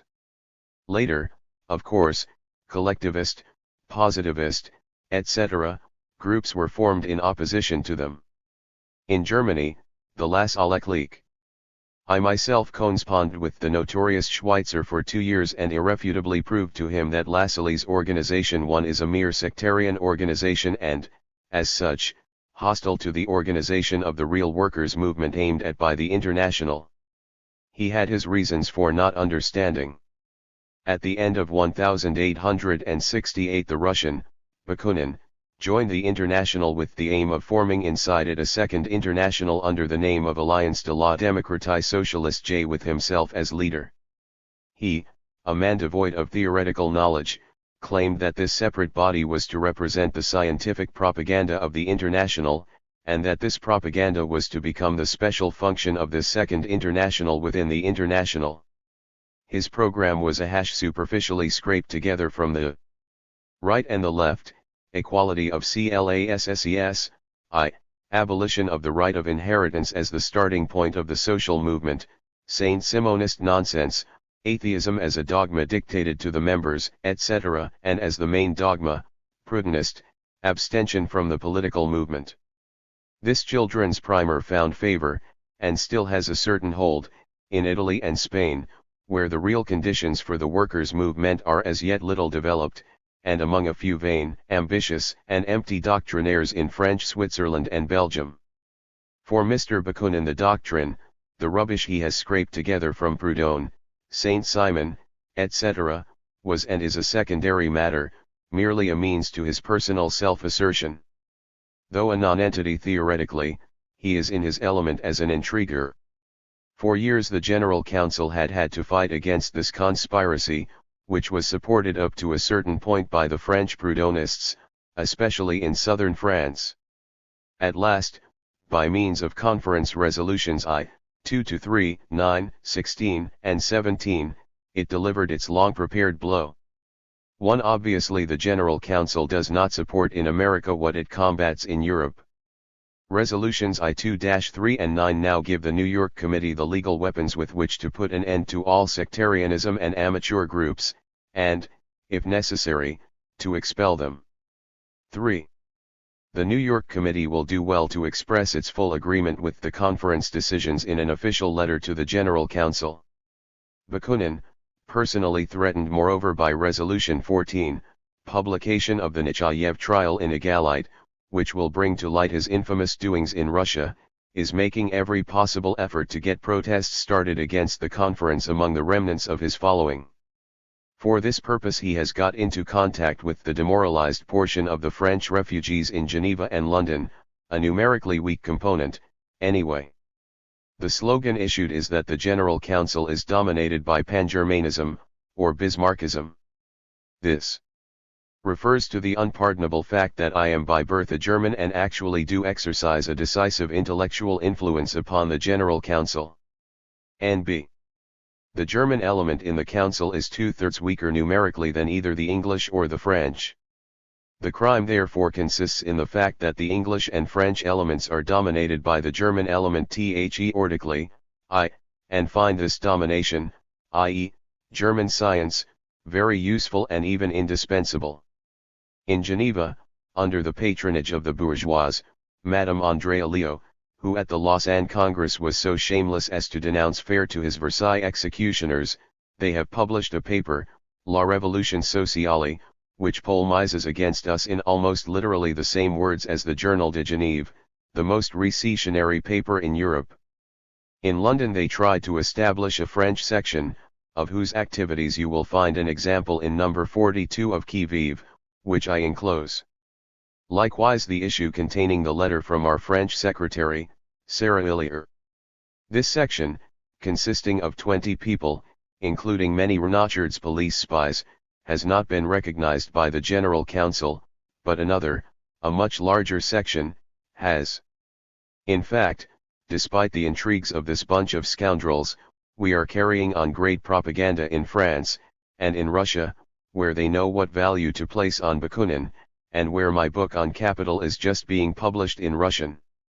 The secretary of the first mentioned French section, the one not recognized by us and now in process of complete dissolution, was the same Durand whom we expelled from the association as a mouchard. The Bakuninist abstentionists from politics, Blanc and Albert Richard of Lyons, are now paid Bonapartist agents. The evidence is in our hands. Bouquet, of the same clique in Geneva, the COR respondent in Béziers, southern France, has been denounced to us by the section there as a police agent. 4. With regard to the resolutions of the conference, let me say that the whole edition was in my hands, and that I sent them first to New York, Zarga, as the most distant point. If reports of the conference, half true and half false, appeared in the press before this. The blame for this rests on a delegate to the conference, against whom the General Council has instituted an inquiry. 15. As for the Washington section, it applied first to the General one. This refers to reports by Icarius in the New York World. 93. Council in order to maintain contact with it as an independent secession. If the affair is settled, it is useless to return to it. With regard to sections, the following general remarks apply. A. According to Art. 7 of the statutes, sections that wish to be independent can apply directly to the General Council for admission. No independent local society shall be precluded from directly corresponding with the General Council. 2. Arts. 4 and 5 of the regulations, every new branch or society, this refers to independent local societies, intending to join the International is bound immediately to announce its adhesion to the General Council. 2. Art 4, and the General Council has the right to admit or to refuse the affiliation of any new branch, etc. 2. Art. 5. B. According to Art. 5 of the regulations, however, the General Council has to consult the federal councils or committees beforehand regarding admission, etc., and, c. According to the decision of the conference, cv. Art 3 of the regulations, as a matter of course no section will be admitted any more that takes a sectarian name, etc., or, v. Art 2, does not constitute itself simply as section of the International Working Men's Association. Kindly communicate this letter to the German section you represent, and make use of its contents for action but not for publication. Salut et Fraternite, Karl Marx Capital has not been published in English or French as yet. A French edition was being worked on but was discontinued as a result of recent events. Icarius has been appointed, at my request, Secretary for all sections in the United States, with the exception of the French, for which Le Mousseau is Secretary. Nevertheless, I shall be glad to answer any private questions that you or Zarga may address to me. Engels has sent the article on the International from the Irish Republic to Italy for publication there. In the future the Eastern Post, which contains the reports of the General Council sessions, will be sent to New York regularly, addressed to Zarga.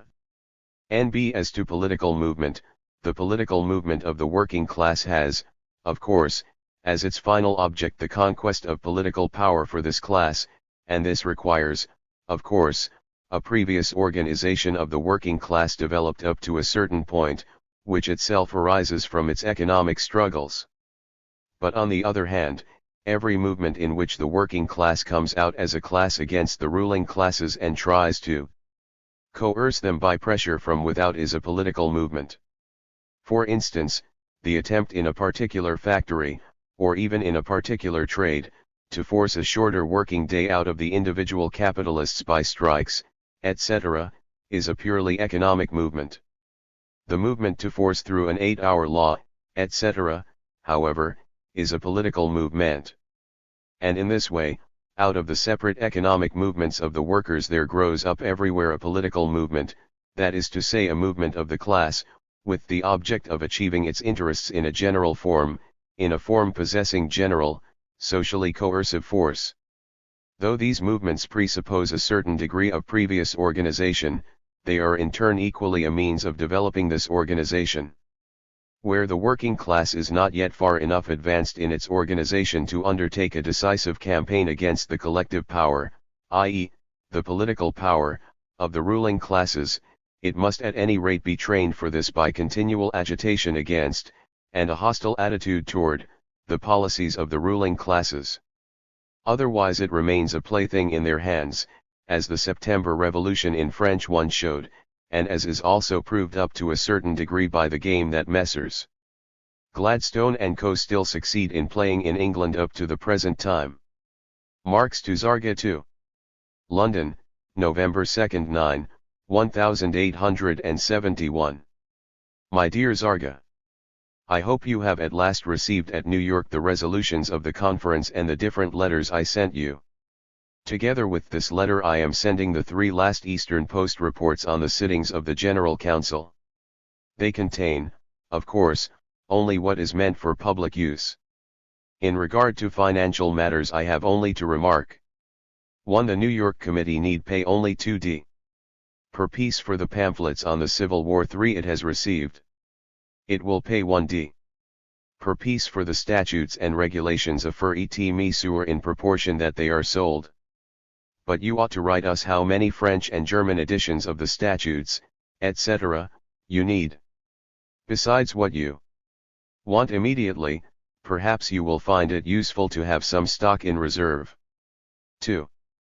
With regard to the money sent us for the refugees, the General Council wants an express written declaration that the General Council alone is responsible for its distribution among the French refugees, and that the so-called Society of French Refugees at London has no right of control over the Council. This is necessary because, although the mass of the above-named society are honest people, the committee at their head are ruffians, so that a great part, and the most meritorious part of the refugees, does not want to have anything to do with the society, but to be relieved directly by the Council. We, therefore, give a weekly sum for distribution to the society and distribute another sum directly. It is the above said ruffians who have spread the most atrocious calumnies against the General Council, without whose aid, and many of its members have not only given their time, but paid out of their own purse, the French refugees would have creved/aim perished of hunger. I come now to the question of MacDonald. 1. Before admitting him, the Council instituted a most searching inquiry as to his integrity, he, like all other Irish politicians, being much calumniated by his own countrymen. The Council, after most incontrovertible evidence on his private character, chose him because the mass of the Irish workmen in England have more confidence in him than in any other person. He is a man quite above religious prejudices, and as to his general views, it is absurd to say that he has any bourgeois predilections. He is a proletarian, by the circumstances of his life and by his ideas. If any accusation is to be brought forward against him, let it be done in exact terms, and not by vague insinuation.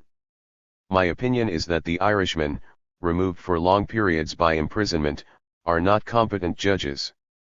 The best proof, their relations with the Irishman, whose editor, Pigott, is a mere speculator, and whose manager, Murphy, is a ruffian.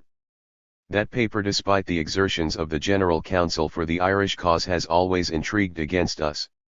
MacDonald was constantly attacked in that paper by an Irishman, O'Donnell, connected with Campbell, an officer of the London police, and a habitual drunkard, who for a glass of gin will tell the first constable all the secrets he may have to dispose of. After the nomination of MacDonald, Murphy attacked and calumniated the International, not only MacDonald, in the Irishman, and, at the same time, secretly, asked us to nominate him Secretary for Ireland. As to O'Donovan Rossa, I wonder that you quote him still as an authority after what you have written me about him. If any man was obliged, personally, to the International and the French communards, it was he, one, and you have seen what thanks we have received at his hands.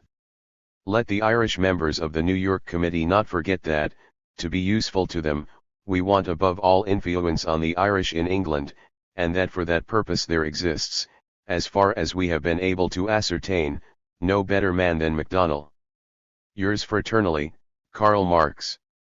Train 2 has never received credentials on the part of the General Council. Engels to CUNO London, January 24, 1872.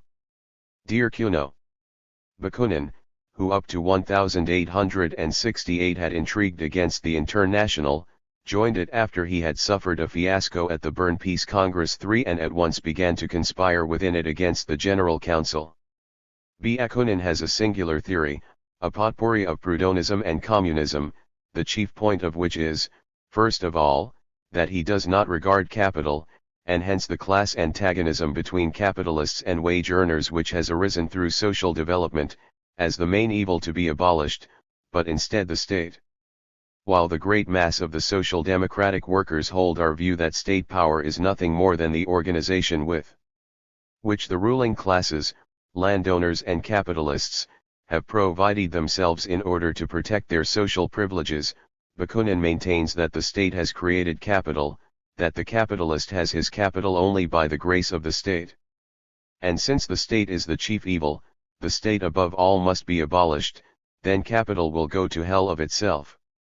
V/Te, on the contrary, say, abolish capital, the appropriation of all the means of production in the hands of the few, and the state will fall of itself. The difference is an essential one. The abolition of the state is nonsense without a previous social revolution. The abolition of capital is the social revolution and involves a change in the whole mode of production. However, since for Bakunin the state is the main evil, nothing must be done that can keep alive the state, i.e., any state, republic, monarchy, or whatever it may be. Hence, complete abstention from all politics. To commit a political action, especially to take part in an election, would be a betrayal of principle. The thing to do is to conduct propaganda, revile the state, organize, and when all the workers are won over, that is, the majority, depose the authorities, abolish the state, and replace it by the organization of the International. This great act, with which the millennium begins, is called social liquidation. All this sounds extremely radical and is so simple that it can be learned by heart in 5 minutes, and that is why this Bakuninist theory has also rapidly found favor in Italy and Spain, among young lawyers, doctors, and other doctrinaires. But the mass of the workers will never allow themselves to be persuaded that the public affairs of their country are not also their own affairs. They are by nature political, and whoever tries to convince them that they should leave politics alone will in the end be left in the lurch. To preach that the workers should abstain from politics under all circumstances means to drive them into the arms of the priests or the bourgeois republicans. Now as, according to Bakunin, the International is not supposed to be formed for political struggle but in order that it may at once replace the old social organization when social liquidation occurs, it follows that it must come as near as possible to the Bakuninist ideal of future society. In this society there will above all be no authority, for authority equals state equals absolutely evil. How these people propose to operate a factory, run a railroad, or steer a ship without one will that decides in the last resort, without unified direction, they do not indeed tell us. The authority of the majority over the minority also ceases.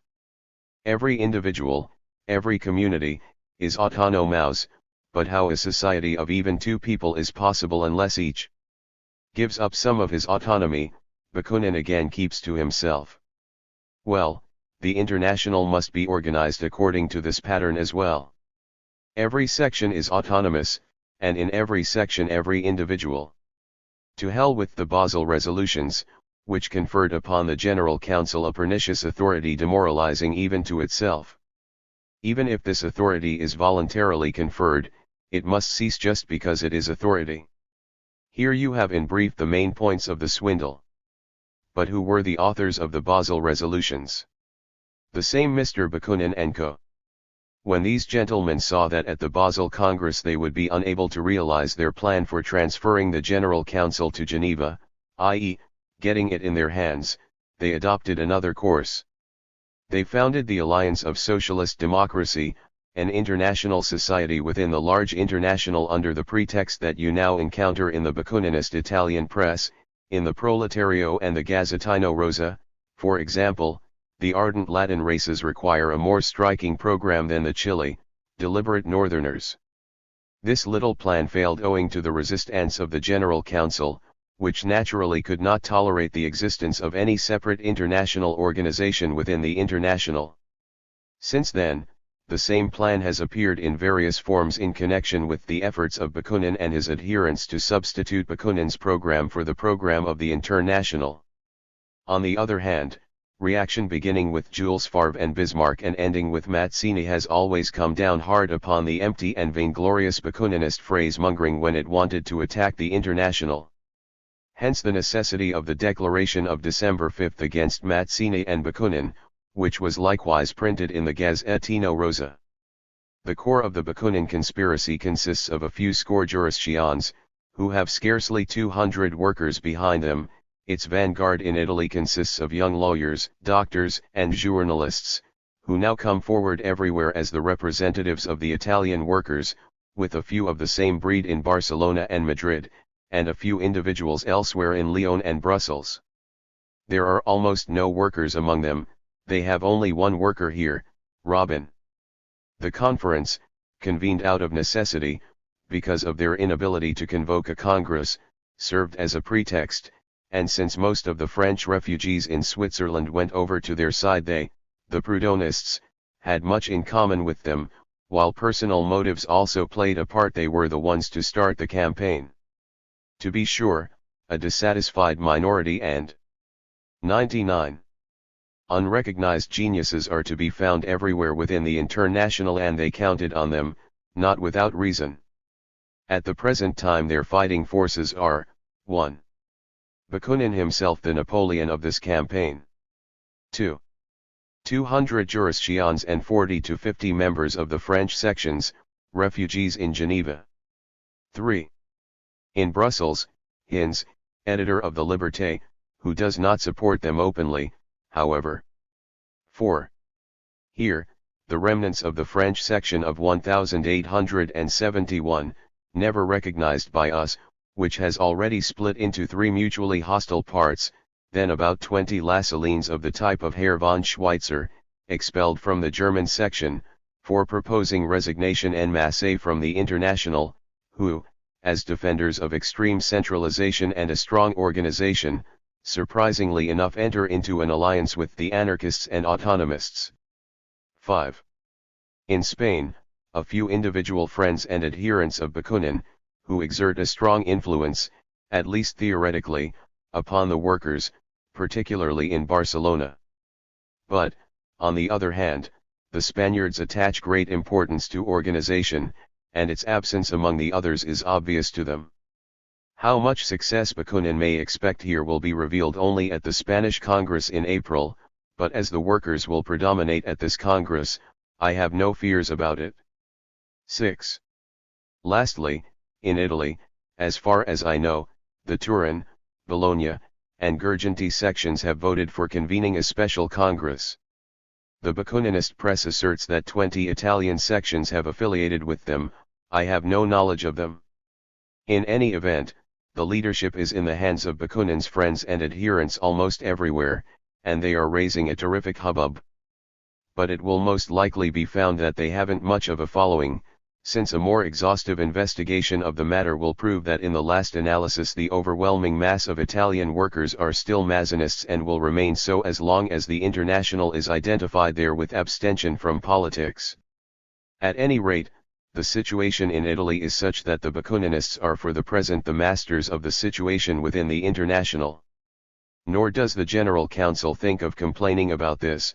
The Italians have the right to make as many mistakes as they please, and the General Council will oppose this only in peaceable debates. They likewise have the right to express themselves in favor of a Congress in the Jurisdiction spirit, although it is extremely peculiar, to be sure, that sections that have just joined the International and can have no knowledge of anything should immediately take a definite stand on a question of the sort without even hearing both sides. I have already given the Turinese my opinion of this quite frankly, and I shall do the same with other sections taking a similar stand. For every such statement of affiliation represents an indirect approval of the false slanders and charges against the General Council contained in the Circular 1. The General Council, however, will soon issue its own circular on this question. If you can prevent a similar declaration by the Milanese until this latter appears, you will be acting in accordance with our desires. And the General Council, of course, will not call an extraordinary Congress for the benefit of a few intriguing and vainglorious individuals. As long as these individuals stay within legal bounds, the General Council will gladly allow them freedom of action, and this coalition of quite heterogeneous elements will soon fall apart itself. But as soon as they undertake anything contrary to the statutes or the resolutions of the Congress, the General Council will do its duty. If one bears in mind at what a time these people began their conspiracy, precisely when the International is everywhere subjected to the fiercest persecution, it is impossible not to think that the gentlemen of the International Police are involved in this affair. And this is actually the case. In Béziers the Geneva Bakuninists have as their correspondent the Chief Commissioner of Police. Two prominent Bakuninists, Albert Richard of London and Leblanc, were here and told a worker, Scholl of Lyon, with whom they had gotten in touch, that the only way to overthrow Thiers was to put Bonaparte back on the throne, and that was why they were traveling about at Bonaparte's expense to carry on propaganda among the émigrés on behalf of a Bonapartist restoration. That is what these gentlemen call abstention from politics. In Berlin the Neuer Sozialdemokrat, subsidized by Bismarck, is singing the same tune. I shall leave as a moot point the extent to which the Russian police is involved in this affair. Though Bakunin was deeply embroiled in the Nechayev affair, he denies this, to be sure, but we have authentic Russian reports here, and since Marx and I understand Russian, he cannot bluff us. Nechayev was either a Russian agent provocateur or, at any rate, acted like one. Moreover, there are all sorts of suspicious characters among Bakunin's Russian friends. I again ask you to be discreet with all persons closely connected with Bakunin. All sects are characterized by the fact that they stick together closely and carry on intrigues. All of your confidences, you may rest assured of this, will be conveyed to Bakunin at once. One of his principles is the affirmation that keeping a promise and other similar things are nothing but bourgeois prejudices, which a true revolutionary should always disregard in the interests of the cause. In Russia he speaks of this openly, but in Western Europe it is a secret doctrine. Yours, F. Engels. Engels to Cuno. Dear Cuno. London, April 22-23, 1872. This morning I received your letter, which I had awaited with anxiety. Gandolfi wrote me some time ago that they suspected that the Italian government turned you over to the Prussians. I learned of your arrest, etc., from the newspapers, which also indicated that you were being deported for lack of visible means of support. A police statement to that effect appeared in a Milan newspaper. This affair is not without significance. It is the first exploit of the international police conspiracy organized by Prussia, Austria, and Italy, and if you haven't been transported by the police via the Bavarian frontier to Dusseldorf as yet, you owe this solely to the stupidity of the Bavarians. Tomorrow morning I shall report the matter to the General Council, after which the whole story will be included in the official report, which will be printed in the Eastern Post and sent out to every country in the world. In the meantime, write an article about this under your own name and send it to the Volksstadt, the Geneva Egalite, and the Gazzettino Rosa. We shall take care of England, America, and Spain, as well as of France, over here. The rascals will finally have to realize that they cannot do this with impunity and that the International's arms are longer than those of the King of Italy. As soon as the story is printed I shall send you a copy, together with all the newspapers I can collect for you. They won't be too numerous. The advice Liebknecht gave you to write to Bismarck is very good, but for altogether different reasons. First, instead of assisting you to obtain redress, Bismarck will be very glad it happened and will merely be irritated that the Bavarians released you, instead of realizing that this gave them a splendid opportunity for the police to transport a member of the International all over Germany. But you should write Bismarck simply in order to be able to send his reply, which will be nothing but a lame excuse, of course, to Behel, who will use it to raise a row in the Reichstag. But it is out of the question, of course, that Bismarck will even lift a finger to rebuke Italy for having fulfilled his orders so well. You must not be surprised that you have gotten so little support from the party comrades. From one of your previous letters I had already realized that you were under youthful illusions concerning the aid you would receive when in need. Unfortunately, my answer to this letter was confiscated by the Mardakians, the police, and never reached you. I should add that, although our German workers have outstripped all the others as far as theory goes, in practice they are far from having shaken off their Noten handicraft past, and thanks to the predominantly petty bourgeois character of life in Germany, they are tremendously narrow-minded, especially in money matters. That is why I wasn't at all surprised at what you experienced in this respect. If I had money, I should send you some, but we here are quite pinched for funds. We have more than 100 helpless émigrés of the Paris Commune, literally helpless, for no people ever feel as helpless abroad as do the French, and what they didn't eat up, we sent to a fine chap in Cork, Ireland, who founded the International there and was rewarded by being excommunicated by the priests and the bourgeoisie and ultimately ruined. VVE haven't a cent left. If we get some money from somewhere or other, I shall see to it that you are not forgotten. The circular of the General Council on Bakunin & Co. is in the press and will probably be ready by the end of next week. I shall send you a copy. It sets forth everything quite bluntly, and it will produce a terrific row. I intend to send you newspapers tomorrow, Gazzettino Rosa and some other Italian items, in general, anything I can lay my hands upon. A Congress of the Spanish members of the International was held in Saragossa on April 8 to 11, at which our people won a victory over the Bakuninists. It is now discovered that the Alliance de la Démocratie Socialiste too continued to exist in Spain within the International as a secret society under the leadership of Bakunin, a secret society aimed, not at the government, but against the masses of workers.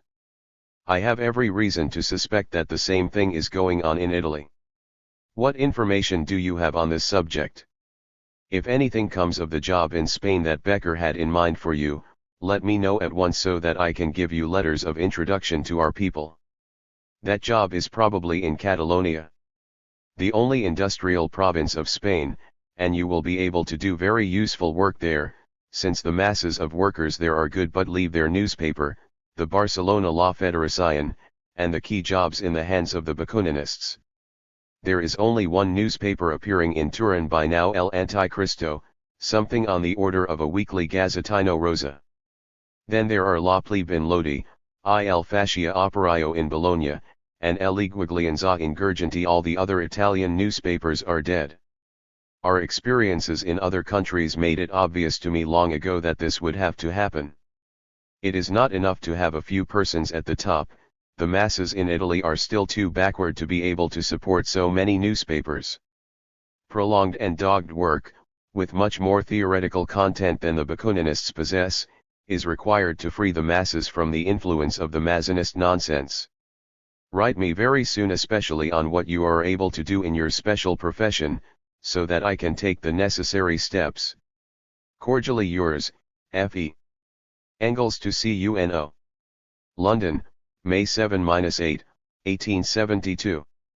Dear Cuno, it is very good that you are writing Bismarck about your case. This should be done if only to force him to compromise himself and thus afford Behel an occasion for a Reichstag speech. By now you have most likely received the Eastern Post with the report of the meeting of the General Council at which I talked about your case. I sent that issue off on the 2nd of this month. You have probably received the newspapers sent you on April 24 and 27.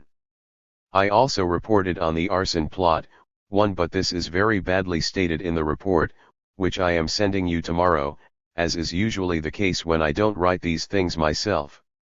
The secret society of the Bakuninists in Spain is a fully established fact.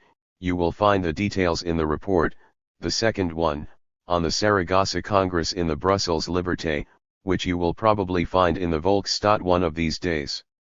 Luckily enough, the best of the people attending the Congress soon realized that the interests of this secret enterprise and the interests of the International were not identical, and as the interests of the International were dearer to them than everything else, they immediately shifted their stand and remained in the secret society solely in order to check on it and to paralyze its activity.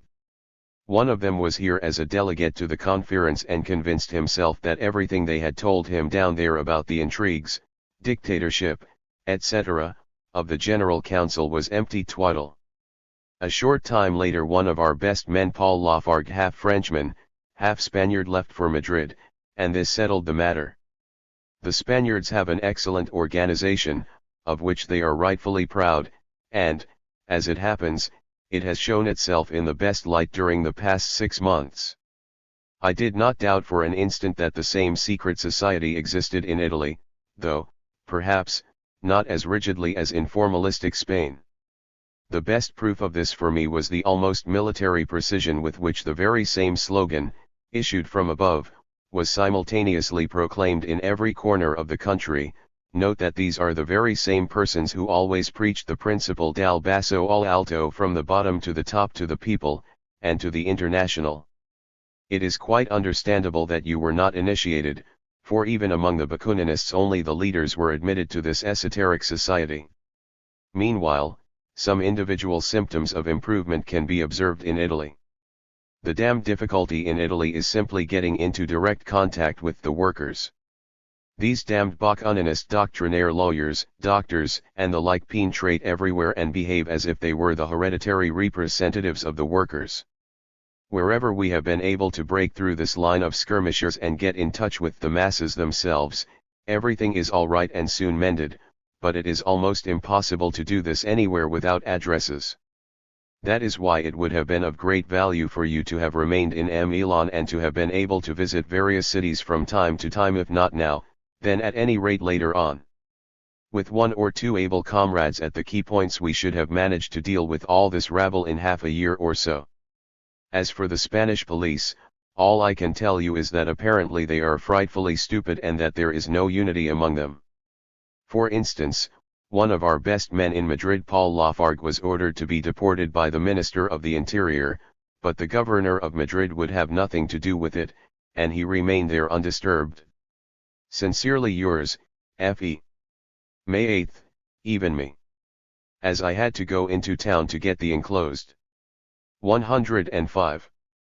50-franc banknote, dated October 11, 1871, number 2,648,626, in the upper left corner 626, in the upper right corner Z.106, and it was too late to send this letter off by registered mail, which had to be done because of the money.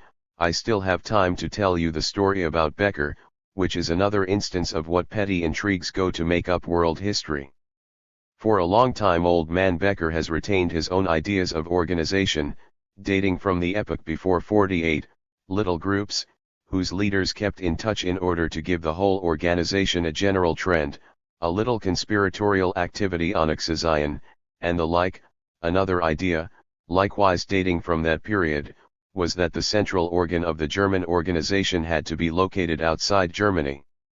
When the International was founded, and Becker took over the organization of the Germans in Switzerland and other countries, he established a section in Geneva, which was gradually converted into the mother section of the groups of German language sections by organizing new sections in Switzerland, Germany, and elsewhere. It then began to claim the top leadership, not only of the Germans living in Switzerland, America, France, etc., but also of the Germans in Germany and Austria. This was all the old method of revolutionary agitation employed up to 48, and as long as it was based upon the voluntary subordination of the sections, there could be no objection to it.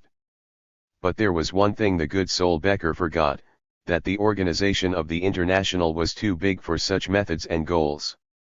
Becker and his friends, however, accomplished something and always remained direct and avowed sections of the International.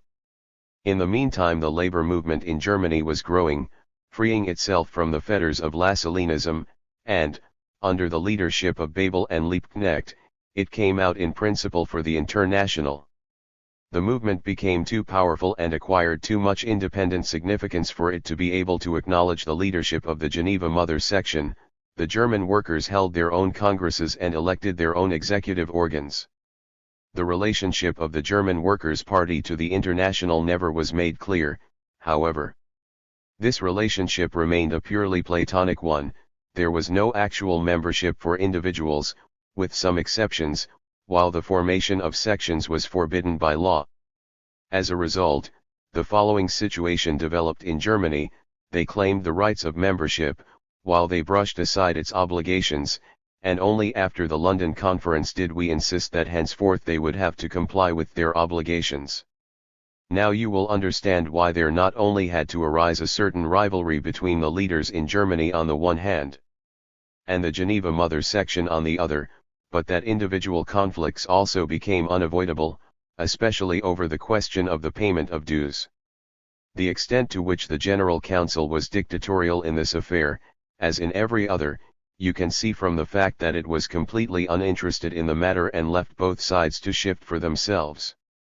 Each was right in some respects and wrong in others. From the very start Becker attached great importance to the International, but wanted to cast it in the long obsolete mold. Liebknecht and the others were in the right insofar as the German workers wanted to rule themselves, and not be controlled by an obscure council in Geneva, but in the last analysis they wanted to subordinate the International to their own, specifically German, aims and to make it serve them. The General Council could intervene solely at the request of both sides or in the event of a serious conflict. Liebknecht evidently took you to be a Becker agent, traveling on behalf of the Geneva Mother Section, and this explains all the mistrust with which it seems he received you. He is also a man of 48 and attaches more importance to such trifles than they deserve. You may be glad that you did not live through this period. I have in mind not the first revolutionary wave from February to the July battles, that was splendid, but the democratic bourgeois intrigues, beginning with June 48, and the ensuing emigration of 49 to 51. At the present time the movement is infinitely greater. This, I trust, will explain the reception you got in Leipzig. No special importance should be attached to such trifles, they are all things that are overcome by themselves in time. When you meet the Belgian members of the International, you will, perhaps, again be disappointed. Above all, don't entertain too great illusions about these people. They are very good elements, but the cause has, by and large, run along in a worn-out rut, and a phrase is more important to them than the thing itself. The big words autonomy and authoritarianism can attract a large audience in Belgium as well. Eh bien, vous verrez pour vous-même well, you will see for yourself. At your friendly service, F.E. Engels to CUNO. London, June 10, 1872. Dear Cuno. We now possess accurate information on the Spanish secret society, La Alianza. It will be quite a surprise to that gang at the Congress.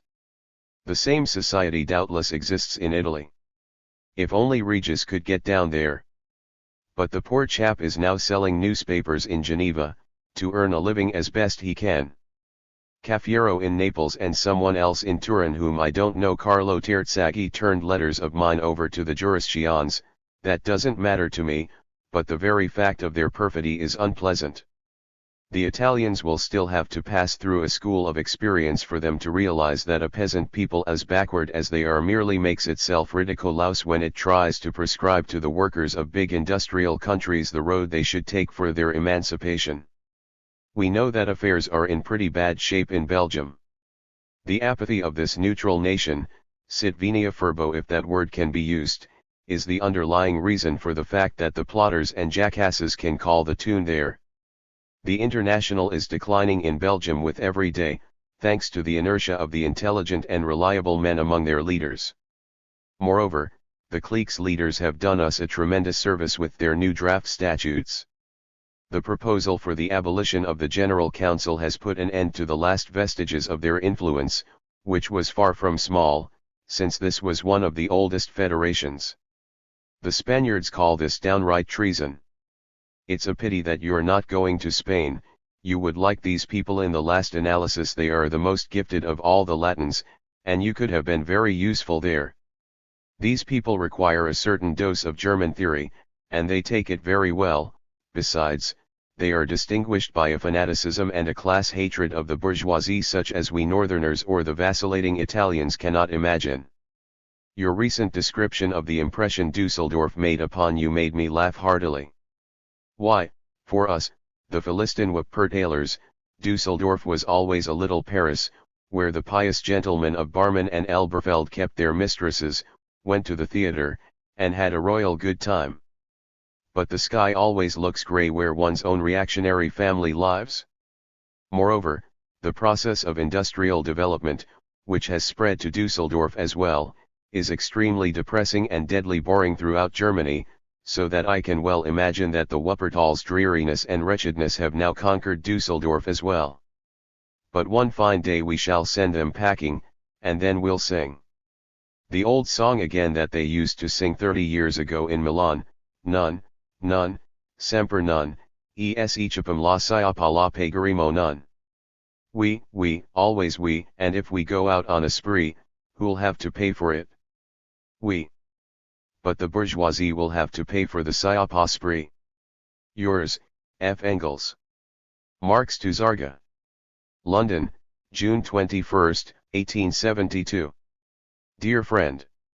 As for my capital, the first German installment of the second edition of Volume I will be published next week, as will the first French installment in Paris. You will get copies of both consecutively from me for you and some of your friends. Of the French edition, the title page of which reads, by no means as a mere phrase, Entièrement revisé par l'auteur, completely revised by the author, for I have had the devil of a job with it. 10,000 copies have been printed and 8,000 already sold, before publication of the first installment. In Russia, books, after printing is completed but before they are released to the public, must be submitted to the censorship, which must file suit in court if it does not want to pass them. They write me as follows from Russia regarding the Russian translation of my book, which is a masterly job in the censorship office. 2 censors went over the work and laid their conclusions before the censorship committee. Even before the examination it was decided in principle not to hold this book up merely because of the author's name, but to make a close investigation of how far it really corresponds to its title. The following is a summary of the conclusion that was unanimously adopted by the CE1 Porship Committee and submitted to the Central Administration for decision. Although the author, according to his convictions, is a thoroughgoing socialist and the whole book has a quite definite socialist character, nevertheless, in view of the fact that the presentation can by no means be called accessible to everyone and that, on the other hand, it possesses the form of a rigidly mathematical scientific demonstration, the committee declares the prosecution of this book 10.9. in court to be impossible. Accordingly it was allowed out into the world. 3,000 copies have been printed. It was made available to the Russian public on March 27, and 1,000 copies had already been sold by May 1, 5th. In his announcement of my book The Primeval Know-Nothing Lautheinsen made merry of the statement on the title page, translation rights reserved. Who would want to translate such nonsense? The book was obviously written merely in order that Karl Heinzen shouldn't understand it. We have issued a French translation of the address on the Civil War in France, price 2.5 D. per copy. If wanted in the U.S., please write. Regarding the Nicholson 1 affair, it is best not to say anything about it in the General Council for the present. Engels to CUNO. Dear Cuno. Salad. Your. K.M. London, July 5, 1872. Bakunin and Co. will make every effort to beat us at the Congress, and as these gentlemen have no scruples about methods, we must take precautionary measures. They are sending delegates from hundreds of various societies, not belonging to the International at all, and are trying to obtain a seat and a vote for these persons as delegates of the International in order to place the General Council in the minority with the aid of a coalition of the most heterogeneous elements. Schweitzer and Hasenclever have already concluded an avowed alliance with the scoundrels over here Vassinier, Landeck, Smith, Schneider, and others, while the latter, in turn, are corresponding with the Jurassians and the Amer-Eichen rogues. See the emancipation that I sent you yesterday. The Congress will be held in any event. On the continent there is never any guarantee against police interference, but then they will have to get aboard a steamer, go to England, and hold it there. It would be inexpedient to convene it in England from the very start, though only in England would it be safe from police interference. Nevertheless it would be subjected to attacks by our enemies. The General Council, they would say, is convening the Congress in England because only there do they possess an artificial majority. Bakunin has issued a furious, but very weak, abusive letter 1 in reply to the size Zions. 2. That ponderous elephant is beside himself with rage because he has finally been dragged from his Locarno lair out into the light, where neither machinations nor intrigues are of any more use. Now he declares that he is the victim of a conspiracy of all the European Jews. The continued existence of the alliance, at least in Spain as a secret society, will break the old scoundrel's neck. Not only do we have proofs of this, but it is now quite officially known in Madrid and elsewhere, so that a denial is out of the question. This man of honor, who everywhere acts as the most devoted champion of the International, organized this secret conspiracy to seize over all control and, with the assistance of his initiated brother Jesuits, to lead the broad masses of workers by the nose like a blind herd. If this were tolerated, I wouldn't remain in the International for a day. To be Bakunin's sheep, things haven't reached that pass yet. The hardest blow of all for him was our having uncovered this whole story and our threatening to expose him at the Congress.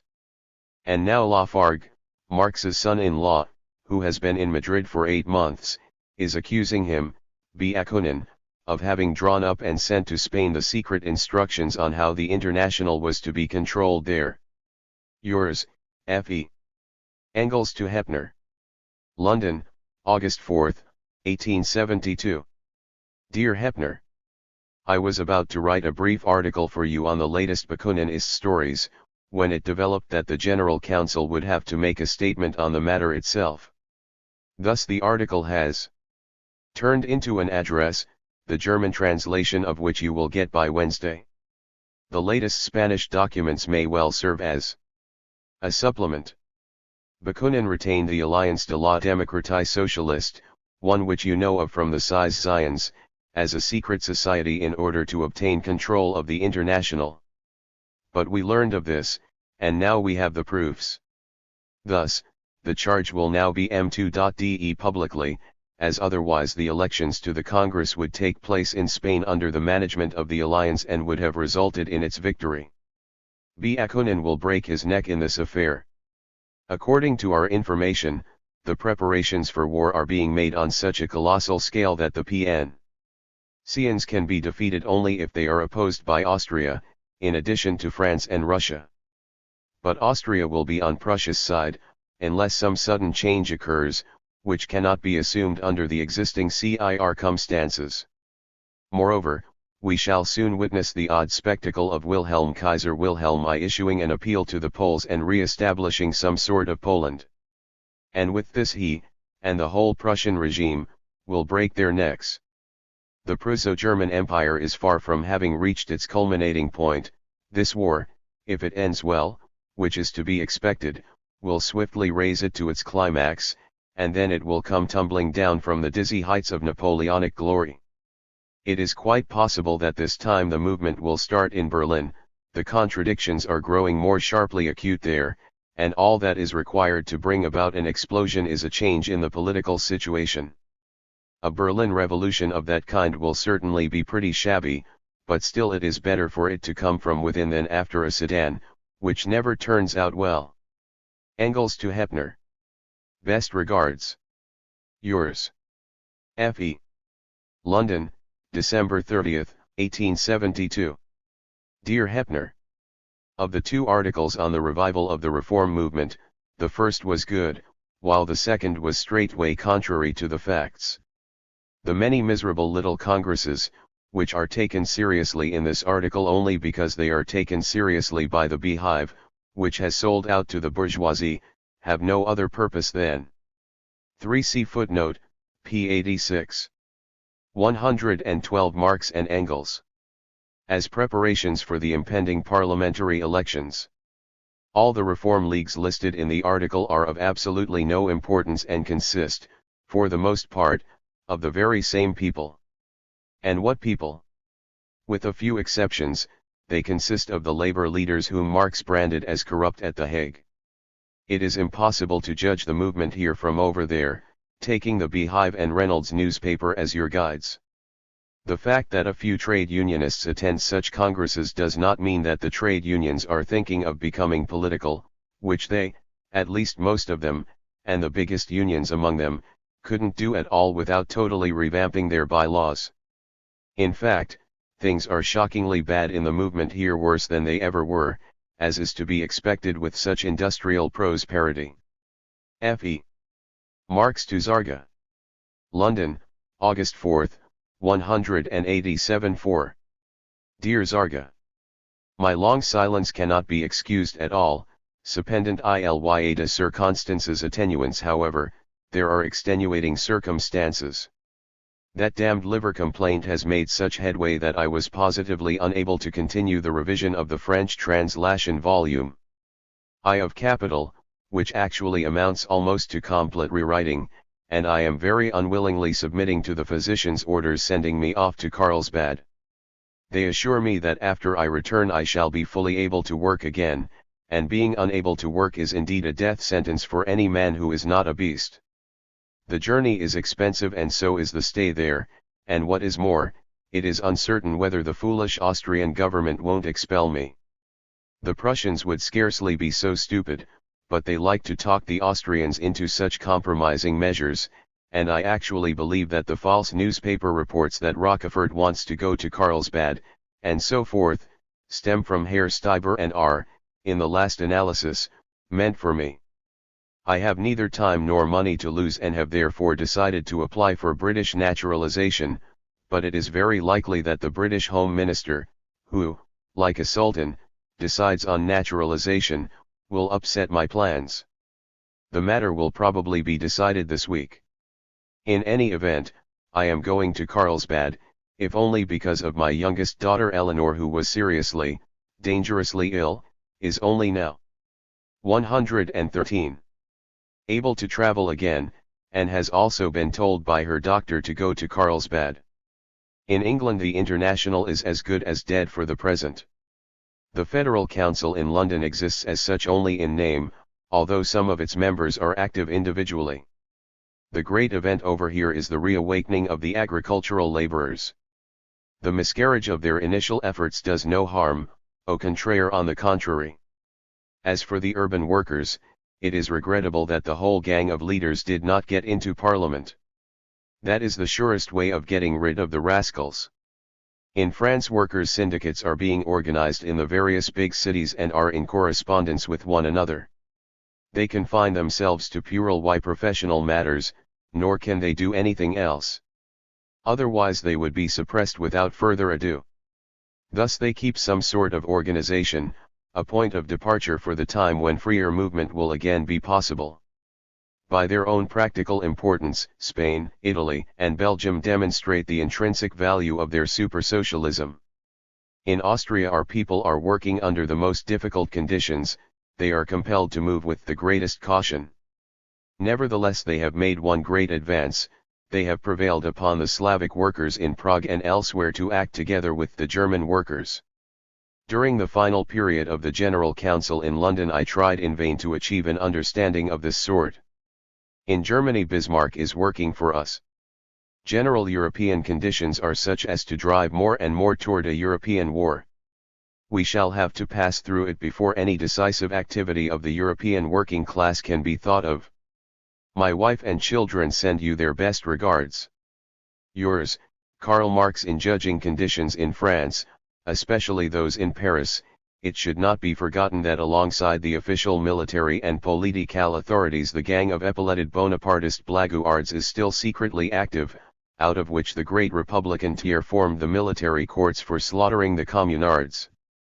They constitute a sort of secret tribunal of terror, their Mouchards police spies are everywhere, making the Parisian workers' districts, in particular, unsafe. Marx and Engels. Engels to Zarga. London, September 12 and 17, 1874. Dear Zarga. With your resignation the old International is entirely wound up and at an end anyhow. And that is well. It belonged to the period of the Second Empire, when the oppression throughout Europe prescribed unity and abstention from all internal controversy for the labor movement, than just reawakening. It was the moment when the common, cosmopolitan interests of the proletariat could come to the fore. Germany, Spain, Italy, and Denmark had only just come into the movement or were just coming into it.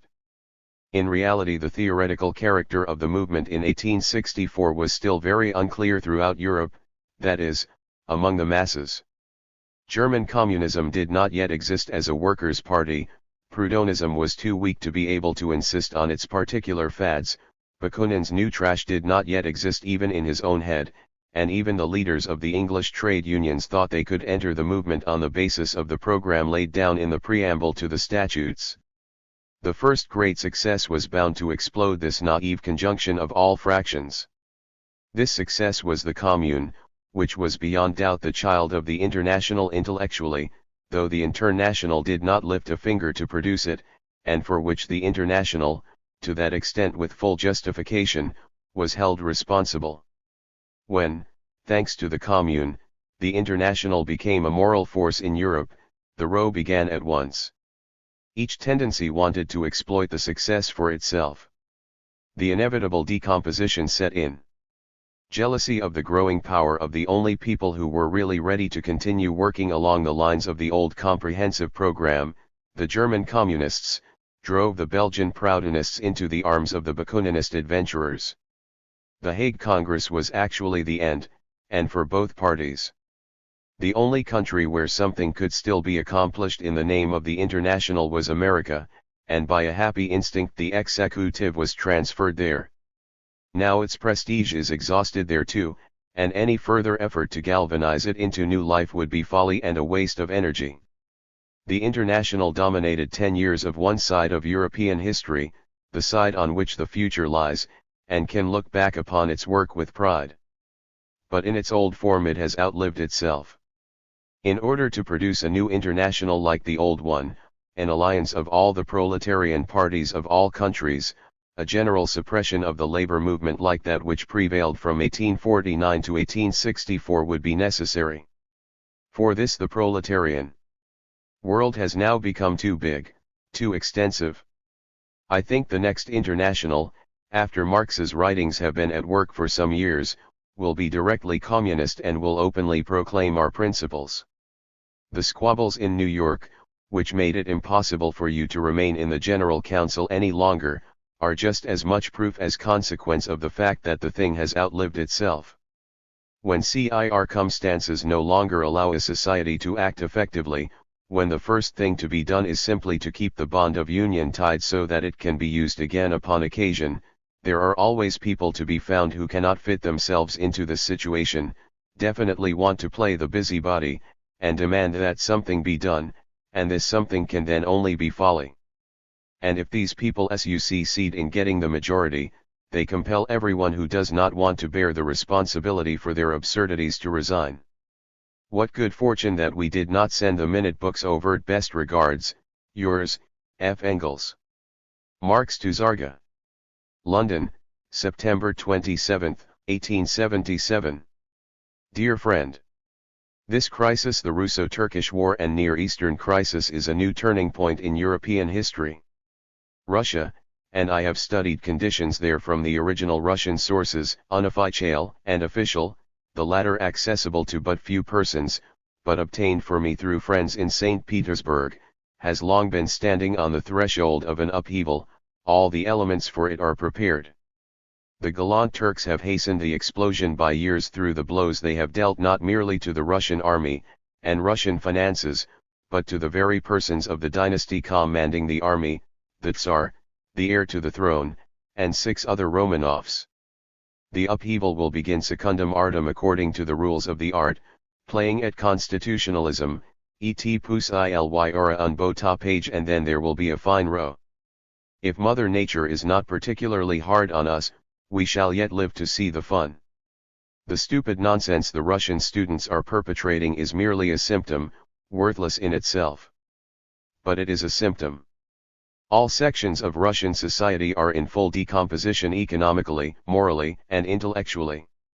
116 Marx and Engels. This time the revolution begins in the East, hitherto the unbroken bulwark and reserve army of counter-revolution. Herr Bismarck was pleased to see the thrashing, but it wasn't to go that far. Russia, too much weakened, could not hold Austria in check again as it did in the Franco-Prussian War. And if it were to go as far as revolution there, what would become of the ultimate guarantee of the Hohenzollern dynasty? For the present the most important thing is for the Poles, in the Kingdom of Poland, to lie low. Only no risings there at this moment. Bismarck would march in at once, and Russian chauvinism would again side with the Tsar. If on the other hand the Poles wait quietly until things are ablaze in Petersburg and Moscow, and Bismarck then intervenes as a savior, Prussia will meet its Mexico. I have rammed this home again and again to any Poles I am in contact with who can influence their fellow countrymen. Compared with the crisis in the East, the French crisis one is quite a secondary event. Still it is to be hoped that the bourgeois republic wins out, or else the old game will begin all over again, and no nation can repeat the same stupidities too often. With the most cordial regards from my wife and myself, yours, Karl Marx. Marx to Zarga, London, October 19, 1877. Dear Zarga, a rotten spirit is making itself felt in our party in Germany, not so much among the masses as among the leaders, upper class and workers. The compromise with the Lassalleans has led to compromise with other halfway elements too, in Berlin, via Most, with Dühring and his admirers, but also with a whole gang of half-mature students and supervised doctors of philosophy who want to give socialism a higher, ideal turn, that is to say, to replace its materialist basis, which calls for serious, objective study by anyone wanting to make use of it, by modern mythology with its goddesses of justice, liberty, equality, and fraternity. Dr. Hochberg, who publishes the Zukunft, is a representative of this tendency and has bought his way into the party, with the noblest intentions, I assume, but I do not give a damn for intentions. Anything more miserable than his program of the Zukunft has seldom seen the light of day with more modest presumption. The workers themselves, when, like Herr Most and Co., they give up work and become professional literary men, always breed theoretical mischief and are always ready to join muddleheads from the allegedly learned caste. Utopian socialism especially, which for tens of years we have been clearing out of the German workers' heads with so much effort and labor, their freedom from it making them theoretically, and therefore also practically, superior to the French and English, utopian socialism, playing with fantastic pictures of the future structure of society, is again spreading in a much more feudal form, not to be compared with the great French and English utopians, but with Weitling.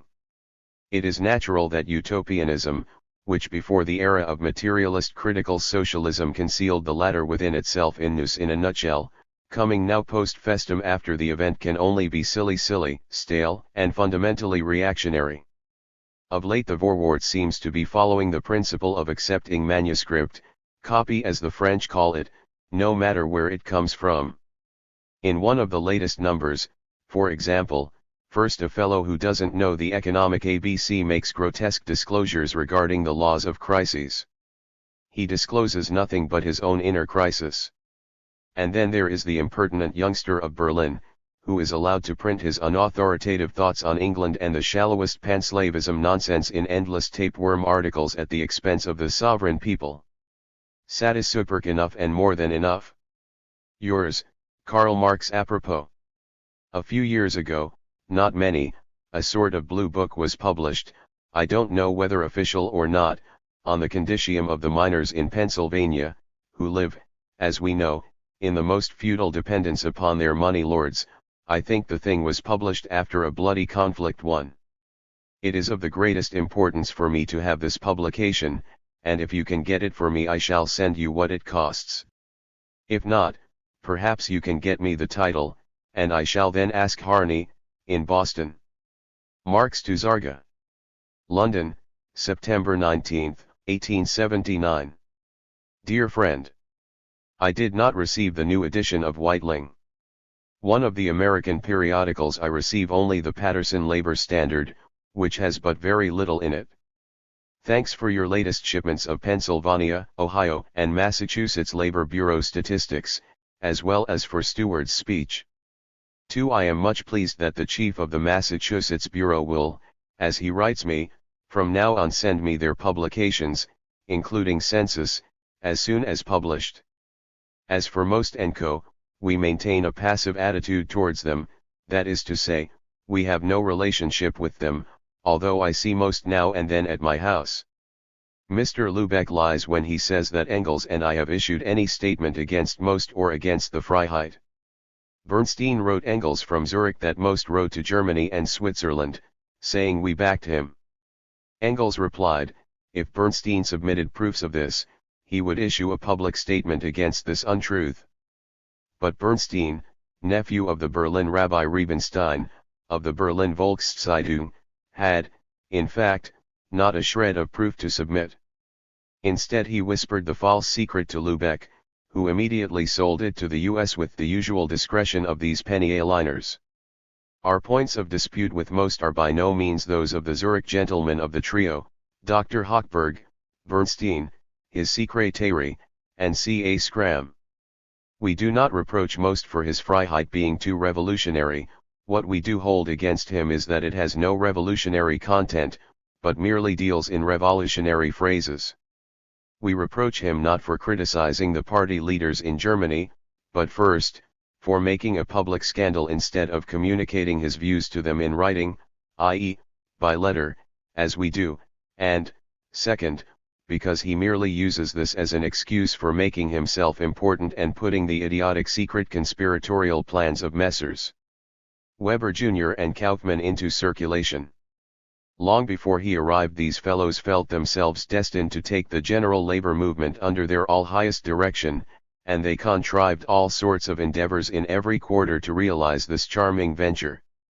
The worthy Johann Most, a man of the most childish vanity, actually believes that world affairs have suffered a tremendous change because this same Most no longer lives in Germany, but in London.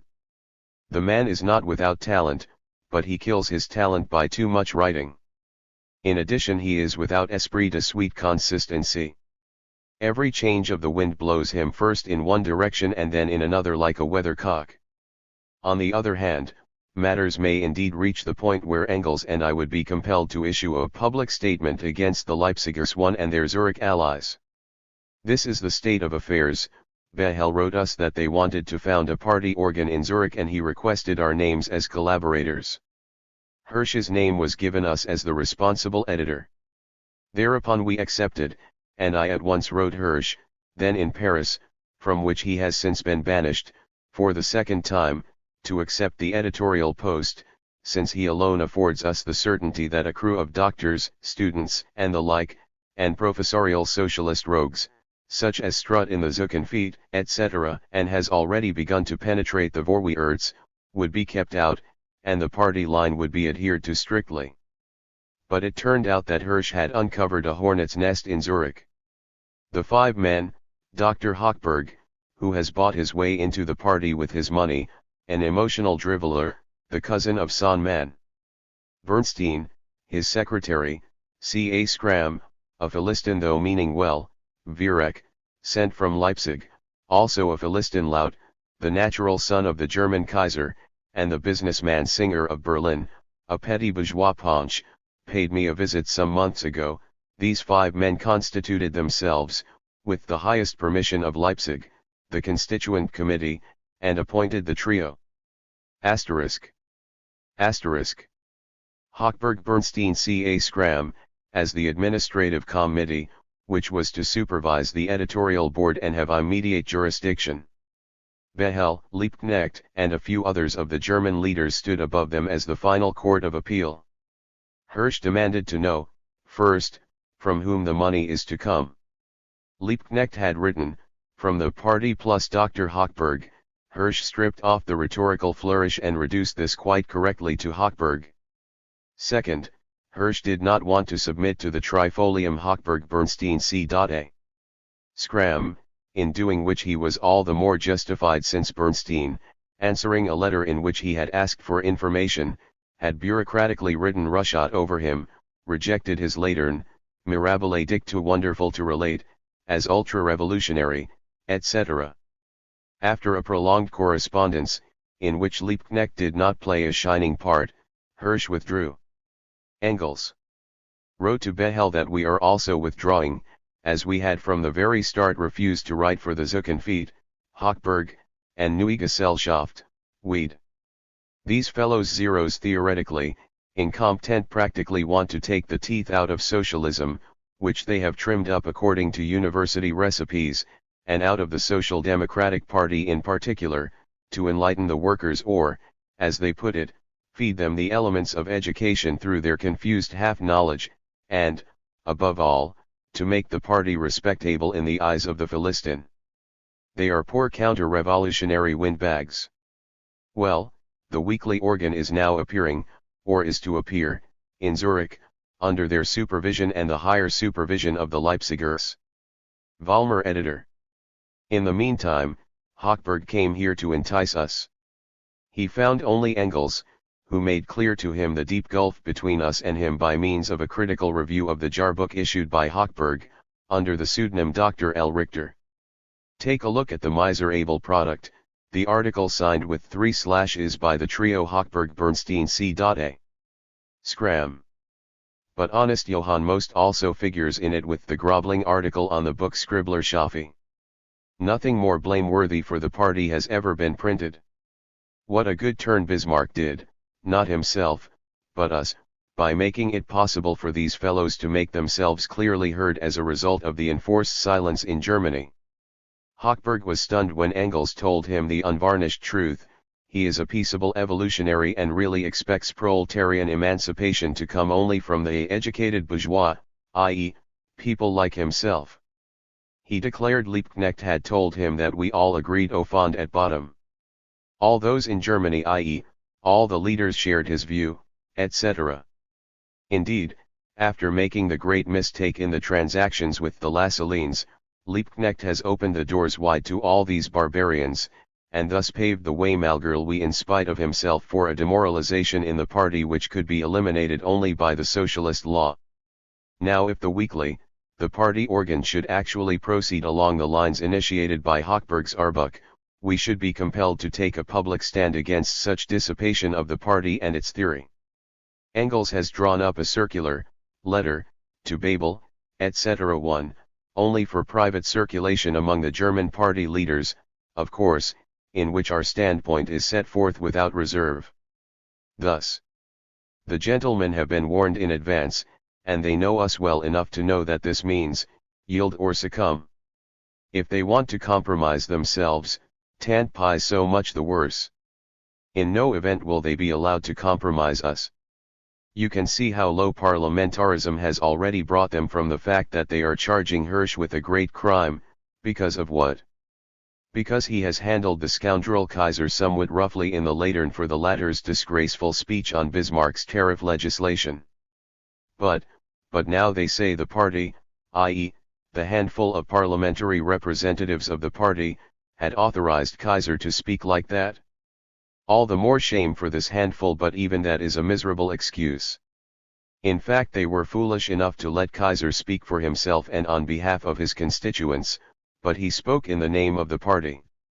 However that may be, they are already so far affected by parliamentary idiocy that they think they are above criticism, that they denounce criticism as a crime de lèse majesté.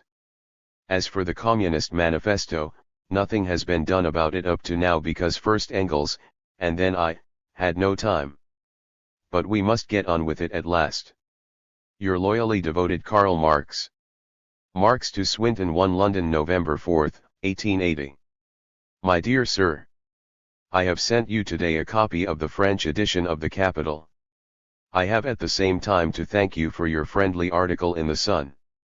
Apart Mr. Gladstone's sensational failures abroad, political interest centers here at present on the Irish land question. And why? Mainly because it is the harbinger of the English land question.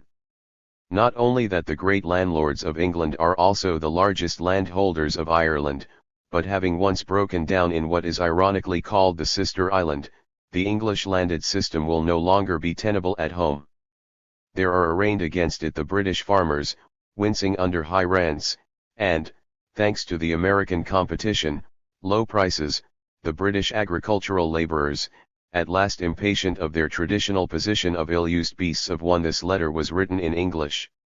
122 Marx and Engels burden, and, that British party which styles itself radical. The latter consists of two sets of men, first the ideologues of the party, eager to overthrow the political power of the aristocracy by mining its material basis, the semi-feudal landed property.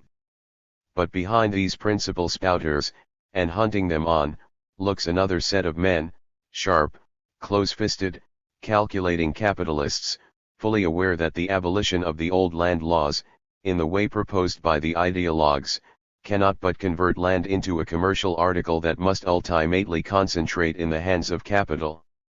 On the other side, considered as a natural entity, John Bull has ugly misgivings lest the aristocratic English landed garrison in Ireland once gone, England's political sway over Ireland will go too. Liebknecht has to enter prison for 6 months. The anti-socialists' law having failed to overthrow or even to weaken the German social democratic organization, Bismarck clings the more desperately to his panacea, and fancies that it must work, if only applied on a larger scale. Hence he has extended the state of siege to Hamburg, Altena, and 3 other northern towns. Under these circumstances, the German friends have written me a letter of which one passage reads thus.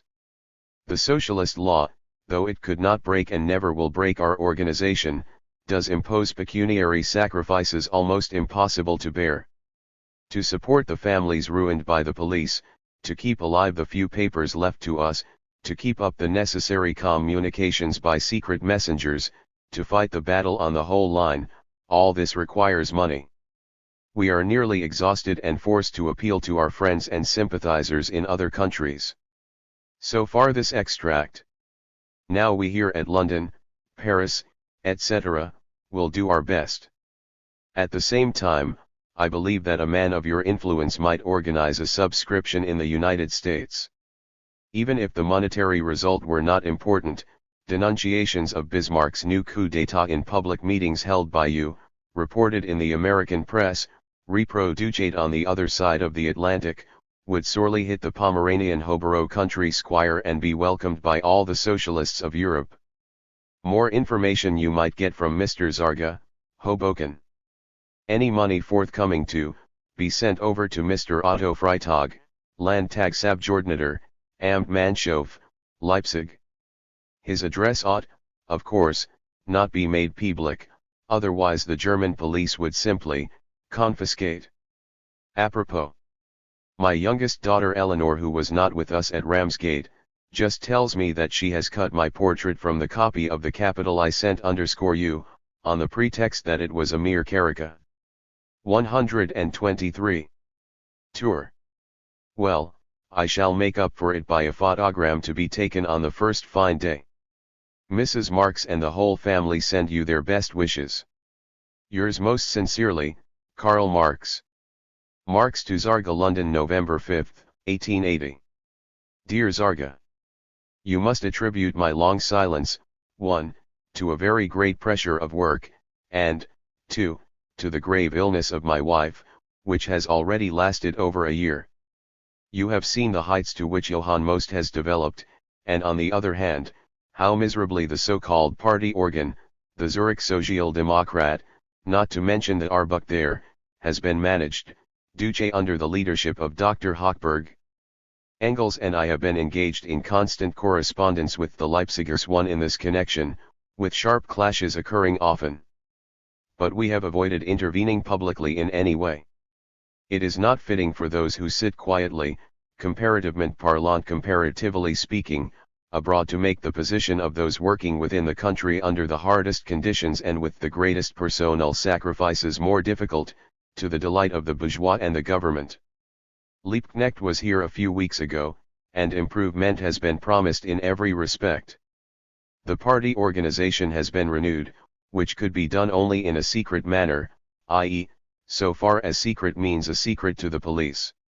It is only recently that I fully discovered Mast's blackguardism in a Russian socialist paper. He never dared to print in German what can be read here in the Russian vernacular. This is no longer an attack upon individual persons, but the dragging of the whole German labor movement through the mud. At the same time it grotesquely shows his absolute lack of understanding of the doctrine he formerly peddled. It is a babbling, so silly, so illogical, so degenerate, that it finally dissolves into nothing, viz., Johann Mast's boundless personal vanity. As he was unable to accomplish anything in Germany in spite of all his ranting, except among a certain Berlin mob, he has allied himself with the younger generation of Bakuninists in Paris, the group that publishes the Revolution Sociale, whose circle of readers equals exactly 210, but which possesses Piet's Commune as its ally. The cowardly, melodramatic farceur comedian Piet, in whose Commune I figure as Bismarck's right hand, has a grudge against me because I have always treated him with absolute contempt and thwarted all his attempts to use the International for his sensational tricks. In any event, Most has performed the good service of having brought all the ranters, Andreescu, Hasselmann, etc., etc., together as a group. As a result of Bismarck's new state of siege decrees and the persecution of our party organs, it is absolutely necessary to raise money for the party.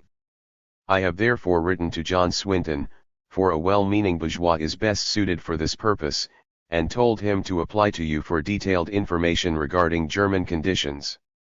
Aside from the trifles mentioned on the previous page, and how many of these have we seen burst and vanish again without a trace during our long years of exile, things are going along splendidly on the whole. I mean by this the general developments in Europe, as well as within the circles of the really revolutionary party on the continent. You have probably noticed that the Egalite, in particular, thanks en premier instance principally to Guesde's coming over to us and to the work of my son-in-law Lafargue, has for the first time offered us a French workers' paper in the wider sense. Malin, too, in the Revue Socialiste, has had to espouse socialisme moderne scientifique, i.e., German socialism, even though with the inconsistencies inseparable from his eclectic nature, we were enemies, as he was originally one of the co-founders of the Alliance I. I wrote the questionnaire for him, which was first printed in the Revue Socialiste and a reprint of which was then distributed throughout France in a very large edition.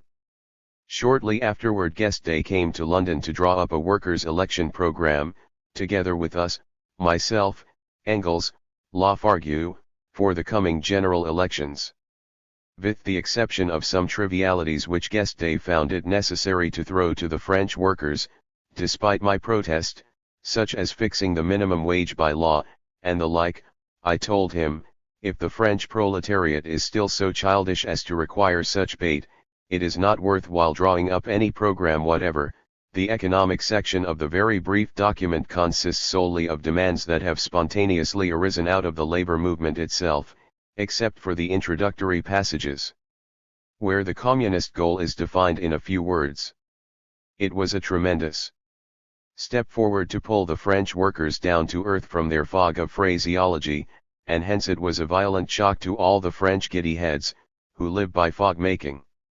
After the most violent opposition by the anarchists, the program was first adopted in the Region Centrale, i.e., Paris and its environs, and later in many other workers' centers.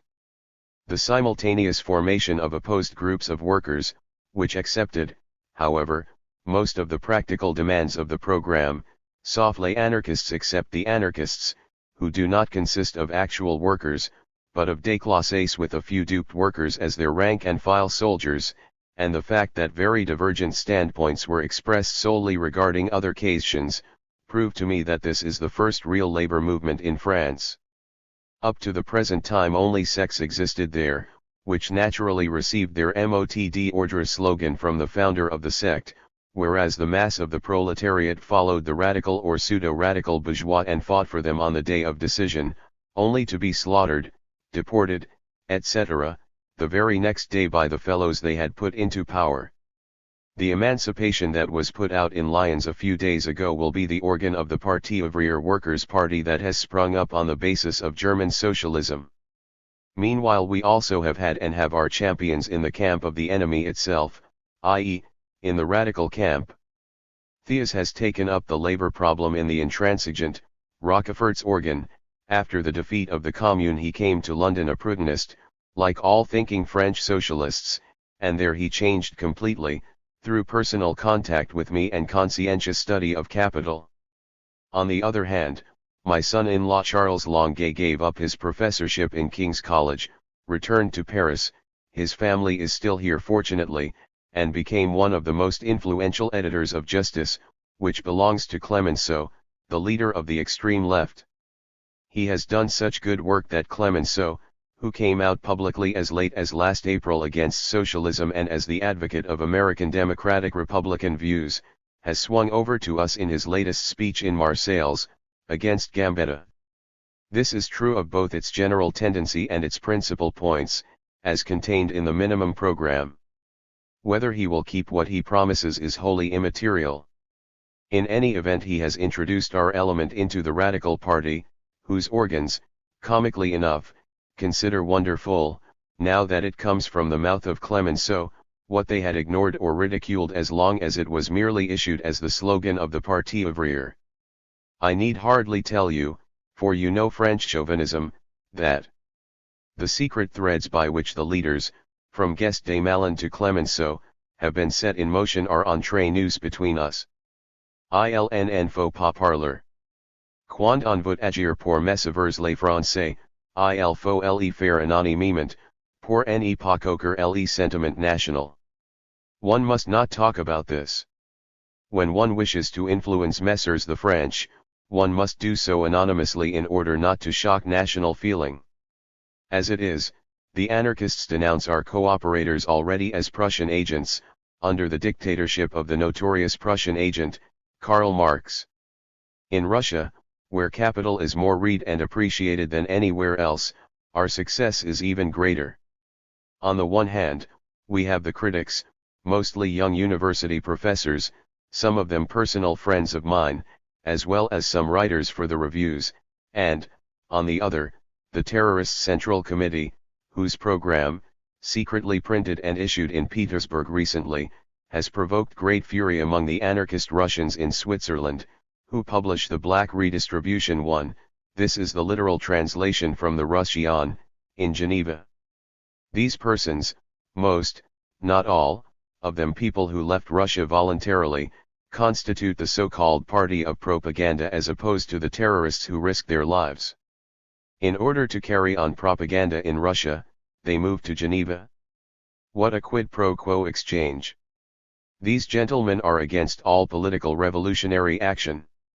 Russia is to leap into the anarchist communist atheist millennium in one breakneck jump. In the meantime they are preparing for this leap by a tiresome doctrinarism whose so-called principes courant la rue depuis Bakounine principles have been commonplaces ever since the late Bakunin. And now enough for this time. Let me hear from you soon. Best regards from my wife. Totus tuus entirely yours, Karl Marx. I should be very much pleased if you could find me something good, meaty, on economic conditions in California, of course at my expense. California is very important for me because nowhere else has the upheaval most shamelessly caused by capitalist centralization taken place with such speed. Marx to Swinton 1. London N.W., June 2, 1881. Dear Mr. Swinton, I need hardly recommend you the bearer of these lines, my excellent friend Mr. Hartmann. I send you through him a photogram of mine, it is rather bad, but the only one left to me. As to the book of Mr. Henry George, I consider it as a last attempt, to save the capitalistic regime. Of course, this is not the meaning of the author, but the older disciples of Ricardo, the radical ones, fancied already that by the public appropriation of the rent of land everything would be righted. I have referred to this doctrine in the Mesure de la Philosophie, the Poverty of Philosophie, published in 1847, against Proudhon. Mrs. Marx sends you her best compliments. Unfortunately her illness assumes more and more a fatal character. Believe me, dear sir. Yours most sincerely, Karl Marx. The Viereck Louis Viereck was so stultified at his arrival in the U.S. that he compounded my friend Engels with myself, and transformed my compliments to you in those of Engels. he did the same with regard to another American friend of mine by whose letter I was informed of the quid pro quo exchange. Marx to Zarga. London, June 20, 1881. Dear Zarga. Before I received your copy of Henry George II I had gotten two others, one from Swinton and one from Willard Brown. I therefore gave one to Engels and one to Lafargue. Today I must confine myself to a very brief formulation of my opinion of the book. Theoretically the man is total arriere, utterly backward. He understands nothing about the nature of surplus value, and so wanders ab one ut in speculations that follow the English pattern, but are even behind the English, about the portions of surplus value that have attained independent existence, i.e., the relationships of profit, rent, interest, etc. His fundamental dogma is that everything would be all right if land rent were paid to the state. You will also find payment of this kind among the transition measures included in the Communist Manifesto. This idea originally belonged to the bourgeois economists. It was first put forward, apart from a similar demand at the end of the 18th century, by the earliest radical disciples of Ricardo, just after his death.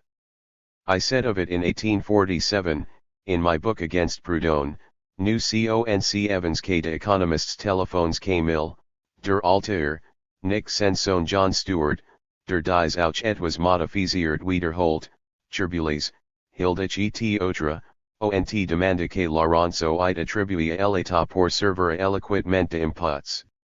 C'est la French expression de la haine que le capitaliste industriel voit au propriétaire fancier, qu'il lui paraît un inutile, une superfétation, dans, ensemble de la production bourgeoise. We understand such economists as Mill, the elder, not his son John Stewart, who also repeats this in a somewhat modified form, Turbules, Hildich, and others demanding that rent should be handed over to the state to serve in place of taxes. That is a frank expression of the hatred the industrial capitalist bears toward the landed proprietor, who seems to him a useless thing, an excrescence upon the general body of bourgeois production. 1. We ourselves, as I have already mentioned, adopted this appropriation of land rent by the state among numerous other transitional measures, which, as is likewise stated in the manifesto, are and must be contradictory in themselves. But the first person to turn this desideratum requirement of the radical English bourgeois economists into the socialist panacea, to declare this procedure to be the solution of the antagonisms involved in the present mode of production, was Collins, an old ex-officer of Napoleon's Hussars, born in Belgium, who in the latter days of Guizot and the early days of Napoleon the Little Napoleon III, favored the world with bulky volumes from Paris about this discovery of his. Like the other discovery he made, that though there is no God there is an immortal human soul, and that animals have no feelings. For if they had feelings, that is souls, we should be cannibals and a kingdom of righteousness could never be established on earth. His anti-land ownership theory together with his theory of the soul, etc., has been preached every month for years in the Paris Philosophie de l'Avenir by his few remaining followers, mostly Belgians. They call themselves collectivist rationals, rational collectivists, and have praised Henry George. After them and besides them, among others, the Prussian banker and former lottery collector Samter of East Prussia, a shallow-brained fellow, has eked out this socialism into a thick volume. All these socialists since Collins have this much in common, that they leave wage labor and hence capitalist production in existence and try to bamboozle themselves or the world into believing that through the transformation of land rent into a state tax all the evils of capitalist production would vanish of themselves. The whole thing is thus simply an attempt, trimmed with socialism, to save capitalist rule and indeed to re-establish it on an even wider basis than its present one. This cloven hoof, at the same time ass's hoof, also peeps out unmistakably from the declamations of Henry George. It is the more unpardonable in him because he on the contrary, ought to have asked himself, how did it happen that in the United States, where, relatively, that is, compared with civilized Europe, the land was accessible to the great masses of the people and still is to a certain degree, again relatively, capitalist economy and the corresponding enslavement of the working class have developed more rapidly and more shamelessly than in any other country. On the other hand, George's book, like the sensation it has made among you, is significant because it is a first, though unsuccessful, effort at emancipation from orthodox political economy. George does not seem, moreover, to know anything about the history of the early American anti-renters, one who were practical men rather than theoretical. Otherwise he is a writer with a talent for Yankee advertising too, as his article on California in the Atlantic proves, for example. He also has the repulsive presumption and arrogance that distinguish all such panacea mongers without exception.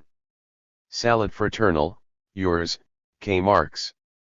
Marx to Zarga, London, December 15, 1881. Dear Zarga. Your Henry George I's revealing himself as more and more of a humbug. Yours, K. Marx. The English have recently begun to occupy themselves more with capital, etc. Thus in the last October, or November, I am not quite sure, number of the Contemporary there is an article by John Ray on German socialism. Very inadequate, full of mistakes, but fair, as one of my English friends told me the day before yesterday. And why fair? Because one John Ray does not suppose that for the 40 years I am spreading my pernicious theories I was being instigated by bad motives. Sein Großmut muss ich loben. I must praise his magnanimity. The fairness of making yourself at least sufficiently acquainted with the subject of your criticism seems a thing quite unknown to the penmen of British Philistinism. Before this, in the beginning of June, there was published by a certain Hindman a little book, England for All. It pretends to be written as an expose of the program of the Democratic Federation, a recently formed association of different English and Scotch radical societies, half bourgeois, half proletarians. The chapters on labor and capital are only literal extracts from or circumlocutions of the capital, but the fellow does neither quote the book, nor its author, but to shield himself from exposure remarks at the end of his preface, for the ideas and much of the matter contained in chapters 2 and 3, I am indebted to the work of a great thinker and original writer, etc., etc. Vis-a-vis myself, the fellow wrote stupid letters of excuse, for instance, that the English don't like to be taught by foreigners, that my name was so much detested, etc. With all that his little book, so far as it pilfers the capital, makes good propaganda, although the man is a weak vessel, and very far from having even the patience, the first condition of learning anything, of studying a matter thoroughly. All these amiable middle-class writers, if not specialists, have an itching to make money or name or political capital immediately out of any new thoughts they may have got at by any favorable windfall. Many evenings this fellow has pilfered from me, in order to take me out and to learn in the easiest way. One from here on this letter was written in English. Lastly, there was published on the 1st December last, I shall send you a copy of it, in the Monthly Review Modern Thought an article, Leaders of Modern Thought, No. XXIII, Karl Marx. By Ernest Balfour Bax. Now that is the first English publication of that kind which is pervaded by a real enthusiasm for the new ideas themselves and boldly stands up against British Philistinism. This does not prevent that the biographical notices the author gives of me are mostly wrong, etc. In the exposition of my economic principles and in his translations, i.e., quotations of the Capital, much is wrong and confused, but with all that the appearance of this article, announced in large letters by placards on the walls of West End London, has produced a great sensation. What was most important for me, I received the said number of Modern Thought already on the 30th of November, so that my dear wife had the last days of her life still cheered up. You know the passionate interest she took in all such affairs. Engels to Zarga. London, June 20, 1882. Dear Zarga. Marx was in Algiers for about 2 months, where he suffered a relapse of pleurisy, as I think I wrote you. After this was cured, he went to Monte Carlo in Monaco and suffered another, but this time a mild one. From there he went to Paris about 3 weeks ago and is now with his daughter, Mrs. Longueyenne Marx, in Argenteuil near Paris, traveling to Enghien every day to take the sulfur springs there for his chronic bronchial catarrh and cough. His general health is very good. As for his further movements, they depend entirely upon the doctors. The English translation of the Manifesto Communist Manifesto sent us is quite unprintable without complete revision. But you will understand that this is out of the question under the present circumstances. The presumption of the Lassalleans after their arrival in America was inevitable. People who carried the only true gospel with them in their bag could not speak unpretentiously to the Americans, still languishing in spiritual darkness. What was at stake, moreover, was finding a new footing in America to take the place of the one that was disappearing more and more under their feet in Germany. To make up for it, we are happily rid of them in Germany. In America, where everything proceeds 10 times as fast, they will soon be disposed of. In Germany things are going ahead excellently on the whole. To be sure, Messrs. Literati of the party have tried to turn it toward reactionary, tame bourgeois education, but this failed utterly. The infamies to which the social democratic workers are everywhere subjected have made them everywhere much more revolutionary than they were even 3 years ago. You will have read the details in the Social Democrat. Of the leaders, Babel is the one who has behaved best in this affair too. Liebknecht wavered somewhat, since not only does he welcome every halfway, so-called democratic, educated man with open arms and without looking him over carefully, but his son-in-law, the fat sleepy-head Bruno Gazer, is one of the biggest winners. These people would like to beg off the socialist law at any price by mildness, meekness, toadying, and tameness, because it makes short work of their literary earnings. As soon as the law is abolished, even the bourgeois do not count upon its prolongation by the present Reichstag or any other possible Reichstag, because it has proved to be totally ineffective.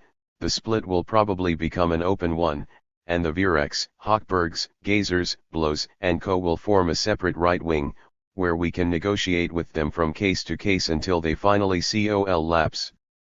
We said this immediately after the passage of the socialist law, when Hochberg and Schramm published in the Arbuk what was under the circumstances a quite infamous estimate of the party's activity up to that time, and demanded of the party more educated, respectable, Sunday best manners. Best regards, yours F. Engels. Tell Adolf that Pump's nickname of Mary Ellen Burns, Engels' niece, has a tutel girl. Engels to Heppner. London, July 25, 1882. Dear Mr. Heppner. The delay in my reply was caused by Marx's illness and his many changes of residence. Only recently was I able to correspond with 133. Him about business matters. Our opinion regarding your projected undertaking one is as follows: since, legally, you are wholly within your rights in reprinting over there anything published in Europe, in our opinion it would be best for you to make use of this right without further ado and without asking anyone about it. If you wish to reprint the Communist Manifesto, we cannot have the slightest objection to your so doing, and we would not think of protesting against it so long as no changes and omissions, which are inadmissible in a historical document anyhow, or improper notes, compel us to do so. We cannot write a preface if for no other reason than that we are not together too, and even more so because we should thus be establishing a certain solidarity with an undertaking which we are neither in a position nor desire to supervise and control. On this basis you are entirely free to reprint whatever you please without our ever having excision to complain about the company in which our books appear. The same applies to my condition of the working class. If you reprint it as it stands, I can have no objections. But should I give you special permission to do so, I should also be obliged to make the additions and notes that link the book with the present day, and that would be a 6 months' task. Moreover, I should then want to have guarantees in advances that the undertaking, once begun, would be carried out. I hope that I have convinced you that it would be in your own best interests to proceed entirely upon your own. Without being compelled to do so, we shall place no obstacle in the path of the undertaking, rather the contrary. As for a new abridgment of capital, Marx has had so many unpleasant experiences with that sort of thing that one cannot approach him with such proposals any more, especially now. But, this confidentially. Marx eliminated the worst mistakes from the second edition of Mass' abridgment and made a few additions, so that this abridgment still has some advantages and could be reprinted. There is not much else that I could recommend to you for reprinting. The Leipzig literature comprises chiefly socialism of the future and doctoral dissertations of parliamentary candidates. The French writings of Jules Guesde are good in most cases, but they are written too much with an eye to French conditions. One brackets down with socialism is perhaps not suited for use over there. Babel's parliamentary speeches are by far the best that Germany has produced in our line, but they are, of course, occasional pieces. Lassalle swarms with economic errors, and his whole viewpoint was superseded long ago. Braque's Lassallean proposal is quite good criticism, but not exhaustive. Well, you have to choose. Best wishes for your undertaking. Engels to Zarga. London MCHL for 1883. Cable Zarga 135, Bloomfield Street. Hoboken, New Jersey. Marx died today. Engels to Zarga. Yours. Father E. Engels London. London, March 15, 1883, 11:45 p.m. Dear Zarga. Your telegram arrived tonight. Heartfelt thanks. It was not possible to keep you regularly informed about Marx's state of health because it was constantly changing. Here, briefly, are the main facts. Shortly before his wife's death he had an attack of pleurisy, in October 81. After he recovered, he was sent to Algiers in February 82, he encountered cold, wet weather on the journey and arrived with another attack of pleurisy. The atrocious weather continued, and when he got better, he was sent to Monte Carlo, Monaco, to avoid the heat of the approaching summer.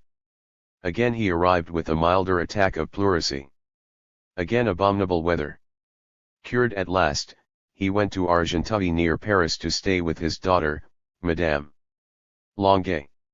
He took the sulfur springs nearby at Inghyene for the bronchitis he had had for so long. Here again the weather was frightful, but the treatment did some good. Then he went to Vevey for 6 weeks and came back in September, apparently almost fully recovered. He was allowed to spend the winter on the south coast of England, and he himself was so tired of wandering about with nothing to do that another period of exile to the south of Europe would probably have harmed him in spirit as much as it would have benefited him in health. When the foggy season commenced in London, he was sent to the Isle of Wight. There it did nothing but rain, he caught another cold. Schorlemmer and I were planning to pay him a visit on New Year's Day when news came that made it necessary for Tussie to join him at once. Then followed the death of Jenny Marx's daughter, and he came back with another attack of bronchitis. After all that had gone before, and at his age, this was dangerous. A number of complications set in, particularly an abscess of the lung and a terribly rapid loss of strength. Despite this, the general course of the illness was progressing favorably, and last Friday the chief physician in attendance on him, one of the foremost young doctors in London and specially recommended to him by Ray Lancaster, gave us the most brilliant hope for his recovery. Yet anyone who has ever examined lung tissue under the microscope knows how great is the danger of a blood vessel being broken through in a suppurating lung. And that is why I had a deathly fear, every morning for the past 6 weeks, of finding the shades down when I turned the corner of the street. Yesterday afternoon at 2:30, the best time for visiting him, I arrived to find the house in tears. It seemed that the end was near. I asked what had happened, tried to get at the bottom of the matter, to offer comfort. There had been a slight hemorrhage, but suddenly he had begun to sink rapidly. Our good old Lenchen, Helene Demuth, who had looked after him better than any mother cares for her child, went upstairs and came down again. He was half asleep, she said, I might come in. When we entered the room he lay there asleep, but never to wake again. His pulse and breathing had stopped. In those 2 minutes he had passed away, peacefully and without pain. All events occurring with natural necessity bring their own consolation with them, however dreadful they may be. So in this case, medical skill might have been able to assure him a few more years of vegetative existence, the life of a helpless being, dying, to the triumph of the doctor's art, not suddenly, but inch by inch. But our Marx would never have borne that. To live, with all the unfinished works before him, tantalized by the desire to complete them and unable to do so, would have been 1,000 times more bitter than the gentle death that overtook him. Death is not a misfortune for him who dies, but for him who survives, he used to say, quoting Epicurus. And to see this mighty genius lingering on as a physical wreck for the greater glory of medicine and the mockery of the Philistines whom he had so often annihilated in the prime of his strength, no, it is 1,000 times better as it is, 1,000 times better that we bear him, the day after tomorrow, to the grave where his wife lies at rest. And after what had gone before, and what even the doctors do not know as well as I do, there was in my opinion no other alternative. Be that as it may. Mankind is shorter by a head, and the greatest head of our time. The movement of the proletariat goes on, but gone is the central point to which Frenchmen, Russians, Americans, and Germans spontaneously turned at decisive moments to receive always that clear incontestable counsel which only genius and a perfect knowledge of the situation could give. Local lights and small talents, if not the humbugs, obtain a free hand. The final victory is certain, but the detours, the temporary and local errors, even now so unavoidable, will grow more than ever. Well, we must see it through, what else are we here for? And we are far from losing courage because of it. Yours, F. Engels. Engels to CUNO. London, March 29, 1883. Dear Cuno. Your letter gave rise to universal laughter here last night. Everyone who knew the Moor in his home life and in intimate circles knows that he was never called Marx or even Karl, but only the Moor, as each of us had his nickname, and they stopped using one's nickname only when a relationship of close intimacy ceased. The Moor was Marx's nickname from his university days. At the Neue Rheinische they likewise always called him Moor. If I had ever called him by some other name, he would have thought some misunderstanding had arisen between us that had to be cleared up. Yours. F. Engels. Engels to Van Patten 1. London, April 18, 1883. Dear Comrade. My reply to your inquiry of April 2. Regarding Karl Marx's attitude toward the anarchists in general and toward Johann Most in particular will be brief and to the point. Since 1845 Marx and I have held the view that one of the ultimate results of the future proletarian revolution will be the gradual dissolution of the political organizations known by the name of state. The main object of this organization has always been to secure, by armed force, the economic oppression of the laboring majority by the minority which alone possesses wealth. With the disappearance of an exclusive wealth-possessing minority there also disappears the need for an armed force of suppression, or state power. At the same time, however, it was always our opinion that in order to attain this and the other far more important aims of the future social revolution, the working class must first take possession of the organized political power of the state and by its aid crush the resistance of the capitalist class and organize society anew. This is to be found as early as the Communist Manifesto of 1847, Chapter 2, Conclusion. The anarchists stand the thing on its head. They declare that the proletarian revolution must begin by abolishing the political organization of the state. But the only organization that the proletariat finds ready to hand after its victory is precisely the state. This state may require very considerable alterations before it can fulfill its new functions. But to destroy it at such a moment would mean to destroy the only organism by means of which the victorious proletariat can assert its newly conquered power, hold down its capitalist adversaries, and carry out that economic revolution of society without which the whole victory must end in a new defeat and in a mass slaughter of the workers similar to that after the Paris Commune. Does it require my express assurance that Marx opposed this anarchist nonsense from the first day it was put forward in its present form by Bakunin? The whole internal history of the International Workingmen's Association proves it. Ever since 1867 the anarchists tried, by the most infamous methods, to seize the leadership of the International. The main hindrance in their way was Marx. The 5-year struggle ended, at the Hague Congress in September 1872, with the expulsion of the anarchists from the International, and the man who did most to effect this expulsion was Marx. Our old friend, Friedrich Anton Zarga, in Hoboken, who was present as a delegate, can give you further details if you wish. And now for Johann Most. If anyone asserts that Most, since he became an anarchist, has had any relations with Marx whatever or has received any assistance from Marx, he has been deceived or he is deliberately lying. After the publication of the first number of the London Freiheit, Most did not visit Marx or me more than once, or at most twice. Just as little did we visit him, we did not even meet him by chance anywhere or at any time. In the end we did not even subscribe to his paper anymore, because there was really nothing in it. We had the same contempt for his anarchism and his anarchist tactics as for the people from whom he had learned them both. While he was still in Germany Most published a popular summary of Marx's Capital. Marx was asked to look through it for a second edition.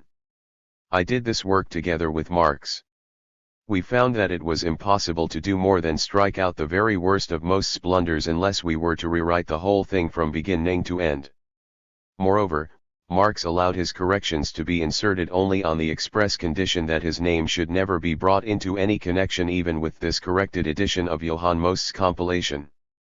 You are at liberty to publish this letter in the voice of the people if you wish. With fraternal greetings, F.E. 139. Engels to Zarga. Dear Zarga. London, April 24, 1883. Enclosed a few lines for Hartmann from his friend Bracher, a confused anarchist but honest to the core. Please transmit them. The Volkszeitung has made enough blunders, but still not as many as I expected.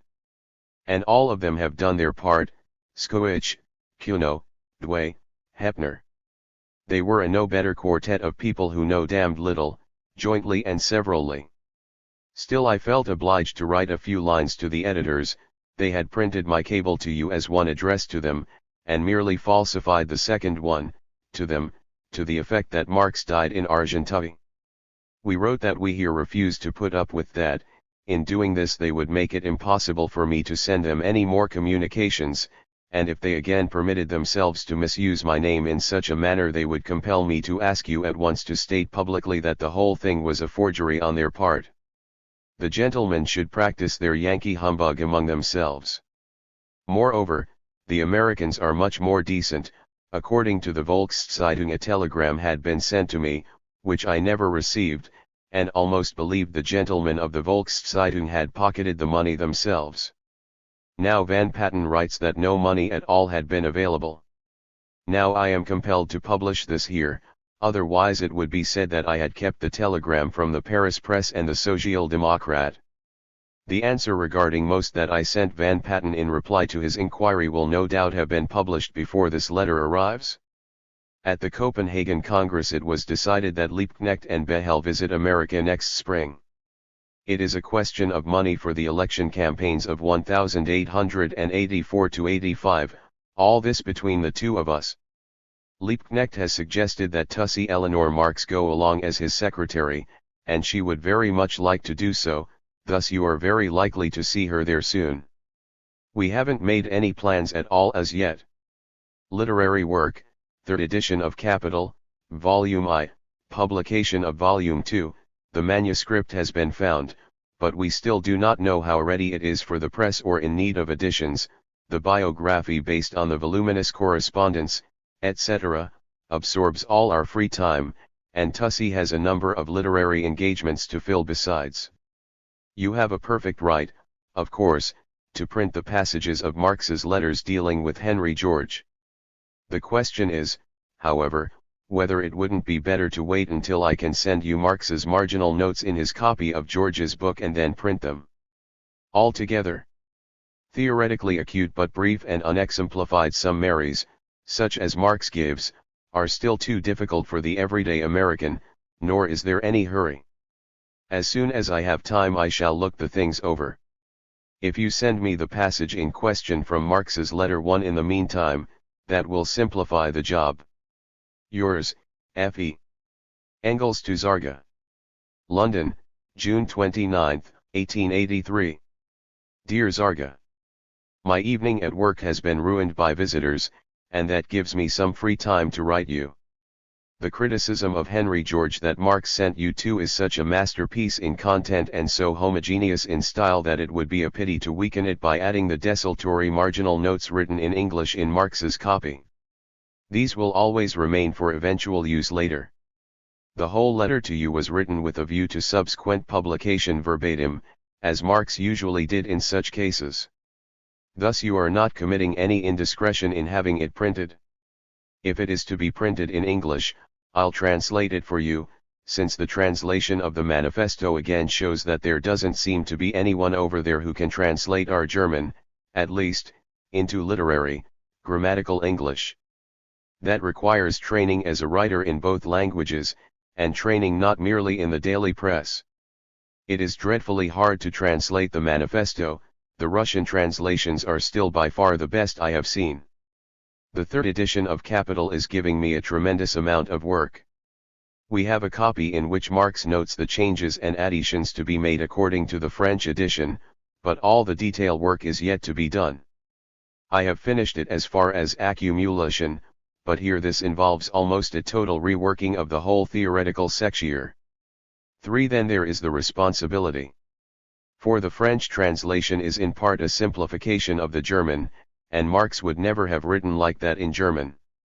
Moreover, the bookseller is pressing me. Before I finish with it I cannot think of undertaking volume 2. There exist at least 4 versions of the beginning, that is how often Marx began it, always being interrupted by illness in editing the definitive text. I cannot say as yet how the arrangement and the conclusion of the last one, dated 1878, will agree with the first, dating from 1870. Almost everything dating from the period before 1848 has been saved, not only the manuscripts composed by him and me at the time almost completely, except for those gnawed away by mice, but the correspondence, too. Everything since 1849 is complete, of course, and the material after 1862 is even classified to some degree. There is also very extensive written material on the International, enough, I think, for its whole history, but I haven't yet been able to examine it more closely. There are 3 to 4 mathematical manuscripts, too. I once showed your Adolphe Sarge's son an example of Marx's new foundation of the differential calculus. If not for the voluminous American and Russian material, more than 2 cubic meters of books on Russian statistics alone, Volume 2 of Capita would have been printed long ago. These detailed studies detained him for years. As always, everything was to be complete down to the present day, and now all that has come to naught, with the exception of his excerpts, which I hope will contain, as was his custom, many critical remarks that can be used for the notes of Volume 2. I have already read 5 sheets of the final proofs of the 3rd edition. The man promises to deliver 3 sheets a week. Yours, F.E. I simply haven't the time to answer the many long letters sent me by little Hepner. His reports always interest me, though mixed with much personal gossip and written with the superiority of one who has just landed. You must therefore convey my excuses to him for the present. Skoich has replied to me dignifiedly, regretting my pettiness. Dignity sits well on him. He'll get no answer. Nor will most, who must confirm everything I assert, and for that very reason is so furious. I believe he will find support in that sectarian land, America, and cause trouble for some time. But that is just the character of the American movement, that all mistakes must be experienced in practice. If American energy and vitality were backed by European theoretical clarity, the thing would be finished over there in 10 years. But that is impossible historically. Engels to Zarga. London, March 7, 1884. Dear Zarga. I shall hardly have the time to enter into a debate with Stiebeling. Such little gods can safely be left to themselves. Besides, sectarianism cannot be prevented in America for years to come. And so the great most will also end up as Karl Heinz II, no doubt. I am getting the Wacken Weekly Volkszeitung, but there isn't much in it. I do not know how matters stand with the trip of Behel, Liebknecht, or someone else to America. In reply to their inquiry I told them that, in my opinion, it would not do to tap America financially every 3 years for the elections. The situation in Germany, moreover, is very good. Our boys are standing up to it famously. The socialist law is involving them in a local struggle with the police everywhere, which entails lots of cleverness and trickery and usually ends victoriously for us, providing the best propaganda in the world. All the bourgeois papers utter sighs from time to time over the enormous progress of our people, and they are all afraid of the coming elections. 2 weeks ago I had one of my nephews from Barmen here, a liberal conservative, and I told him, in Germany we are now so far advanced that we can fold our hands in our laps and let our enemies work for us. Whether you abolish, extend, or modify the socialist law, or make it more rigorous, makes no difference. Whatever you do plays into our hands. Yes, he said, conditions are working for you remarkably. To be sure, I said, but they wouldn't be if we hadn't understood them correctly as early as 40 years ago and acted accordingly. He made no answer. Things are going better in France, too, since Lafargue, Guesde, and Dormoy have come out of prison. They are very active, visit the provinces often, where most of their strength is concentrated, luckily enough, and have papers in Reims and Saint-Pierre-les-Calais. They are holding their congress in Roubaix a month from now. Then they have a very well-attended lecture in Paris every Sunday. Lafargue on the materialist conception of history, Deville on capital. I shall write them to send you the lectures, all of which are printed. It is fortunate that they haven't a daily paper in Paris at present, it is much too early for that. A new edition of The Poverty of Philosophy is being published in Paris. It is also being printed in German in Zurich, and in Russian in Geneva. I believe I still haven't sent you a copy of my Socialism Utopian and Scientific, because I myself have received but 1 or 2 copies. The Louts. 143. The thing has now appeared in its 3rd edition in German, as well as in French, Italian, Russian, and Polish. Aveling wants to translate it into English. This young man is also very good, but has too many irons in the fire and now is engaged in a wearisome struggle with his ex-friend Brad Leff. As a result of the socialist movement here, the latter is losing ground and with it his means of subsistence. He has to protect himself, but it is not easy for the narrow-minded and rascally fellow. In 2 weeks' time I shall at last be able to begin on the 2nd volume of Capital. That is still a tremendous job, but I look forward to it with pleasure. Read Morgan, Louis H., Ancient Society, published in America in 1877. It discloses primeval times and their communism in masterly fashion. He independently discovered Marx's theory of history anew and closes with communist conclusions for the present day. Cordial regards to Adolf. Yours, F.E. Engels to Zarga. London, December 3, 1884. Dear Zarga. Capital, Volume 2, about 600 printed pages, will go to press in January. The editing will be finished in about 10 days, leaving only the revision of the final text to be done. It has cost enough labor, there were 2 complete versions and 6 fragmentary ones. Volume 3 comes next, after I have taken care of some urgent intervening work. There are 2 versions and a notebook of equations. It will also come to some 600 to 700 pages.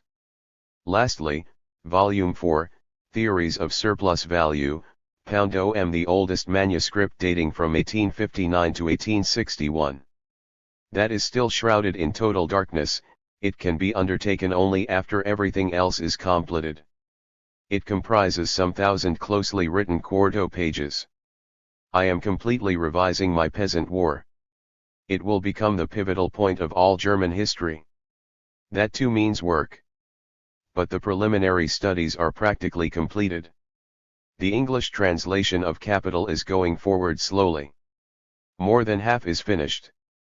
Tussie's husband, Aveling, is helping, but is not as thorough as Sam Moore, who is doing the principal sections. The Democratic Federation here was split apart last Sunday. The adventurer Hindman, who had gotten control of the whole thing, was exposed as having incited the members against one another, intercepted correspondence for the council, and founded bogus branches in the provinces to plant his creatures in the conferences and congresses. He received a vote of no confidence, but the majority seceded, chiefly because, they asserted, the whole organization is nothing but a swindle. That is true. They haven't 400 dues-paying members and their reading public is the sentimental bourgeoisie. Now they want to found a new organization, one, Morris, Bax, Aveling, etc., leaving justice and today to Hindman and his men, Fitzgerald, Champion, Burroughs, etc. They themselves, at last realizing their weak forces, will begin with only a little monthly. As the capitalist financial backers also resigned, they noticed most how Hynd man exploited them. Hindman will have to pay for his unprofitable papers himself, or else sell the whole party, so far as it follows him, which will be apparent in about a week, to the highest bidder. And as he is trying to get into Parliament in the next elections, he must hurry. There are all sorts of petty bourgeois prejudices among the German deputies. For example, the majority wants to vote for the steamship subsidy in the interests of industry. This also makes for plenty of correspondence. Luckily there is Behel, who always grasps the decisive point correctly, and thus I hope that it will be settled without disgrace. Since I have been carrying on the official correspondence with Behel instead of with Liebknecht, not only is everything handled smoothly, but things get done, and my opinion reaches them intact. Behel is quite a splendid fellow. I hope he doesn't ruin his shaky health. Well now, Happy New Year and better health. Regards to Adolf. Yours, F.E. Engels to M.R.S. Florence Kelly Wisniewski 2. Dear Madam. London, February 10, 1885. I herewith return Mr. Putnam's 3-letter. Of course it would be a splendid success if we could secure publication by that firm. But I am afraid Mr. P will stick to his objections, the great strength of which, from a publisher's standpoint, I fully recognize. Perhaps the fact that a new German edition of my work is in actual preparation may shake him a little. My friends in Germany say that the book is important to them just now because it describes a state of things which is almost exactly reproduced at the present moment in Germany, and as the development of manufacturing industry, steam and machinery, and their social outcrop in the creation of a PR9-letariat, in America corresponds at the present moment as nearly as possible to the English status of 1844, though your go-ahead people are sure to outstrip the old world in the next 15 to 20 years.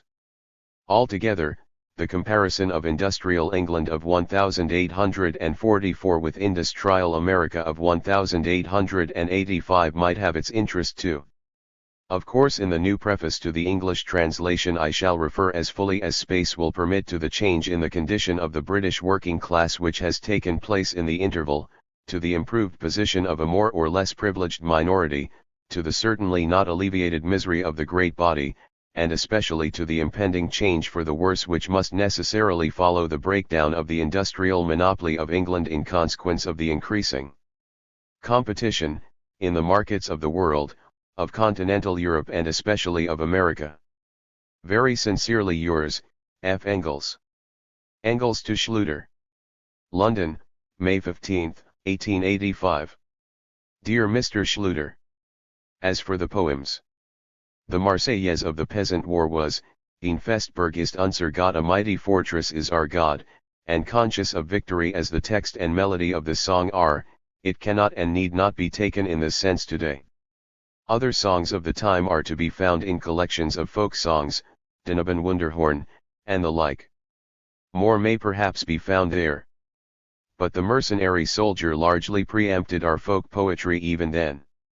Of foreign songs I know only the pretty Danish song of Herr Tidman, which I translated in the Berlin Social Democrat No. 18, February 5, 1865 in 1865. 146 Marx and Engels. There were all sorts of Chartist songs, but they aren't to be had any more. One began, Britannia's sons, though slaves you be, God your Creator made you free, to all he life and freedom gave, but never, never made a slave. I don't know any others. All that has vanished, nor was this poetry worth much. In 1848 there were two songs sung to the same melody, 1. Schleswig-Holstein. 2. The Hecker song.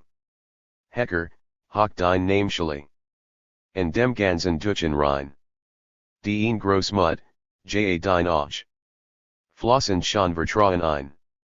Hecker, der als deutscher Mann. War der Freiheit sterben kann. I think that's enough. Then the variant. Hecker, Struve, Blanker, Sitz und Blum. Bringt die Deutsch first In general, the poetry of past revolutions, the Marseillaise always excepted, rarely has a revolutionary effect for later times because it must also reproduce the mass prejudices of the period in order to affect the masses. Hence the religious nonsense even among the Chartists. Yours, F. Engels. Engels to Zarga. London, June 3, 1885. Dear Zarga. Thanks for the Greenland and Ely, as well as for the newspapers. Ely is a well-meaning Philistine and at least takes more pains than his German companions in adversity and stupidity, which is always to be appreciated. Greenland, on the other hand, makes a strongly speculative impression on me. His pushing of our views, to the extent that he understands them or not, obviously serves to push his own utopianisms as real live German socialism. In any event, a symptom. You had the same correct forebodings about the Reichstag fellows that I did. They let tremendous petty bourgeois desires come to light in connection with the steamship subsidy. It almost resulted in a split, which is not desirable at the present time, as long as the socialist law is in force. But as soon as we have some more elbow room in Germany, the split will doubtless occur and then it cannot but be helpful. A petty bourgeois socialist fraction is unavoidable in a country like Germany, where Philistinism, even more than historical law, ain't got no beginning. It is also useful as soon as it has constituted itself apart from the proletarian party. But this separation now would be merely harmful, if it were provoked by us. If they themselves disavow the program in practice, however, so much the better, and we can seize upon it. You in America also suffer from all sorts of great scholars such as Germany's petty bourgeois socialists possess in Gazer, Fromm, Blows, etc. The historical digressions of the Stibelings, Dweis, etc., on migrations in the Socialist amused me very much, since these people have studied all that much better and much more thoroughly than I have. Dway, in particular, gives himself extraordinary airs. Thus, in number 13 of the Socialist he says, in the German conquests in Italy, etc., the king received 1/3 of the land, 2/3 going to the soldiers and officers, of which in turn 2/3 went to the former slaves, etc. As can be read in Ornans and Cassiodorus. I was dumbfounded when I read all that.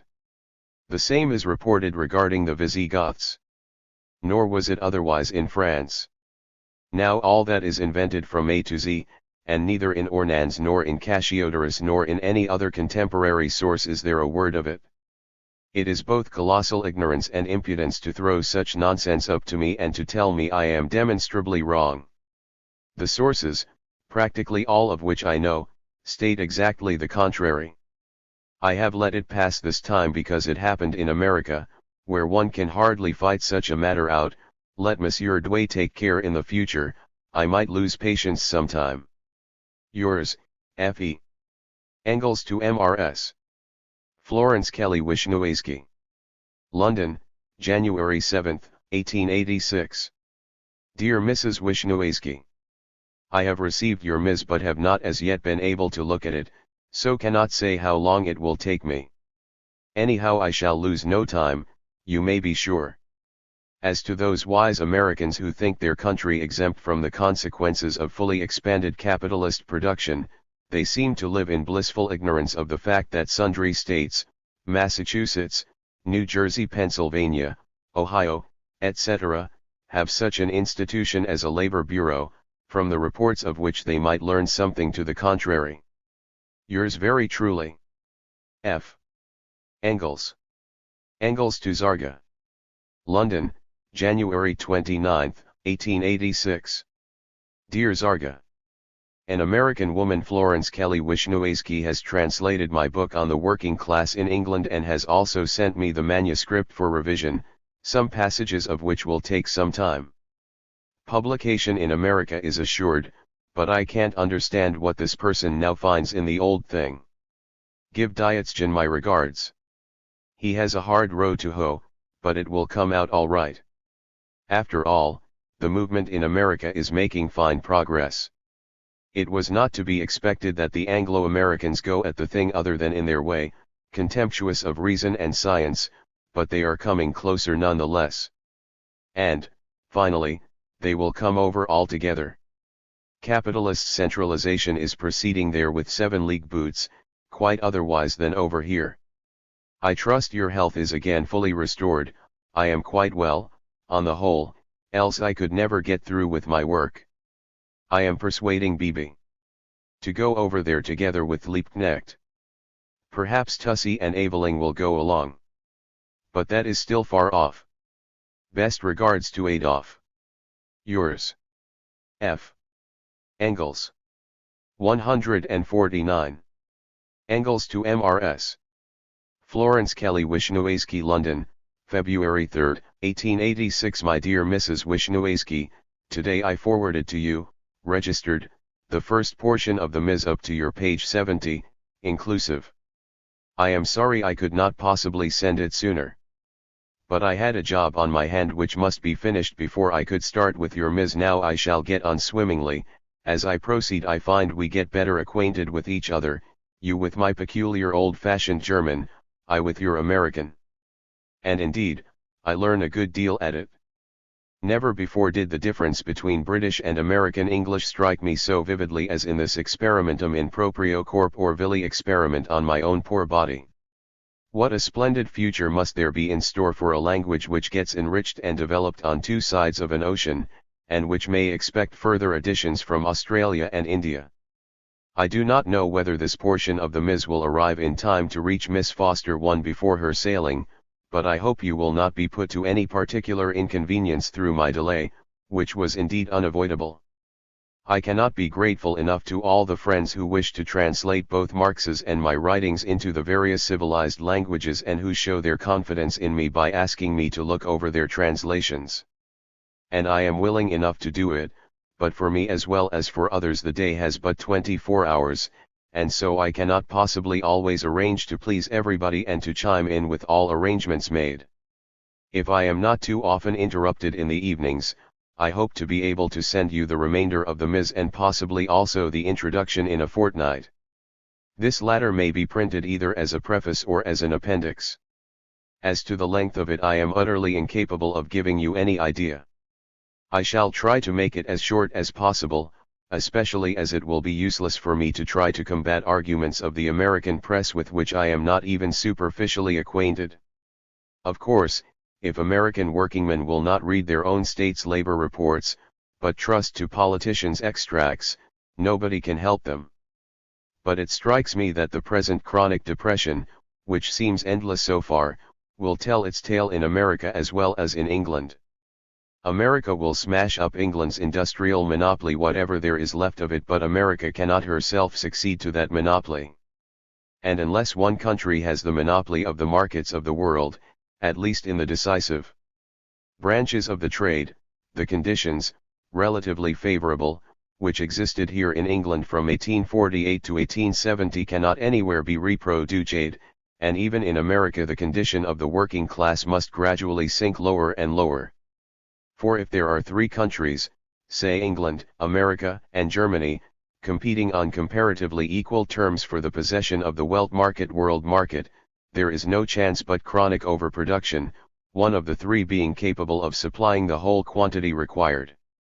That is the reason why I am watching the development of the present crisis with greater interest than ever, and why I believe it will mark an epoch in the mental and political history of the American and English working classes, the very two whose assistance is as absolutely necessary as it is desirable. Yours very truly, F. Engels. Engels to Zarga. February G. 1886. Dear S. Orge. You will have received my letter of January 30th, as well as today, and the new edition of the Komrnunissen Prozess. 1 Neu York Volkszeitung, Wochenblatt att of January 23 received, nothing else. You will also have received the September issue of today.